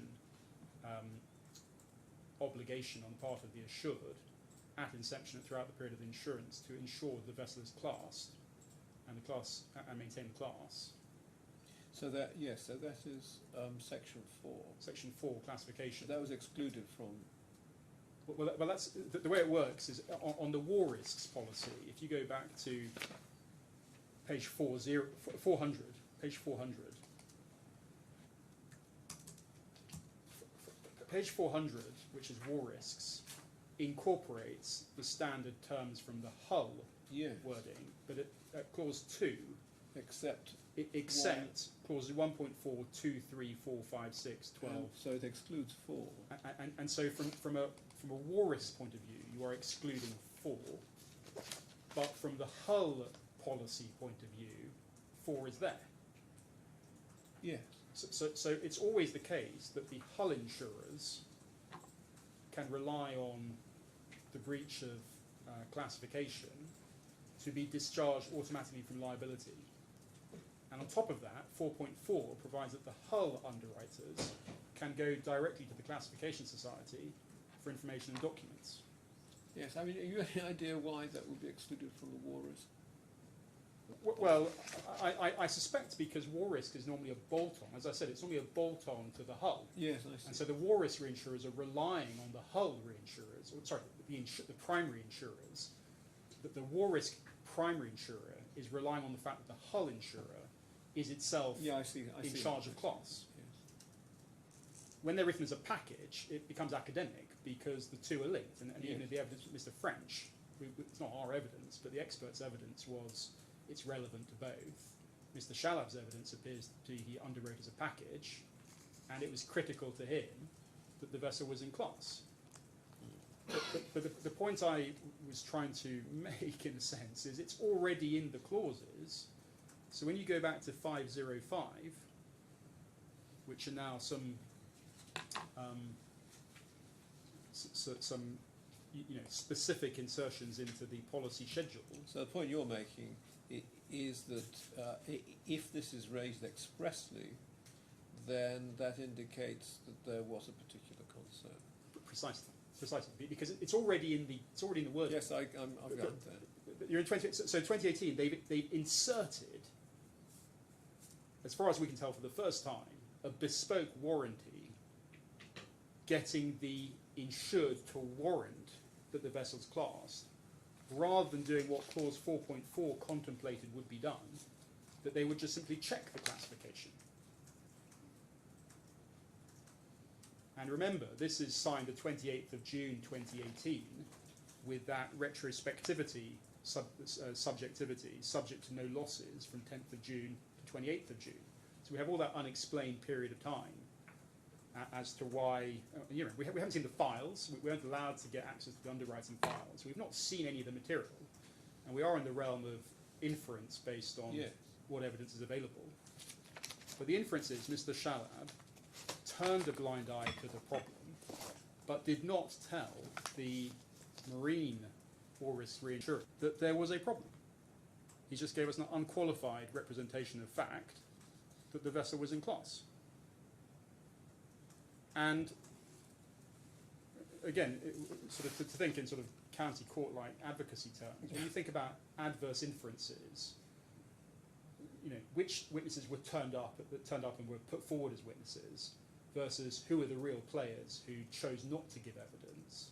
Mr. Kadumi, who signed all the statements of truth on the pleadings, Mr. Kadumi, he's in charge, he's the general manager, he's not come to court to give evidence, and I invite you to draw an adverse inference, because had he come to court to give evidence, and had I had a chance to cross-examine him, we would have got closer to the truth, which is that Mr. Kadumi himself knew there was a problem, but Mr. Kadumi, because of the existing relationship with Mr. Al-Sari, who's in charge of his own remuneration, after all, as chairman of the Remuneration Committee, and a big client through Horizon and Foul Oil, he has told Mr. Shalab, don't ask any questions, just get on and tell the war risks reinsurers that the vessels are in class. And with respect, that was not put to Mr. Shalab, and therefore it's completely inappropriate to make that submission.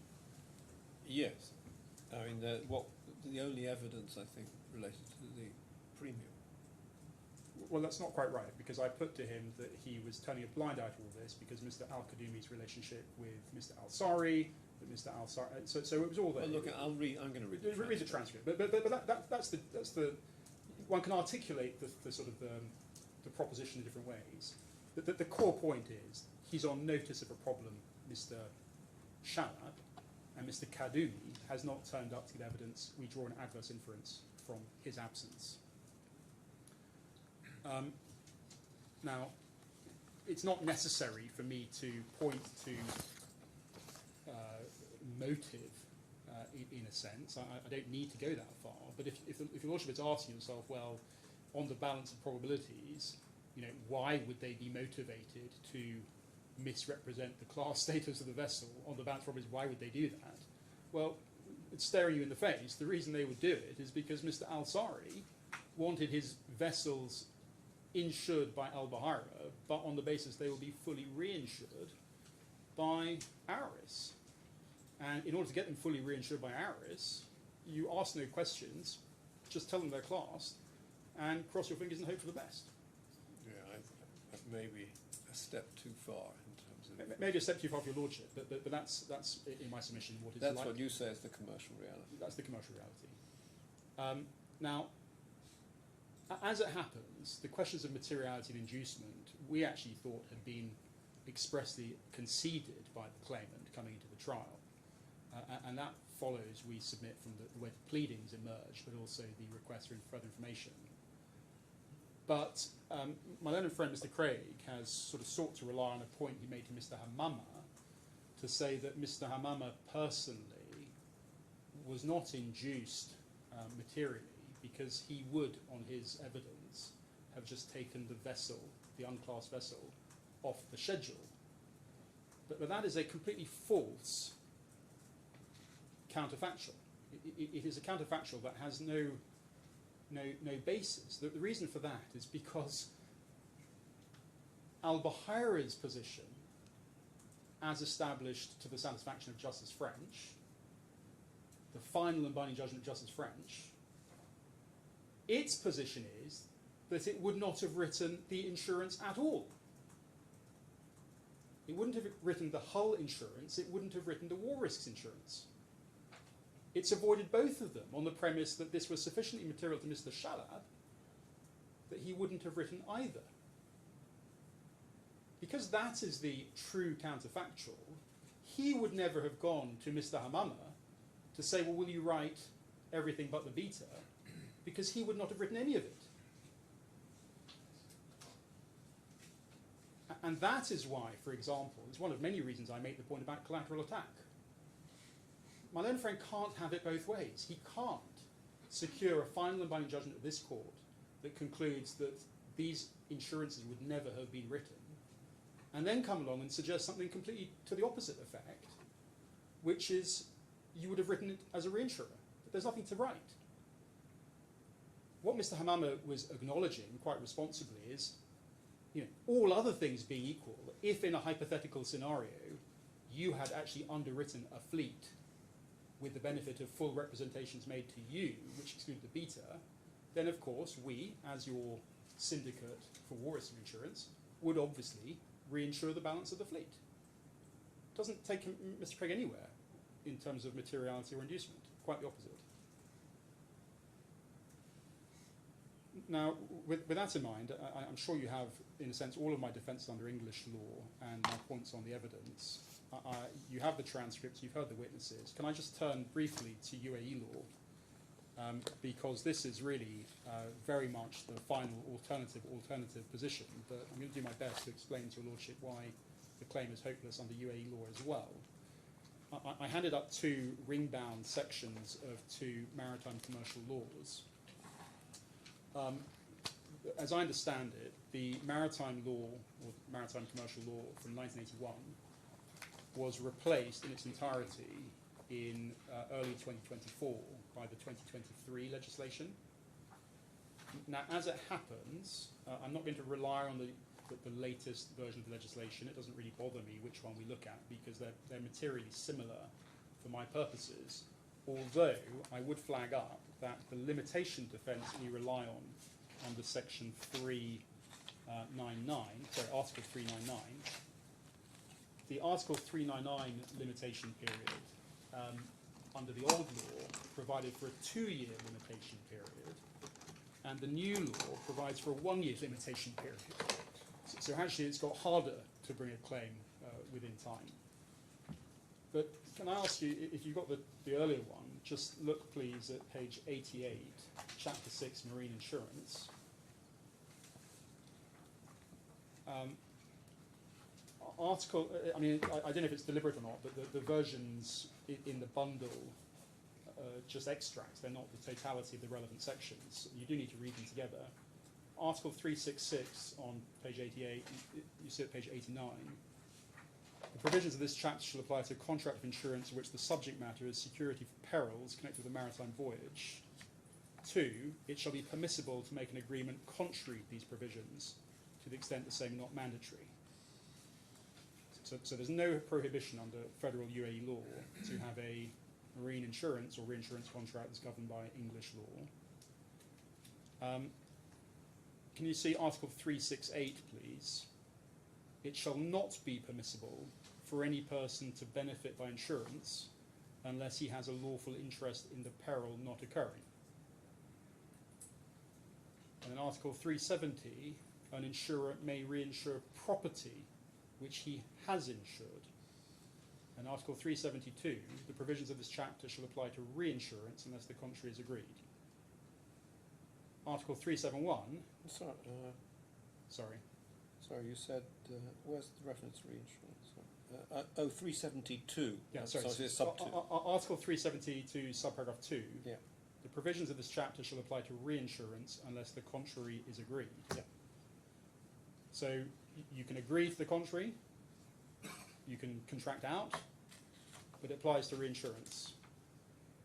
Article 371, it shall not be permissible to prove a contract of insurance nor any amendments thereto save by writing.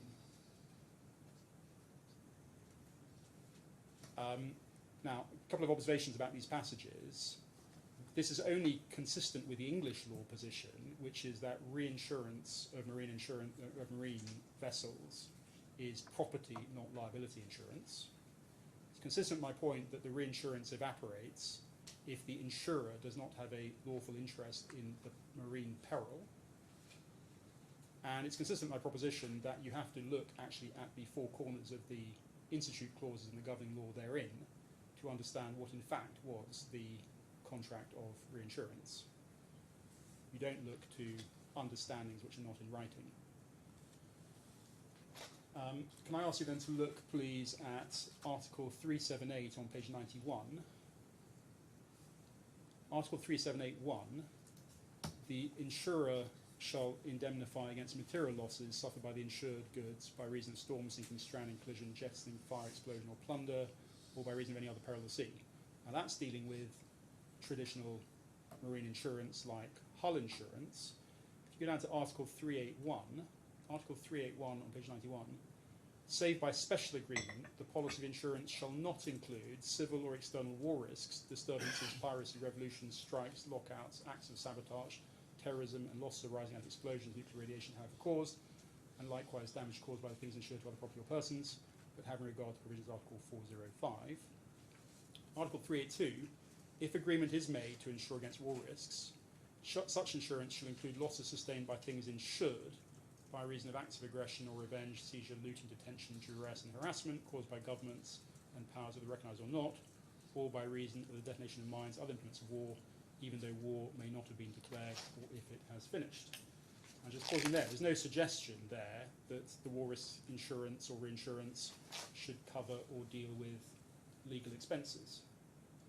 It's all premised on the notion that you're focused on the underlying vessel stroke peril as property insurance. You can see where the DNA of all this came from. And all of this comes from the Marine Insurance Act. And if you go over to page 92, at the top, Article 383, 1, if it is impossible to know whether the loss arises out of a war risk or a marine risk, it shall be deemed to have arisen out of a marine risk unless the contrary is proved. And then it goes on to say, and this is because it's focusing on the position of the primary insurer, as between it and the ship owner, the insurer shall bear the burden of proving that the loss has arisen out of a non-marine risk. Now, just with that in mind, and the point I've made both in the opening and in closing elsewhere, this is a case where, on the evidence before this court, it is impossible to know whether the alleged loss of the beta arises out of a war risk or a marine risk. So the position under UAE federal law is it's deemed to have arisen out of a marine risk, i.e. the hull policy, unless the contrary is proved. Now, that is also another fatal aspect of this claim, to recover anything, let alone 100% of all these costs, from a marine war risk reinsurer.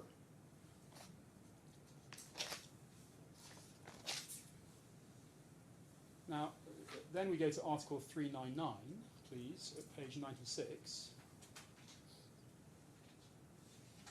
If I also do Article 399 at the top 1, if the same are denied, and in the absence of lawfully excused, no claims shall be heard arising out of a contract of insurance after the expiry of 2 years, the said period to commence as follows. B, from the date of the occurrence of the accident out of which the claim arose, in matters connected with the claim for compensation for loss sustained by the vessel.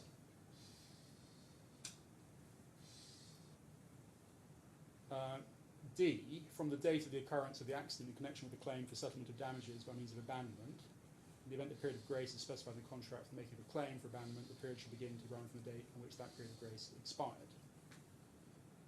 And then 2, likewise, if the same is denied in the absence of lawful excuse, no claim for the recovery of any sum paid, otherwise than by way of entitlement under the contract of insurance, should be heard after the expiry of 2 years, and the said period shall run from the day on which the person seeking recovery knew of his right to recover.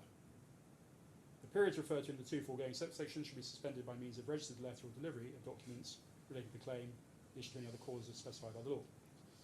Now, we respectfully suggest that in circumstances where the first notification actually of a claim under the war risks policy didn't take place until late 2021, because the January 2021 notification with respect to the hull policy, this claim is way out of time, even at that point.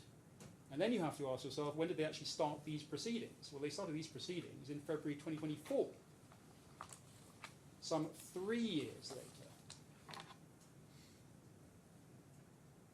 Now, as it happens, we don't accept that they provided registered letters or delivery of documents for the purposes of suspending time under 3. But even if they were to say that they had done so, they're still stuck with the fact they didn't start the proceedings until 2024. So even under UAE federal law, there is a complete and total defence based on the fact that they are out of time.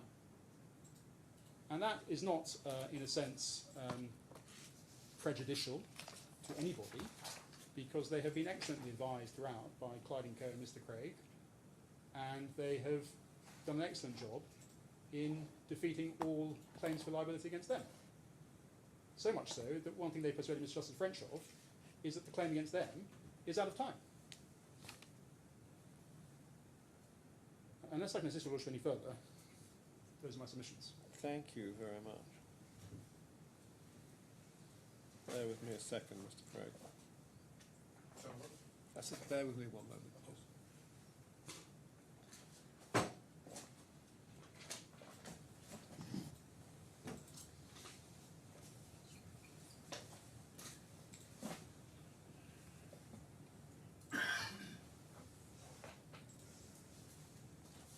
Yes.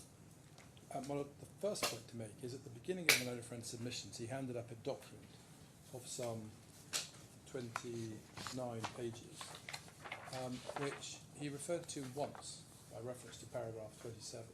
Now, while I'm perfectly happy for somebody to hand up a speaking note which they then go through, it is unacceptable in my submission just to hand a document up and then not actually refer to it, so that one can properly respond. So I reserve my position on that document and whether or not there is anything in it which we would need to respond to. As I say, it's not appropriate to simply hand up a document and then spend one's time. Yes, I mean, I'd assumed that his submissions, although not referring to the document, are included in this.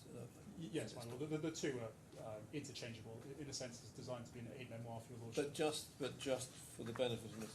Craig, since you have not had a chance to go through it, if there is anything in it, and I know I can rely on you to be sensible, Yes. you can make an application to put something in writing, and I'll look at that on the merits of that application. Thank you. It's just to make that clear. Yeah, I understand your reservation because you haven't had a chance to go through Yes. it, but I hope and anticipate you'll find that it reflects entirely what Mr. Potts has said orally. What I would say, just as a general point, in relation to my learned friend's submissions, is we consider them to be, with all due respect, discursive and also imprecise by reference to both law and facts. And you will note that he basically told you that English law must govern, English law and the London market is, as it were, supreme. And indeed he made the submission with no basis whatsoever to claim that the UAE Maritime Code is based upon the Marine Insurance Act 1906. I think a lot of civil jurists in this jurisdiction would be pretty... Well, that was my fault, because I said that you could see some of the DNA in it. Yes, but as I say, it's a fairly extreme approach to adopt, particularly in this court, and as I said throughout, that sort of colonial, arrogant attitude to matters has rather pervaded all the submissions that have been made. And that starts with this concept, and talking about the first issue, the governing law point. It's almost as though if you shout loud enough that the institute clauses means English law is incorporated into the underlying insurance and the reinsurance, that it somehow must be correct. But at no point in time has Mr. Potts dealt with any of my legal submissions in relation to why, as a matter of English law, that does not follow.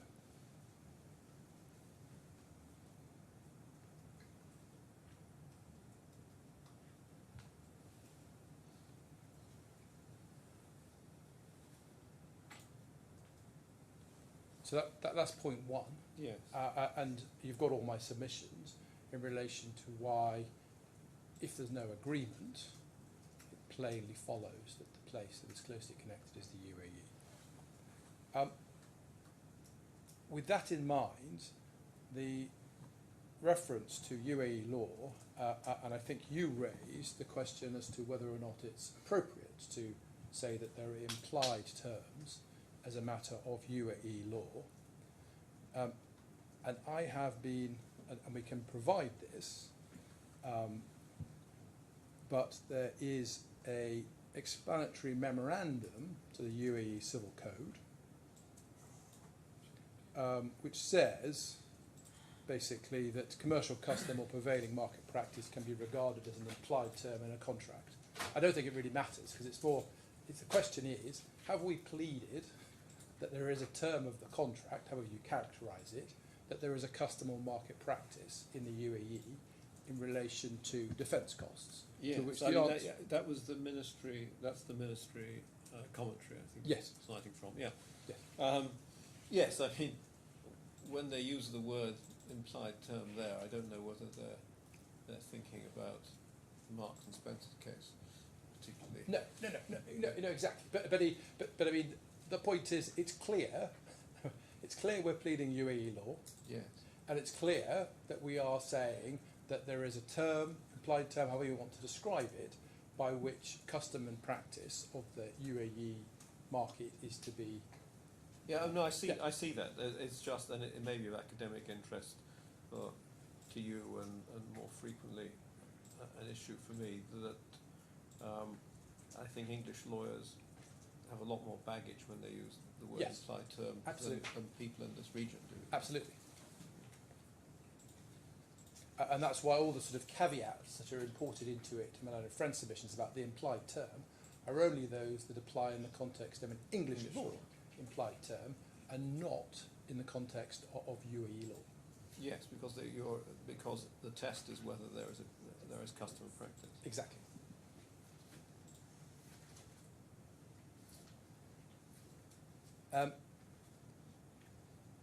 Now, with respect to avoidance,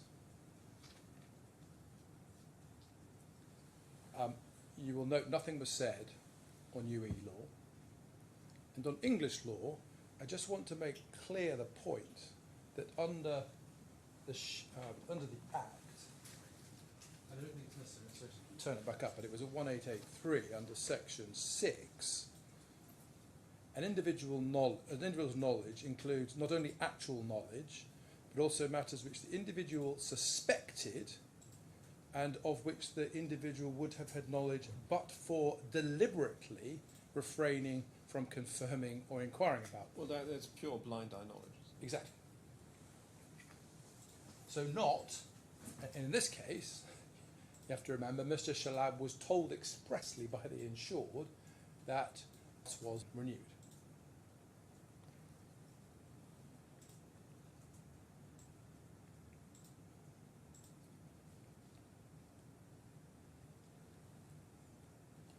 Now, at the outset of Milano Friend's submissions, he made the submission that the judgments from a foreign court are of no relevance to the reinsurer's liability because you need to focus on the underlying claim as determined by a court of competent jurisdiction. And he made reference to a court in Miami or Florida. The difficulty with that submission is there is no doubt but that the Sharjah court is also a court of competent jurisdiction. And in that regard, if I could ask you please to look at the decision of Justice Giles on the jurisdiction, or at the jurisdiction hearing, and it's at Because page... it's a non-exclusive, Exactly. non-exclusive UAE court law. Precisely. So this is the court of the UAE, so is the Sharjah court. Exactly, that's precisely the point. And so the Sharjah court also has jurisdiction over the dispute, and that, in a sense, therein lies the rub here, because ultimately it may be for, even though there has been a DIFC decision, there may ultimately be a decision in due course that a different court than the DIFC properly had jurisdiction.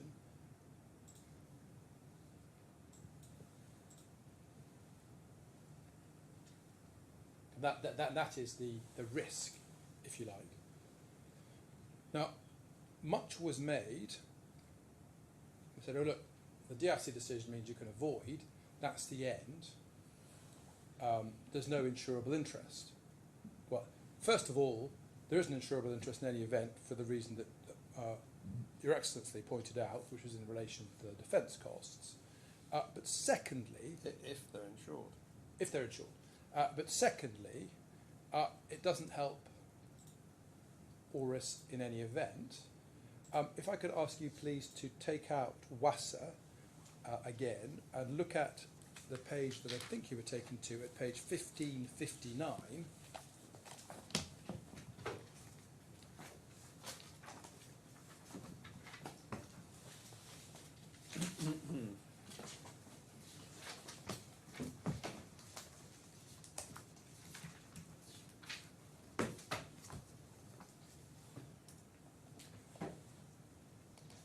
And at paragraph 33,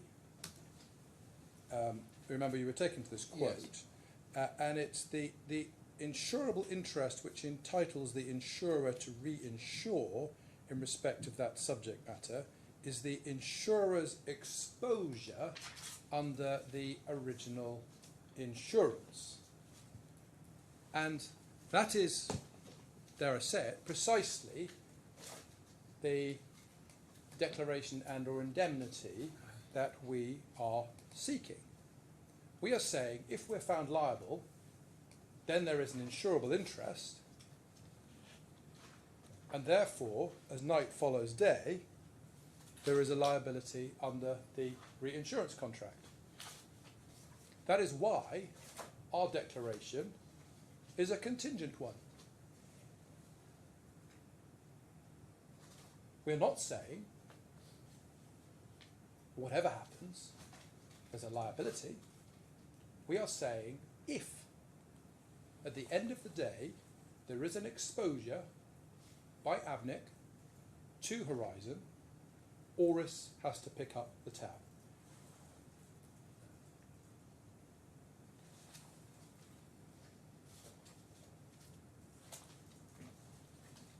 And I explained, obviously, to you why, as a matter of discretion, it's clearly appropriate that you make a declaration in those terms. And again, nothing's been said to gainsay that in the oral submissions of Mr. Potts. Save for this point, which, as I say, in my submission is a bad one, simply because, as I say, you've got the point about the insurable interest is the exposure, and that's precisely what we seek to be protected against.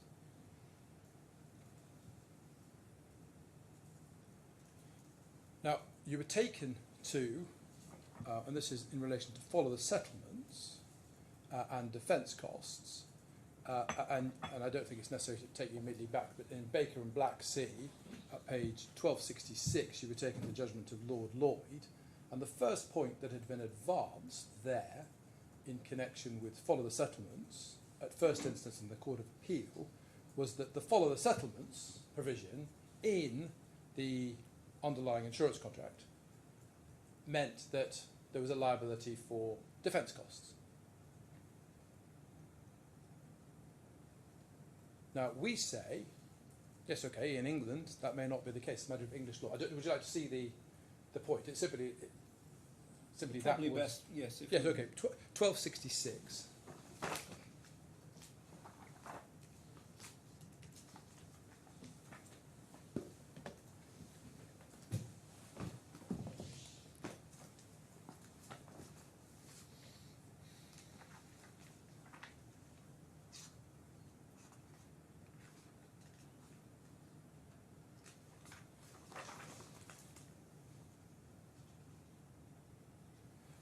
And you will see at letter F, in the court below, the syndicate's case was put on 3 grounds. In the first place, it was said Black Sea was liable for its share of costs under the follow the settlements and agreements provision in the contract.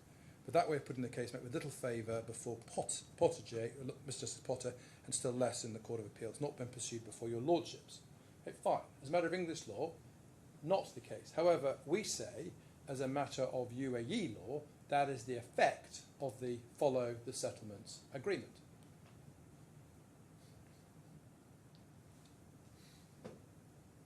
And the reason that we say that is for the reasons given by Mr. Abdi about what is the custom and practice in the market.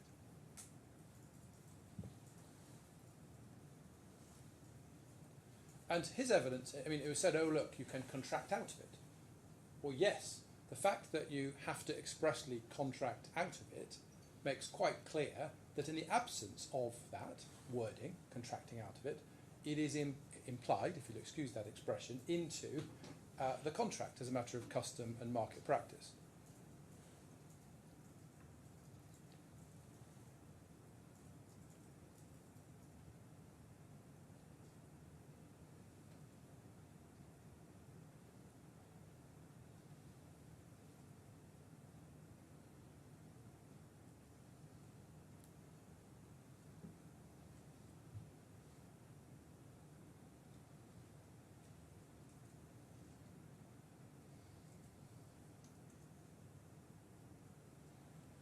And finally, in relation to the legal costs, and this is really as a question of English law, you were taken to the decision of Wondrous, which was all about detainment.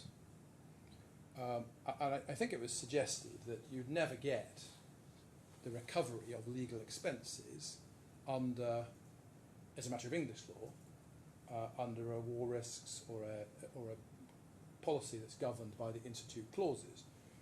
Or with respect, that isn't even correct as a matter of English law, as you can see from the extract from Arnold at page 1816.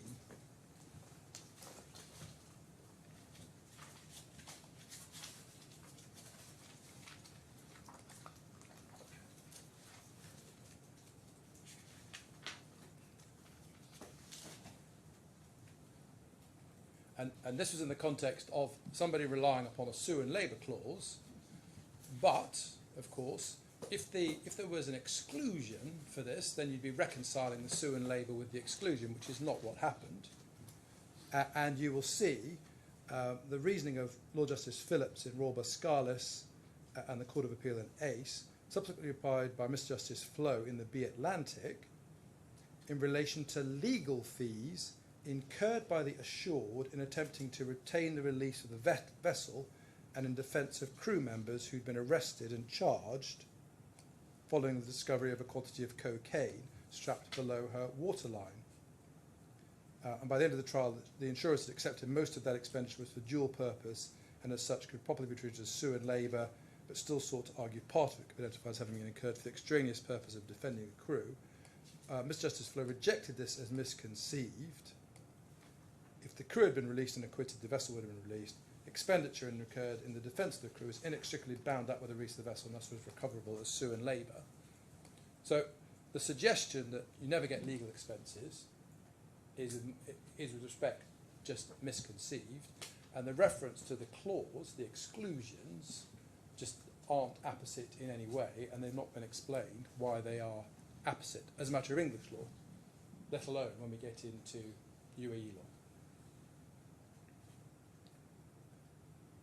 But I can see that one could argue that when one looks at those expenses to release the vessel, they are directly related to mitigating the peril, as opposed to legal expenses in relation to avoiding the policy. Yes, but I mean the reason for taking to that was just to show you that they're not excluded legal, because that seemed to be the distinction that was being drawn. And then the point is that the simple question is, as a matter of custom and market practice in this region, what is the position? And whether or not there is a peril, as Mr. Abdeen said, look, if you don't have the support of the reinsurers on these 100% facultative policies, everything falls apart. And it's all premised on the basis that in relation to those claims, the reinsurer will have the insurer's back with respect to resisting and defending claims. Now, I fully appreciate that's not the position necessarily in England, but that is the practice here. And that, I think, is where the fundamental problem comes for Auris, because it's pretending, for the purposes of this trial, that it's in London and written the risk in London, rather than where it has actually written the risk and the market in which it has done so.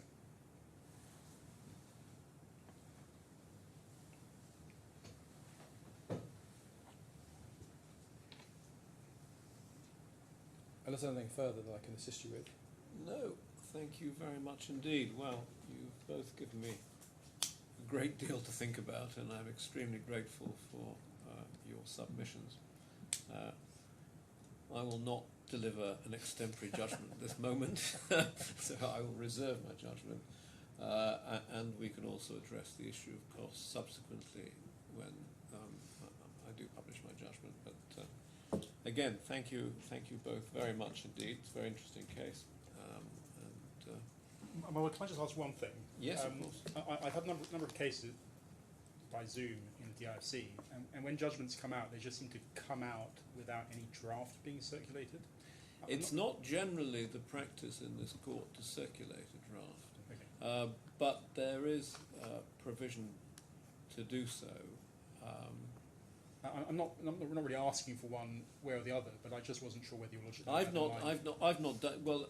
Actually, you were just reading my mind as you said that. I was just wondering to myself whether or not this would actually be a good case to circulate a draft. And if I do, we do have. There is certainly, I think, a protocol somewhere with our rules that permits us to do that. I'll make a decision whether I choose to do that or not. Okay, thank you. Okay, thank you both. Thank you.